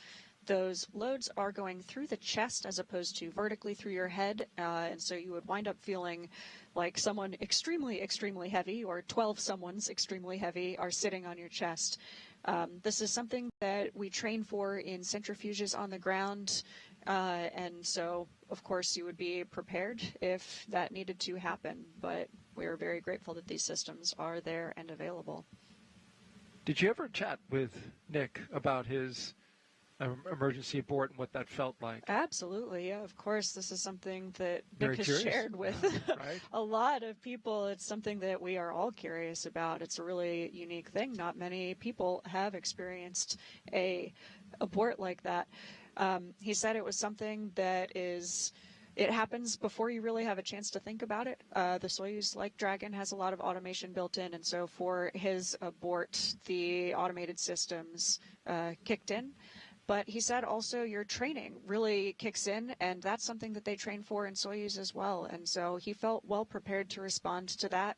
All of the teams were in place, and he was collected safely after landing, brought back, and had the chance to launch again, actually not too much later. So this will be Nick Hague's second mission to the space station, but his third launch. His third launch, indeed. As we watch now inside, looking at the Dragon Freedom, Nick Hague, Aleksandr Gorbunov in their seats, configured for launch, ready to go. Another interesting note about this flight, we were talking about the launch escape system, is this new capability that SpaceX has for emergency propulsive splashdown. It's the same system that we're talking about for launch escape system, but for prop splash, as they call it. It's amazing that this is there just in case there's a complete failure of the parachutes, where those Super Dracos would also fire, right? That's right. Yeah, this is a really interesting capability. And of course, we have multiple parachutes on board the Dragon, and so this would be a backup to the backup in a Tanks are really venting for the start of propellant load. deep contingency case. But it's an amazing capability. The software has been built in, the plumbing has all been there from the start, but now we're actually flying with that software enabled, and of course we could unenable it if something changed in the configuration of that Dragon capsule. Just another good backup to have as we encircle the launch complex there, Space Launch Complex 40, a historic first today, launching astronauts from this launch pad for the first time ever. T-minus 36 minutes and 20 seconds and counting, just a little over a minute away from propellant load, a big milestone on our way to launching today.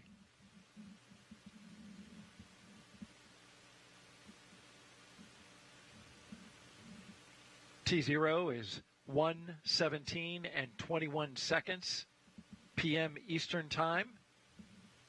It is an instantaneous window.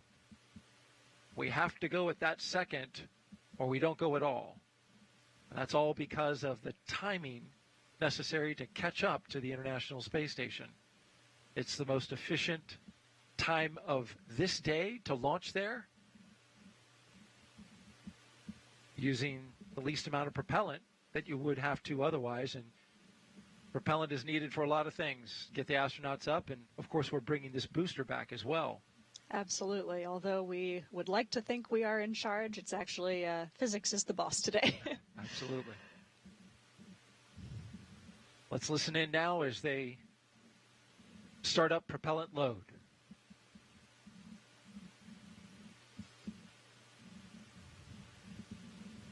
Propellant load has started. There we go. There we go. This is a big milestone today. You can see that crew access arm is retracted from the Dragon. That is because we now have the launch escape system armed. Loading propellant is a dynamic operation. Very dynamic operation when you start flowing, kerosene, highly refined kerosene, and then a little bit later, liquid oxygen. That's right, yeah. So we'll be starting to load the liquid oxygen on stage 1.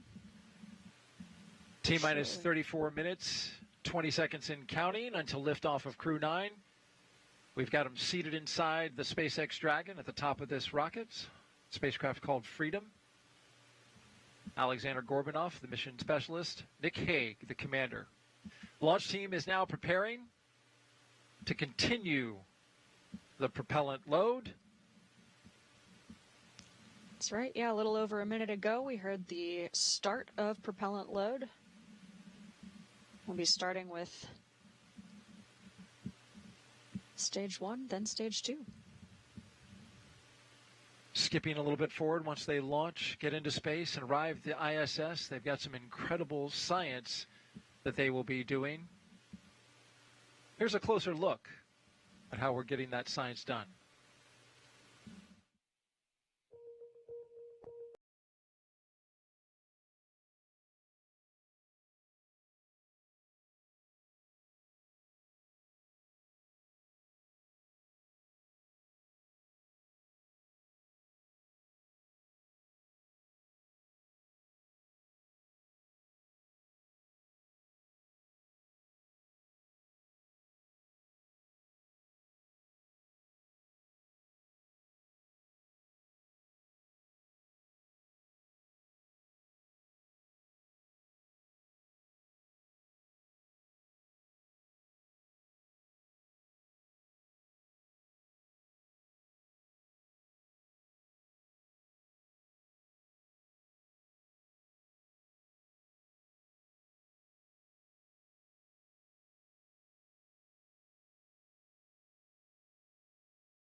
This is me, Deepto from AstroYonder once again. Right now we heard the call out that the prop load had started to begin.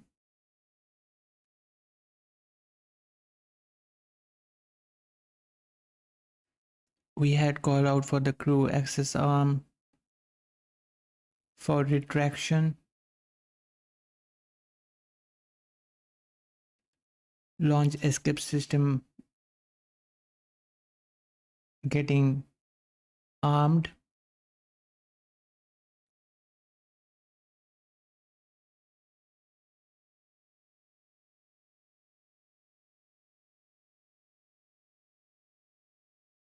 right now we are loading the rocket grade kerosene or the RP1 on board the first and second stages of the Falcon 9.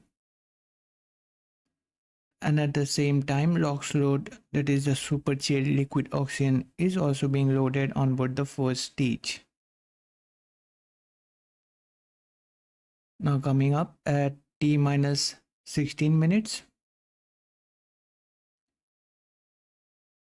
we will have the second stage liquid oxygen load to begin. At T-minus 7 minutes, that's when the chill down of the 9 Merlin engines will take place, which involves flowing a small amount of liquid oxygen through the plumbing and turbopumps, which helps protect the engines from the risk of thermal shock and damages during the startup sequence. At about 6 minutes before liftoff, the first stage kerosene tanks should be full. At T-minus 5 minutes and 30 seconds, the strong back retract sequence will begin. It will start with the clamp arms, which we see just underneath the Dragon trunk, to open up and then the transport erector or the strong back recline about 1.5 degrees away from the vehicle. It will remain in that position until liftoff, at which point it rapidly pulls back to clear the way for the Falcon 9's rocket's vertical ascent.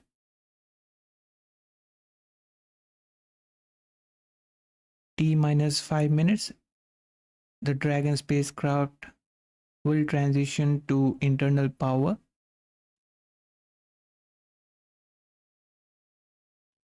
At T-minus 3 minutes mark, the first stage liquid oxygen loading should be complete, followed by the second stage liquid oxygen loading, wrapping up at T-minus 2 minutes mark. At that point, the Falcon 9 rocket is fully fueled with 1 million pounds of propellant.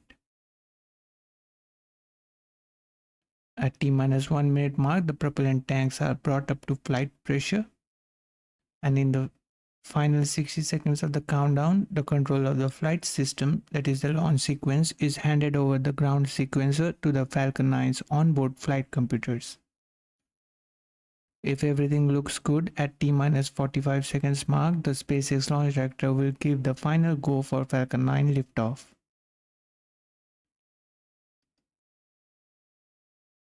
At T-minus 3 seconds, the engine ignition sequence start command being issued by the onboard engine controller.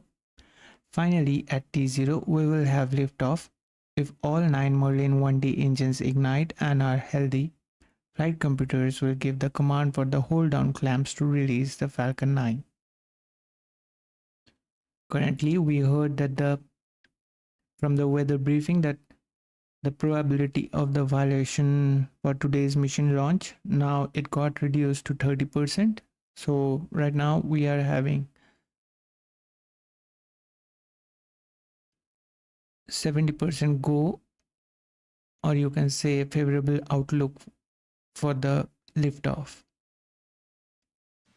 I am, and it's so great to have them here at Florida always. You know, Administrator, the weather seems to be improving, so we're hopefully poised to send another 2 astronauts to the International Space Station, where, of course, you know, we've had American astronauts there continuously for over 20 years. Talk to us about how international partnerships really help with American ingenuity in space.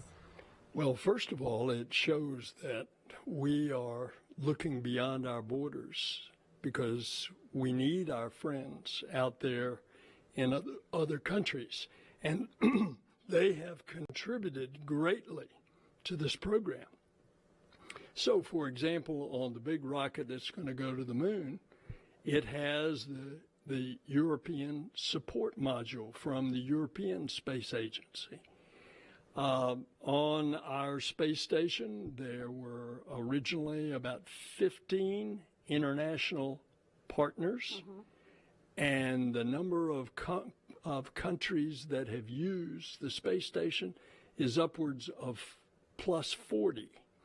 So it is very much an international space program, and that's why it's called the International Space Station. And actually, I'm going to ask you one more question, since we're talking about how the International Space Station is really a test bed for us as we return back to the moon, go farther to Mars. Let's talk about the Artemis II mission. Are there any updates for that as we look forward to sending 4 astronauts to orbit the moon? Well, we are looking forward to the next flight, Artemis II. The crew has been named. Reed Wiseman is the commander. They're going to do everything in preparation for the 3rd Artemis, which will be the one that will go into lunar orbit, hook up with a SpaceX lander, and we will have then the first woman and the next man will walk on the moon. Yeah, something exciting to look forward to. Now, Deputy Administrator, let's go back and talk about Crew 9 now. So, you know, we're launching with 2 empty seats. That's so NASA astronauts Butch Wilmore and Sunny Williams can return with Nick and Aleksandr early next year. What have Butch and Sunny been able to accomplish on the ISS since they got there in June? Well, the good news is having 2 extra sets of hands means more than 80 hours a week of extra work that can go into critical science, but also maintaining the station. So they have really contributed. Crew time is really precious on orbit. It feels like there's never enough. Yeah. But I would like to highlight a couple of experiments that they have been working on that I think are exciting, both because of how they impact future spaceflight, but also people here on Earth. So the plant management, a water management experiment, which is testing different techniques for transporting water to plants. Now, in space, in microgravity, water doesn't flow the same way without gravity to take care of it. But what's interesting is not only will that help us when we go to the moon and we go on to Mars, the ability to grow our own plants, but it also affects hydroponic systems here on Earth. The other experiment that I think is really significant is looking at taking some tissue cultures of the bone marrow that creates platelets, right? Very important in our blood system. And they're going to grow them in cultures. And part of that is to look at blood clotting and how those cells develop and how it might work in space. Right. But it also is going to help us understand blood clots better here in gravity by being able to compare the two. I know, so they are great doing experiments. very significant science. Yeah, it's always so great to have veteran astronauts there as well. All right, so let's head back over now to our commentators in Hawthorne, California. Thank you both. Thank you, Megan. As we continue to count down, let's take a closer look at the vehicles that will be taking Crew 9 to the International Space Station today. Falcon 9 is a two-stage rocket developed and manufactured by SpaceX, known for its safe, reliable, and cost-effective access to space. It's also the first and currently the only orbital-class rocket capable of reflight. Sitting at the top of Falcon 9, Dragon and its trunk stand over 26 feet tall. There are 2 windows on the spacecraft, plus 1 under the nose cone. The nose cone opens shortly after launch to expose the forward bulkhead thrusters and docking mechanism that will connect to the space station. Dragon's trunk holds solar cells, which power Dragon while it's in free flight. The trunk can also carry unpressurized cargo. Dragon has 16 Draco thrusters that can be used in space to help navigate the spacecraft to its destination, each providing 90 pounds of force. That doesn't include the 8 Super Draco thrusters used for an abort, which are no longer active once the crew is in orbit. Dragon has played a significant role in advancing our future in space by safely transporting crew to and from the space station. There's currently 4 Dragon spacecraft supporting human spaceflight missions that have docked to the station, and those are Endeavour, Resilience, Endurance, and Freedom. Designed to be the safest spacecraft ever flown, Dragon is capable of carrying up to 7 passengers to and from Earth orbit and beyond. Crew 9 is SpaceX's 15th human spaceflight mission since 2020, when Dragon became the first private spacecraft to take humans to the International Space Station. Dragon has completed over 47 launches and flown 54 astronauts representing 14 countries. Throughout all of those missions, Dragon has helped support more than 1,000 experiments. Altogether, the reusable Dragon spacecraft have completed 8 human spaceflight missions on behalf of NASA and visited the station 42 times under NASA's commercial resupply and commercial crew programs. And through all of that, Dragon has proven to be quite a versatile spacecraft. It can autonomously dock to the space station when outfitted with the ISS docking adapter, as it is for today's flight. When not going to the space station and in free flyer mode, the docking adapter can be swapped out for a cupola. Then, of course, you have our newest option, the Skywalker hardware, to support extravehicular activities, which the crew just used for the first time during Polaris Dawn. Continuing down the vehicle, we have the second stage. The second stage is powered by a single Merlin vacuum or MVAC engine, and this engine is optimized to perform in the vacuum of space. After stage separation, the MVAC will ignite and carry Dragon to its target orbit. The Falcon 9's first and second stages are connected by the black interstage, which houses the MVAC engine and the systems that decouple the 2 stages during stage separation. Below that, of course, is the first stage, which is powered by 9 Merlin engines. These 9 Merlin engines provide the initial thrust to lift Falcon 9 off the pad and clearing the tower through the lower, thicker parts of the Earth's atmosphere. Each of these 9 Merlin 1D engines delivers about 190,000 pounds of thrust at sea level, and that gives Falcon 9 a combined 1.7 million pounds of thrust. After stage separation, Stage 1 will return to Earth for recovery and reuse on a future mission using a combination of the Merlin sea-level engines and the 4 titanium grid fins located near the top of the booster, which will guide it during its re-entry and landing. The Falcon 9 first stage is also equipped with 4 landing legs that deploy just before landing to allow for a vertical touchdown on either a drone ship or a landing pad. And today, we'll be attempting to land this booster at Landing Zone 1 back in Cape Canaveral Space Force Station.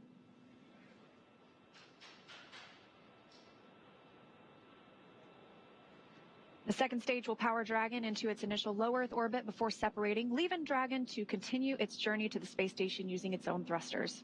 About 40 seconds after separation, Dragon's nose cone deploy sequence will begin, exposing the guidance navigation controls that help Dragon autonomously fly to the space station. With T0 coming up in just under 20 minutes, our teams at the Cape are doing a series of system checks to ensure Dragon and Falcon 9 are ready for flight. So for now, let's check in with Ronnie for a quick status update. Thanks, Atticus. We are still looking good for an on-time launch just under 20 minutes from now. Both Dragon and Falcon 9 continue to be healthy. As we continue to listen and watch the countdown, our teams are prepping the vehicle for flight. Propellant loading of both RP1 and liquid oxygen began at T-minus 35 minutes. We also heard the call out that the launch escape system is now armed. The launch escape system is designed to propel Dragon away from Falcon 9 in the event of an emergency during launch. The range, which is monitoring the keep-out zones, among other key flight requirements, also continues to report no issues, and they are go to support today's launch. As you heard earlier, weather is also looking good, and we are still tracking roughly a 30% chance of violation at our target liftoff time. But we are optimistic that we're going to have good conditions at that T0. Now, as a reminder, today we have an instantaneous launch window driven by our planned rendezvous point, the point at which Dragon and station will meet in orbit. The space station is currently orbiting the Earth at more than 17,000 miles per hour, and Dragon needs to catch up to it. That means we have to deliver Dragon to the correct orbit by timing its trajectory relative to the orbiting laboratory so that they are in the same place in space at the same time. A precise liftoff time is crucial for hitting that rendezvous point. Of course, that means that at this point, if we hear a hold for any reason, we'll have to stand down and target our backup opportunity, which is tomorrow at 12:54 Eastern Time. Now, with all systems go, I'm going to turn it over to Nilofer for a status update from Houston. And thank you, Ronnie. Back here in the International Space Station Flight Control Room at NASA's Johnson Space Center in Houston, teams are continuing to work around the clock to monitor activities aboard the orbital outpost. Leading the team inside the room is Flight Director Nicole McElroy. The team in Mission Control Houston, the team in Hawthorne, and the astronauts aboard the space station will track the autonomous docking of Dragon Freedom on Sunday when they enter joint operations. This will happen when the spacecraft enters the approach ellipsoid, the invisible boundary that helps us monitor arriving and departing spacecraft.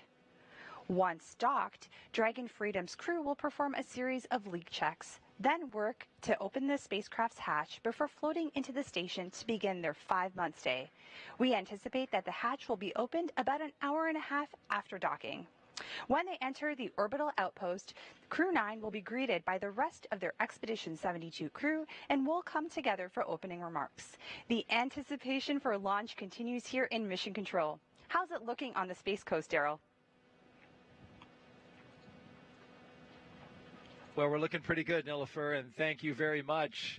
Weather improving here at the Kennedy Space Center. If you're just joining us, we are 16 minutes and 37 seconds away from the launch of the 9th astronaut rotation mission to the International Space Station under NASA's commercial... Stage 2 LOX load has started. And there you heard, Stage 2 LOX load has begun, the final loading of propellants into the Falcon 9 rocket. Commander Nick Hague and mission specialist Aleksandr Gorbunov are strapped into their seats inside Dragon Freedom. As you can see right there, the Falcon 9 rocket fueling operation well underway. The launch escape system is armed, and that means Dragon is prepared to launch itself away from the Falcon 9 in case of an emergency. So far, operations look and sound as expected, and we are counting down to liftoff at 1:17 and 21 seconds p.m. Eastern Time. And I want to welcome in a special guest here on set now. NASA astronaut Stephanie Wilson is here, joining us alongside Zena Cardman, both of you NASA astronauts. It is so good to have you both here. You both trained for Crew 9. This is where you probably expected to be on this day, but you have accepted this role of supporting your friends for launch. And as they get ready to launch with 15 minutes left to go, Stephanie, question for you. What is the mindset of the crew that you trained with? You've flown into space 3 times on the space shuttle. What's the mindset of the crew right now? Well, thank you, Daryl, and thank you, Zena, for having me join you today. And yes, both Zena and I have trained for 1.5 years with Nick and Alex. They have trained hard. They are well prepared. In this moment where they are strapped inside the vehicle with just the two of them, they are reviewing procedures. They have trained for this moment. They are ready to execute the mission. They are, of course, looking forward to the work that's ahead of them on the International Space Station. Perhaps a little bit sad to be leaving family and friends, but they'll be talking to them soon once they have docked to the International Space Station. But it's a moment to review all of the hard work that has gone into this moment in the preparation and to be ready to execute the mission, which they will do very well. Speaking of hard work, you both trained for Crew 9 for 1.5 years. And so from a human level, we know you are professional astronauts. Your seats were needed for Butch and Sunny to bring them back. What was it like for you personally when you learned that you wouldn't be flying today, but you would be flying some other time, but not today? Yeah, gosh, Daryl, I think I felt a lot of emotion when I saw Stephanie walking through the door there. It's bittersweet, but it's a really beautiful thing. I think any launch is a testament to the power of collaboration, and this launch maybe even more so than usual. I think from my perspective, it's a privilege and a choice to take part in something that's larger than yourself, and that's a choice that I make today and the next day and the next day. So in this moment, it's feeling exciting, it's feeling bittersweet, but for the most part, I'm feeling a lot of joy and pride in our space program, and so excited for our crew members, especially Aleksandr. This is his first launch to space.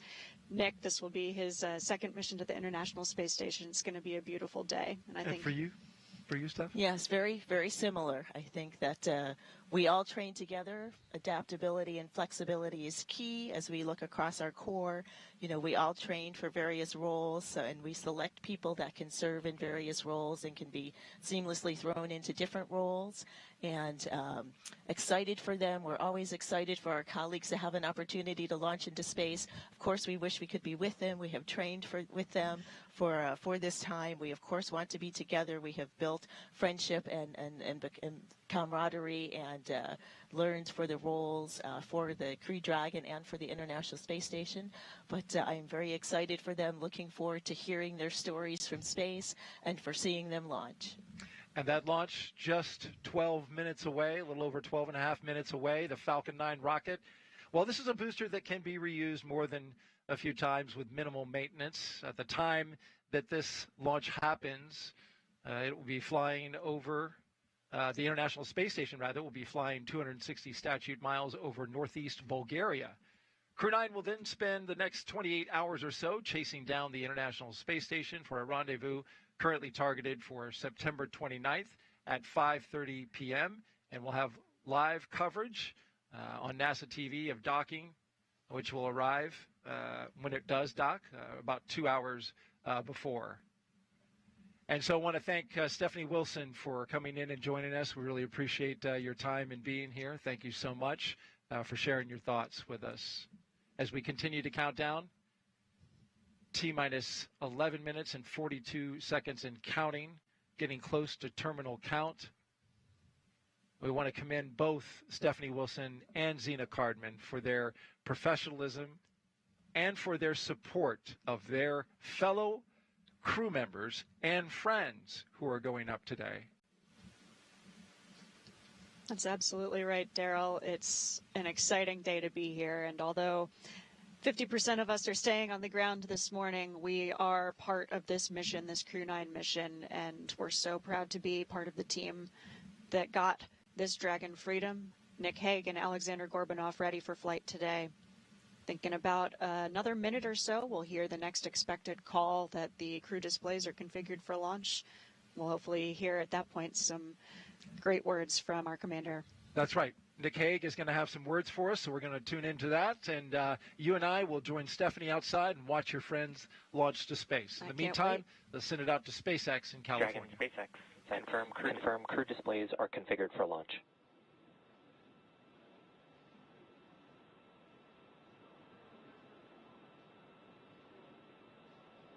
So good news there from Mission Control. And our next major countdown event will be around the... And SpaceX Freedom. We can confirm our displays are configured for launch. I'd also like to take the opportunity to thank the entire team around the world for your hard work and dedication to get us to this point. Alex and I are ready and honored to represent you and everyone back on Earth. A huge thanks to our families and friends for your unwavering support, and to Crew 9, unbreakable. We go together.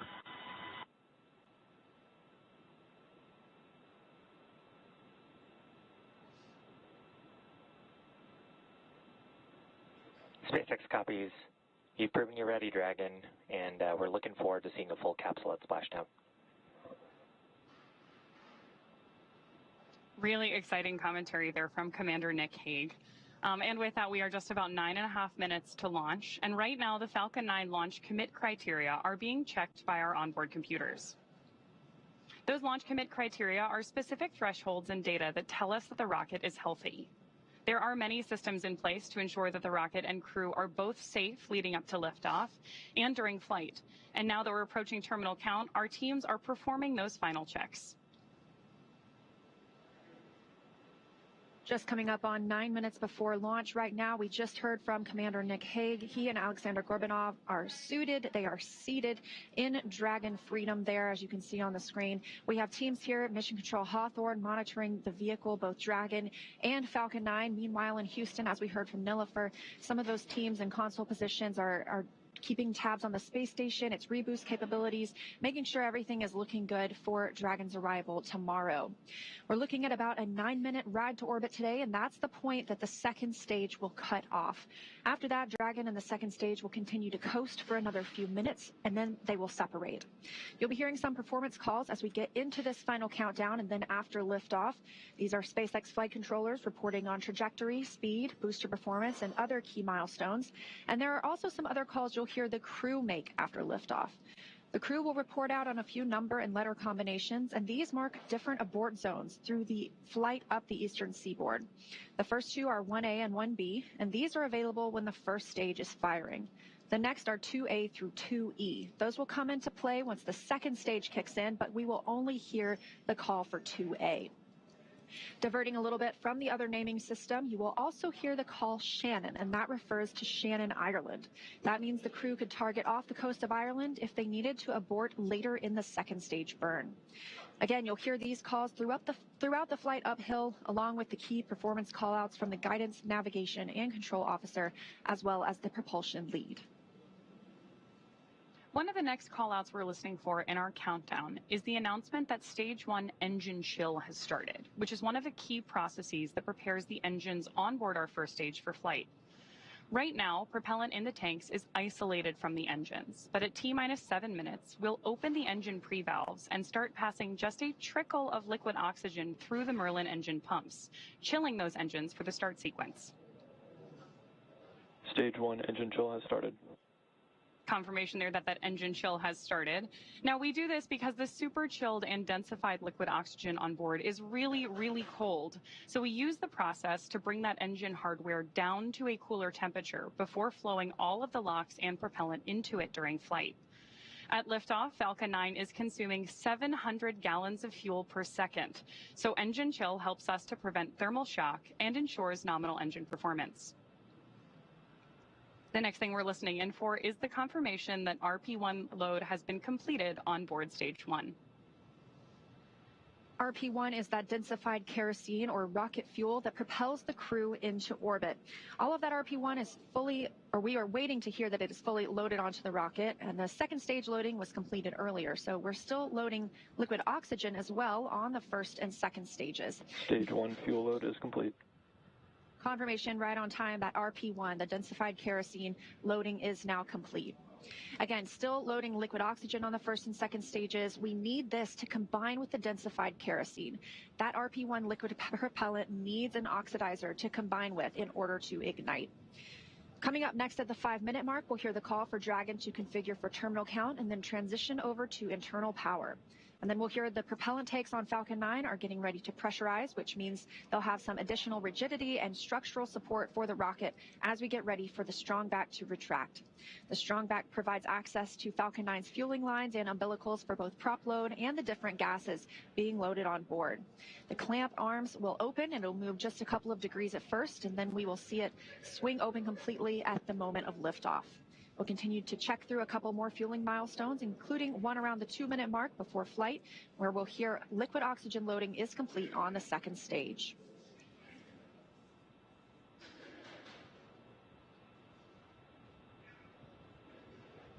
Falcon 9 tanks are pressurizing for strong back retract. Dragon in configure for terminal count. Now under 5 minutes to launch, we are in terminal count, meaning the Dragon onboard computers take control of the spacecraft. Again, we are still watching first stage as its liquid oxygen loading continues. That'll be complete around 3 minutes, followed by completion of second stage liquid oxygen loading about 1 minute later. Strong back retract has started. Just heard that call out from Mission Control that strong back retract has started. And if we keep a close eye on the screen, there we go, just coming out of those clouds of liquid oxygen, we got to see those clamp arms opening up around stage 2. What's going to happen now is that our strong back will recline just about 2 degrees away from the vehicle. But the TE will throw back all the way to 45 degrees at liftoff, clearing the way for Falcon 9 to leave the pad. As Leah mentioned, that strong back does route the vehicle's fluid and telemetry lines all the way up to the rocket and our spacecraft today. Good views of the strong back moving away from Falcon 9 and Dragon there on the bottom right-hand side of your screen. With that, we are just about 30 seconds away from LOX load completion on board the first stage.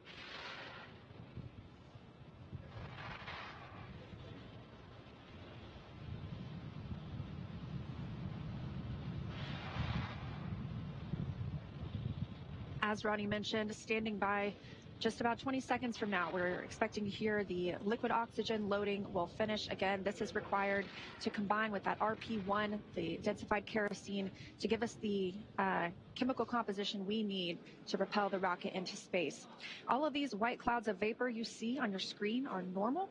We will continue to see them build as we get closer to launch, and that's due to this liquid oxygen. It's super chilled, so some of that does boil off in the hot Florida air. Stage 1 LOX load is complete. There's confirmation right on Dragon time in terminal count and on internal power. that we both have LOX load complete on the stage 1 and that Dragon is on internal power. We are expecting LOX loading to last for just about another 30 seconds on board stage 2. And then we should see a vent down of the TE LOX lines. That's going to produce another one of those large white clouds moving away from the vehicle. Again, as Leah just mentioned, that is totally normal and happens when that cooler liquid oxygen that's venting off the surface of the tanks comes into contact with that humid Florida air along the Space Coast.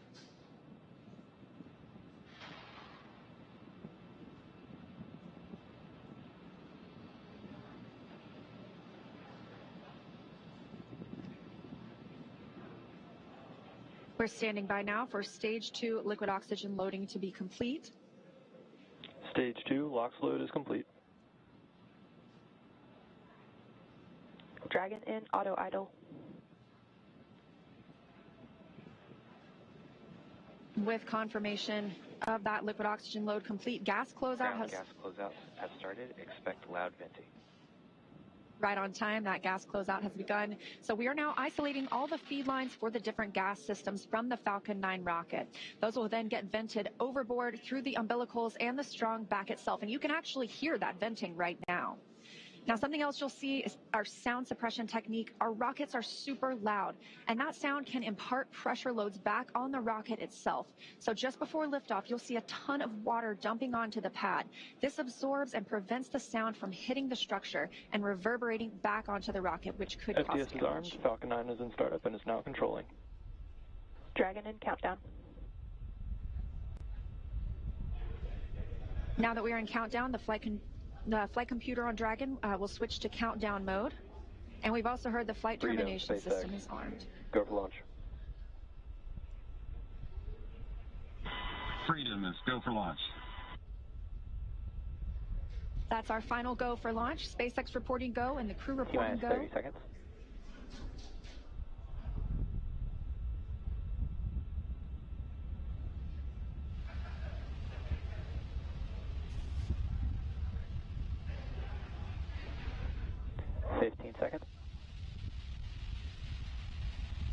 Standing by for the first launch of humans from Space Launch Complex 40. 7, 6, 5, 4, 3, 2, 1.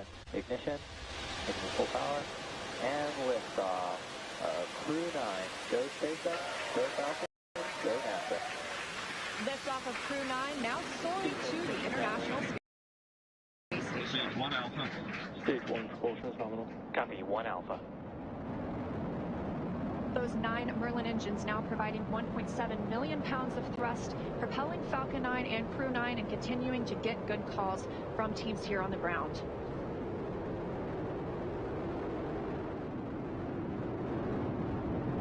Of course, these incredible views mean we are just a little bit past 30 minutes or 30 seconds into our 9th rotational crew mission. Power, telemetry nominal. Onboard Dragon and Falcon 9 with good callouts for mission control that everything is looking good. With that, stage 1 is throttling down to pass through max Q, which is the period of maximum dynamic pressure on Falcon 9 during ascent. Max Q. Confirmation of max Q. Vehicle is supersonic. And that Falcon 9 is now traveling faster than the speed of sound. Stage 1 throttle up.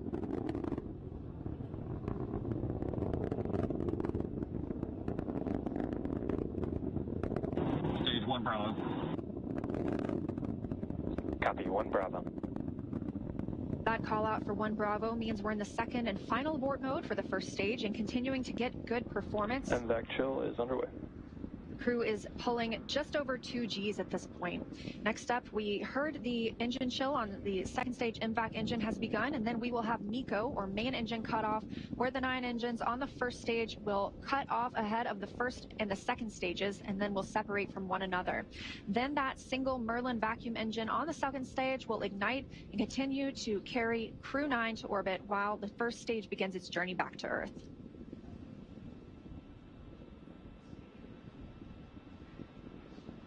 Two minutes in, and the crew is now traveling over 2,600 miles per hour.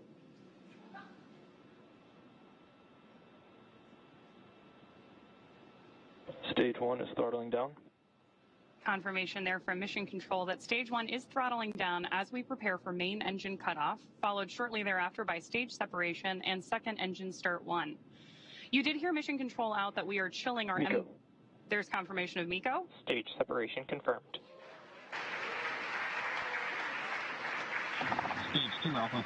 And back ignition. Copy 2 Alpha.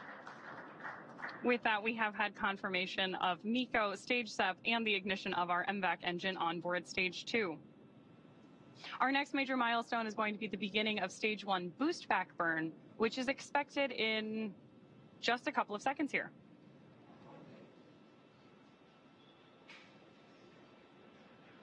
Of course, if you are just joining us, you've got views of our first stage on the left-hand side of your screen and of MVAC burning with our Crew 9 astronauts aboard up in space on the right-hand side of your screen. Now we are coming up on 3 minutes and 20 seconds since liftoff today, traveling over 4,000 miles per hour and 76 miles downrange.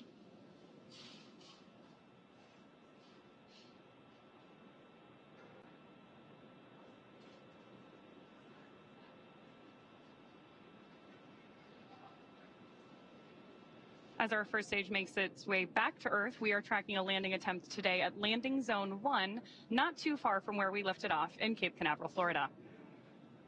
Dragon, SpaceX, nominal trajectory.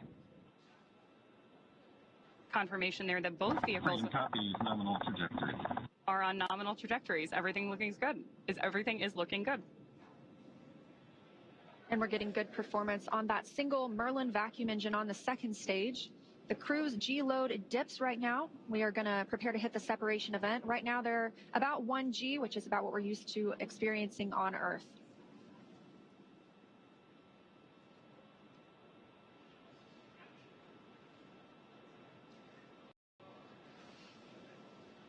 Crew is traveling almost 5,000 miles per hour now and 105 miles in altitude.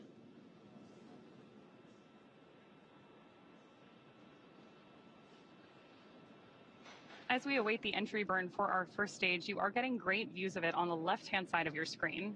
You can also see two of our titanium grid fins, which are the primary mechanical structures. Dragon, SpaceX, nominal trajectory. Confirmation there from Mission Control that everything is still looking good. Freedom copies, nominal trajectory. Now, as I mentioned, those grid fins are the primary mechanical structures that we use to steer the booster back toward its landing zone, which today is LZ-1 at Cape Canaveral. Just as kind of a quick point of reference, those grid fins are about 4 by 5 feet, so roughly the size of a coffee table.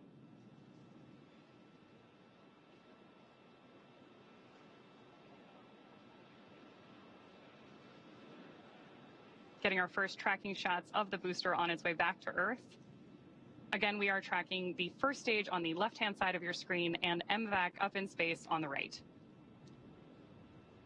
And we do continue to hear good calls for that second stage. Again, we will see this continue to fire until close to 9 minutes into the flight, now at 5 minutes and 45 seconds since liftoff today.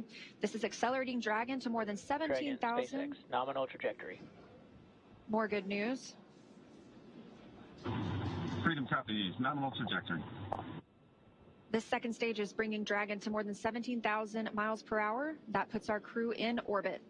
And the single Merlin vacuum engine can produce over 220,000 pounds of thrust in the vacuum of space.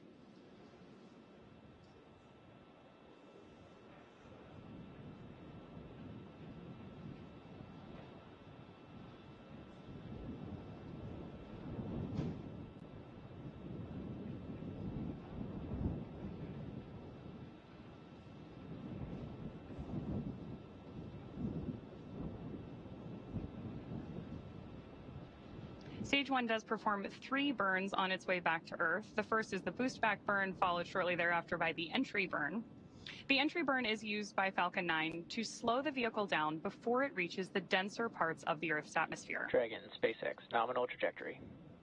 Nominal trajectory is there from Mission Control. Freedom copies, nominal trajectory. That entry burn is, of course, followed by the landing burn, during which time we'll light 3 of the Merlin engines on board the first stage. And we expect to see that landing burn just about a minute before we expect Dragon to be inserted into orbit. So we have 2 very exciting phases of flight, both for our first stage and our Crew 9 astronauts happening here at the same time.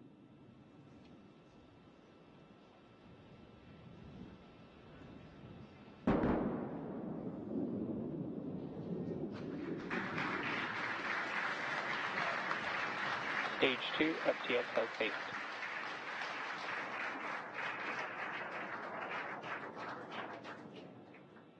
So a great touchdown of Stage 1 there just a second ago. And now, of course, we are continuing to follow our Crew 9 astronauts on their way to space. And we continue to get good calls for this second stage, that Merlin vacuum engine continuing to fire and propel our crew, now moving over 12,600 miles per hour and 611 miles downrange. Just over 8 minutes since liftoff today, so we are expecting to see this continue to fire until just about the 9-minute mark, at which point this engine will cut off. And of course, Dragon will coast for a few minutes, still attached Terminal to the guidance. second stage.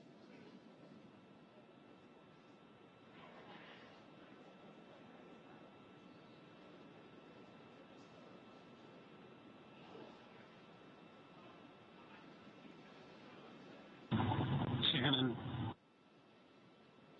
That call. Copy, Shannon. That call is for Shannon, Ireland. That would be the abort zone if we were to abort at this point in the flight. However, we are continuing to hear good calls about Dragon's performance. MVAC shutdown. Confirmation of the Merlin vacuum engine shutting down. Dragon, SpaceX, nominal orbit insertion. Good news there from Freedom copies, nominal orbital insertion. from Mission Control and our crew that we have had nominal Dragon, orbit insertion. SpaceX, launch escape system disarmed. Freedom copies, LES disarmed. In 9 quick minutes, we now have 2 new crew members on their way to the International Space Station, having taken off from Space Launch Complex 40. The crew now being in a good or expected orbit. We'll continue to coast for these few minutes, and then we get our first views inside the capsule of our 2 crew members, Nick Hague and Aleksandr Gorbunov. They are just continuing to stay in their suits and in their seats during this dynamic portion of the flight. We're going to continue to coast for a few minutes after this second stage engine cutoff. This allows the rates and motion from that long burn to settle out. There are some small reaction thrusters on the upper stage the upper part of the second stage that can be used to counteract any residual motion. That basically makes sure we're in a stable coast before Dragon separates from Falcon, and that'll happen about 12 minutes into the flight. So about a minute and a half from now, we expect to see Dragon actually separating from the second stage. Again, we did hear the crew has been successfully inserted into a good orbit. And again, this is them now in microgravity, one of them, Aleksandr Gorbunov, for the very first time.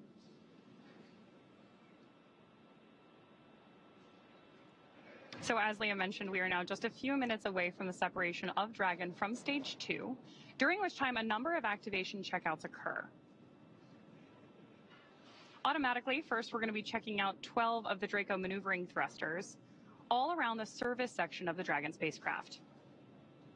We're also, of course, going to get ready for that nose cone opening, which will allow Dragon to dock with the International Space Station about 28 hours from now.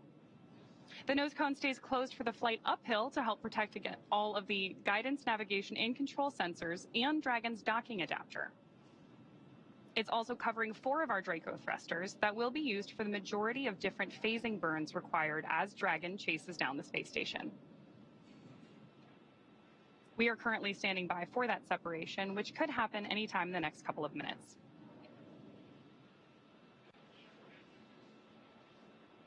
Currently, you can see the crew is just relaxing in their seats. They are definitely vigilant, though. They are able to monitor those crew displays in front of them, keep up with what's going on in the mission. They could take control if they needed to. However, it's been a seamless ride to space today. Good views there, looking up into Dragon's trunk, looking at the heat shield on the bottom of Dragon that Crew 9 will use when it returns home early next year.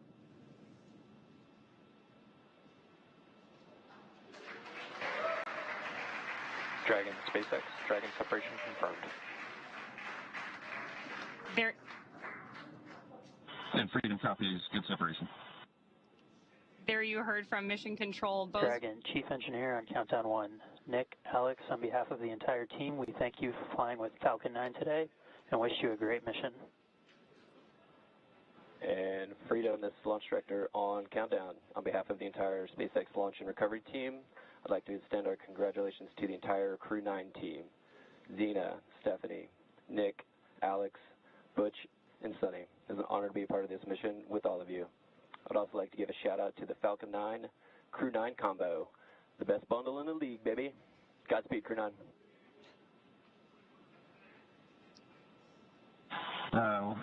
Couldn't say it any better. Thank you, guys. You know, we had the opportunity to meet so many people that were involved with the Falcon 9, and along the way was a sweet ride. I'm pretty sure my youngest son would say it was Sigma. Alex has got a few words to add as well. All the entities that made this launch possible. Roscosmos, NASA, SpaceX. And thank you to my family and friends for their support. And also I'd like to express my gratitude to the hundreds of thousands of people around the world who are involved in the development of space technologies and to move humanity forward. Today's launch is also their accomplishment.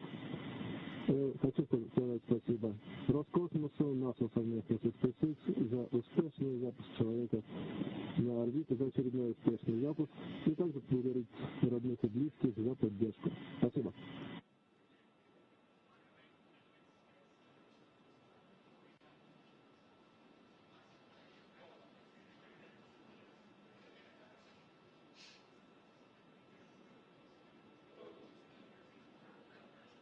Incredible words from our commander and great views of Dragon up in orbit on your screen right now.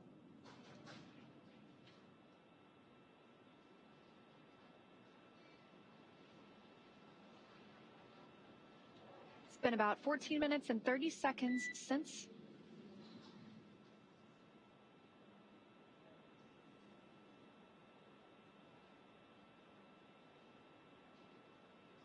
Coming up on 15 minutes now since liftoff today. You got a quick look inside the capsule.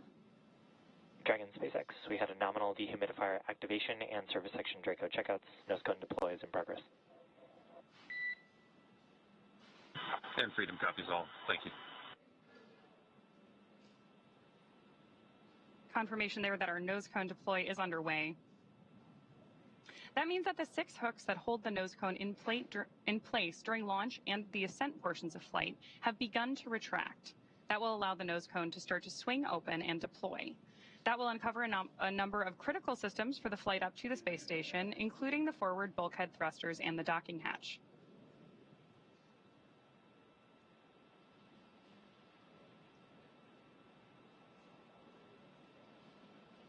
Incredible views from our crew up in space on your screen right now, but I'm sure it's nothing compared to the view out of Dragon's window as they make their way to the space station. I can only imagine. And that journey to the space station will take about 28 hours, so they won't arrive until tomorrow afternoon.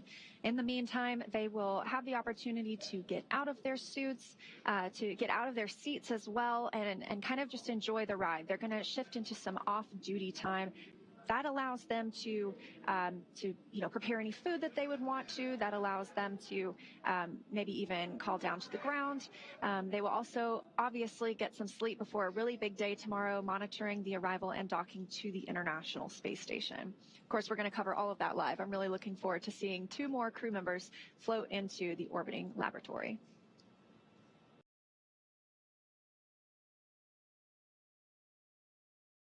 So we saw a successful liftoff, a successful orbit insertion.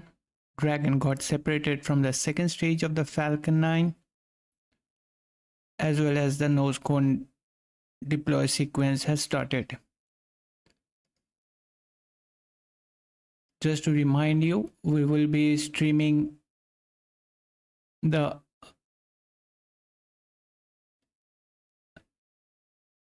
docking, hatch opening and welcome remarks of the Crew 9 mission as well, and OneWeb launch 20 mission launch from Vandenberg.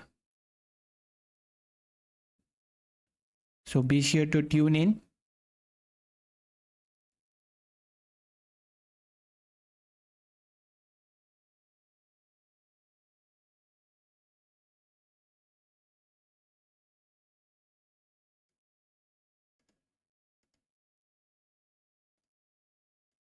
Spectacular views from up in space today.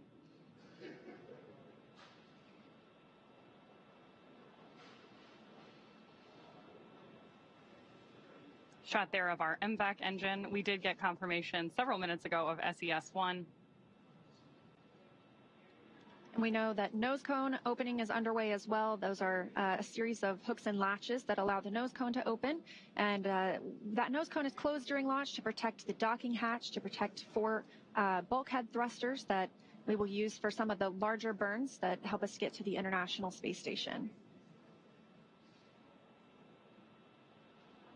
One of the other things we're doing right now is going ahead and opening the ECLSS system, which stands for the Environmental Control and Life Support System, which will be activated inside of Dragon.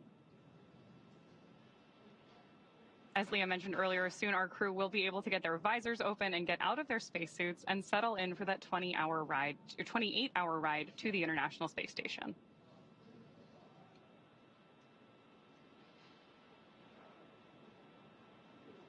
Good views there of the opening of Dragon's nose cone on the left-hand side of your screen. And coming up on 19 minutes since liftoff today, the crew, again, had a good orbital insertion, and that actually puts 14 people currently in low Earth orbit. That includes the those living on the International Space Station right now, as well as those living on the Chinese space station. So a total of 14 humans are now not off the planet, but rather orbiting around it.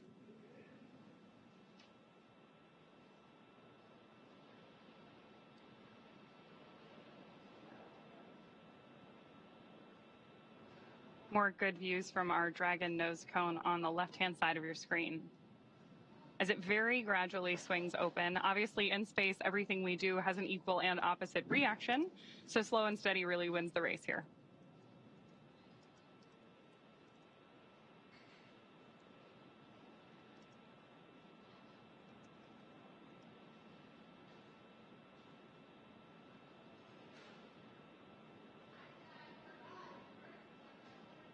Again, now 20 minutes since liftoff today.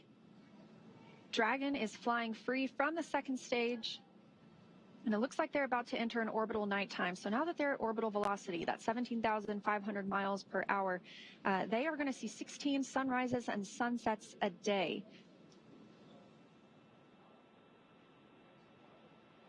Again, it was an on-time liftoff at 1:17 p.m. Eastern Time from Cape Canaveral Space Force Station in Florida, and a clean ride uphill.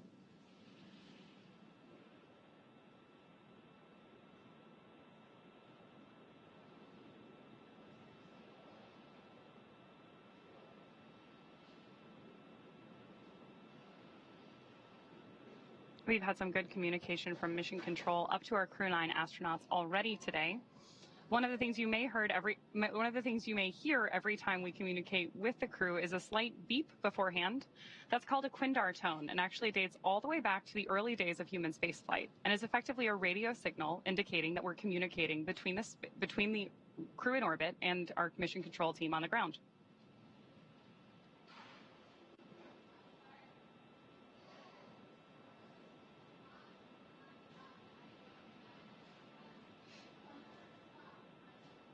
We now have views back inside the capsule. Dragon SpaceX, we had a nominal nose cone opening. We do have just about 3 minutes here left in the ground station pass if you've got any fluffy stowaways you'd like to introduce. And Freedom copies, good Draco checkout, good nose cone opening. And I just so happen to have a furry friend with me.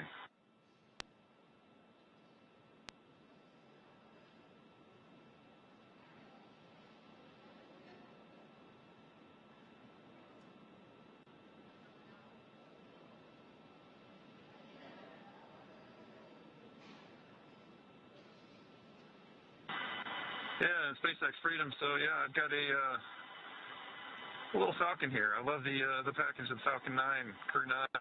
Yeah, we've got a Falcon on board with us. This one's a multi-flyer though. Was on my first flight with Aleksandr and I, and with Aleksandr and I and Christina. And now me and Alex. So say hello to Aurora.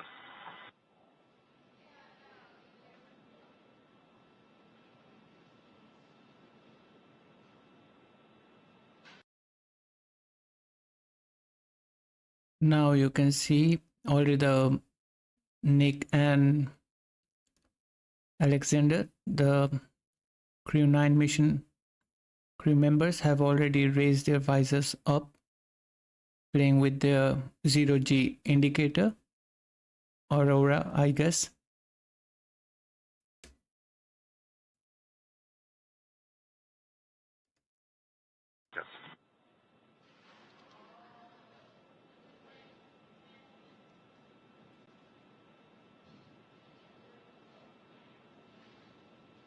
Spectacular views of our Crew 9 astronauts and 0G indicator up in orbit.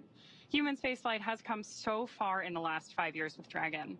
Since Demo 2 in May of 2020, SpaceX's Dragon fleet has launched a total of 54 crew members to space, 34 on behalf of NASA and their partners, and 20 commercial astronauts, including the first 2 all-civilian missions to space and the first 3 all-private passenger missions to the International Space Station. In addition to flying people, excuse me, SpaceX's Dragon spacecraft also enables researchers the opportunity to fly critical science to orbit. And that's just like what we saw with the 3 investigations that NASA's Human Research Program flew on Polaris Dawn. So far, SpaceX and Dragon have carried over 1,000 research experiments to and from low Earth orbit, both to the International Space Station and on our free flyer missions as well. From DNA sequencing to 3D printing, studies enabled by Dragon and the International Space Station test a variety of technologies, systems, and materials that will be needed for future long-duration exploration missions. Every mission yields critical research and learnings that help make life both on Earth and in space better. And flights like today's help us continue to lay this foundation for our future among the stars and continue our mission to make life multiplanetary. But for now, we'll be signing off from SpaceX, and we're going to send you back over to NASA. But before we go, we do want to thank NASA for entrusting us with today's mission. And of course, thank you to all of the viewers for being here with us today. Yeah, it was a really special mission. It was fantastic to see now 2 new crew members in orbit and on the way to the International Space Station. So with that, we're going to end our coverage from Hawthorne until we pick back up with our docking coverage in about 26 hours. So for now, we're going to send it back to you, Zena and Daryl at Kennedy Space Center to wrap up today's launch coverage. So with that, we will be now also wrapping up our coverage. But before that, we will be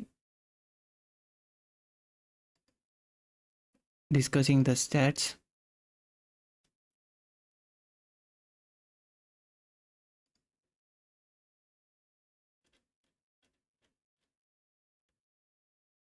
So today's launch marked 388th SpaceX overall launch and the 15th dedicated crewed launch by SpaceX so far.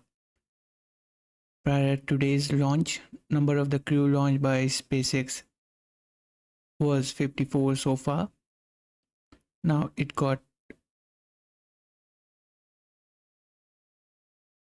58, 39 crews for government in 9 missions and 15 crews for commercial organizations in 5 missions. This marks the 376th Falcon 9 launch to date, second flight of the particular Falcon 9 booster supporting today's mission with tail number 1085, fourth flight for the Crew Dragon Freedom supporting today's mission. Today's launch marks 93rd Falcon 9 launch of 2024 so far. But if we count the one failed Starlink mission, it will be the 94th Falcon 9 launch. This is SpaceX 96th overall launch of this year, including the 3rd and 4th integrated flight test of Starship and 1 Falcon Heavy launch.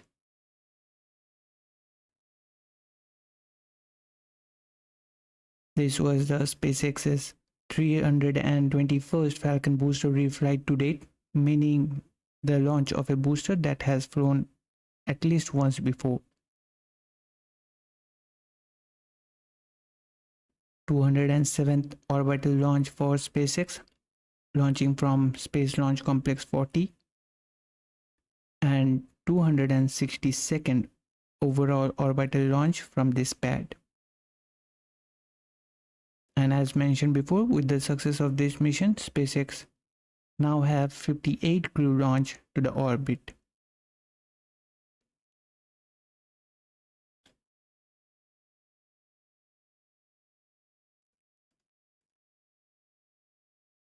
Moving on to some reusability statistics.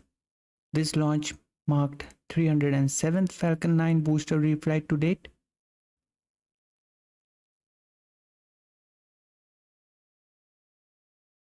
13th landing on landing zone 1 this year, which marked 20th ground landing of the year and the 45th overall landing on landing zone 1. Second landing of the first stage booster with tail number 1085 supporting today's mission. And with this mission's first stage landing, which brought the milestones of 76th overall ground landing, marking 333rd Falcon 9 landing and 352nd SpaceX overall landing to date.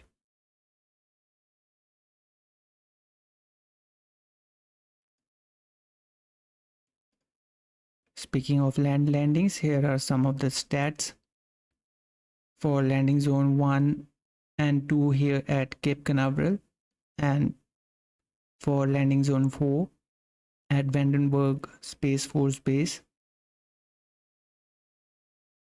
Landing zone 2 and 4 having unblemished landing attempts with 11 successful and 20 successful landings. Whereas here at landing zone 1 unsuccessful landings and 44 successful landings have been made. This stats was previous to today's mission launch, so right now the landing zone 1 is having 1 unsuccessful and 45 successful landings to date.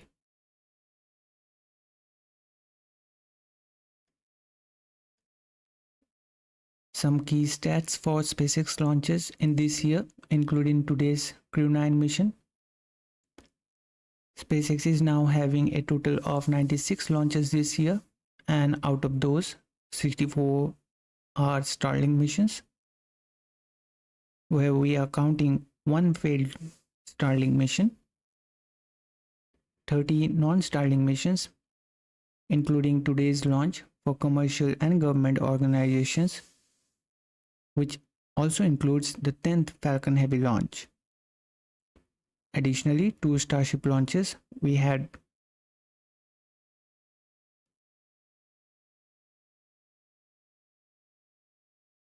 SpaceX reused booster for 90 times in these mission launches, showing their commitment to sustainability and reusability. Now, if we look into the geographical distributions, we get they have 62 launches from East Coast in Florida, with 17 from Launch Complex 39A at Kennedy Space Center, and 45 launches, including today's one, from Space Launch Complex 40 here at Cape Canaveral Space Force Station. On the West Coast, they have 32 launches, all from Space Launch Complex 4 East at Vandenberg Space Force Base in California. And there were 2 launches from Gulf Coast at Starbase back in Texas for the Starship 3rd and 4th integrated flight test. As for landings, they nailed it today 93 times this year. Most of the landings are on drone ship, with 73 successful landings, 27 on Of Course I Still Love You, 21 on Just Read the Instructions, and 25 on A Short Fall of Gravitas. And for ground landings, they pulled off 20 of them, 13 times on landing zone 1, including one from today, which previously saw the landing for the Bluebird 1-5 mission, 2 times on landing zone 2 and 5 times on landing zone 4 with the recent Transporter 11 mission.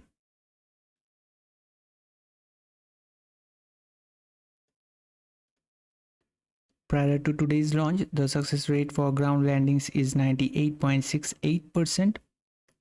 For drone ship landing, it is 96.17%, and the overall landing success rate is 96.69%. The landing success rate for this year got reduced from 100% to 98.91%.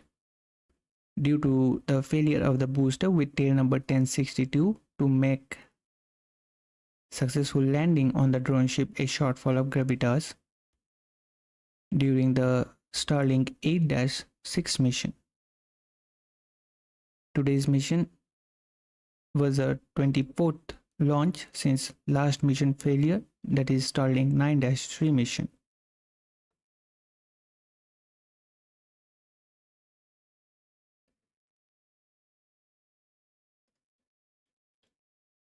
So that's all for now.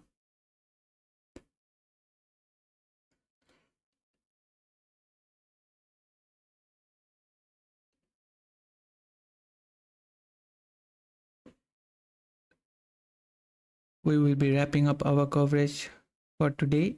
Be sure to check out our social media handle on X for the latest happenings in space industry and updates on upcoming launches. We hope you enjoyed the stream, and we appreciate everyone joining us for today's launch. Once again, just to remind you, we will be streaming the docking, hatch opening, and the welcome remarks of the Crew 9 mission. as they get aboard the International Space Station. As well as we will be streaming the OneWeb Launch 20 mission from Vandenberg, so be sure to tune in. We wish everyone a great weekend ahead. Thanks for watching. This is AstroYonder Live and me, Dipto, signing off for now, and we will see you next time.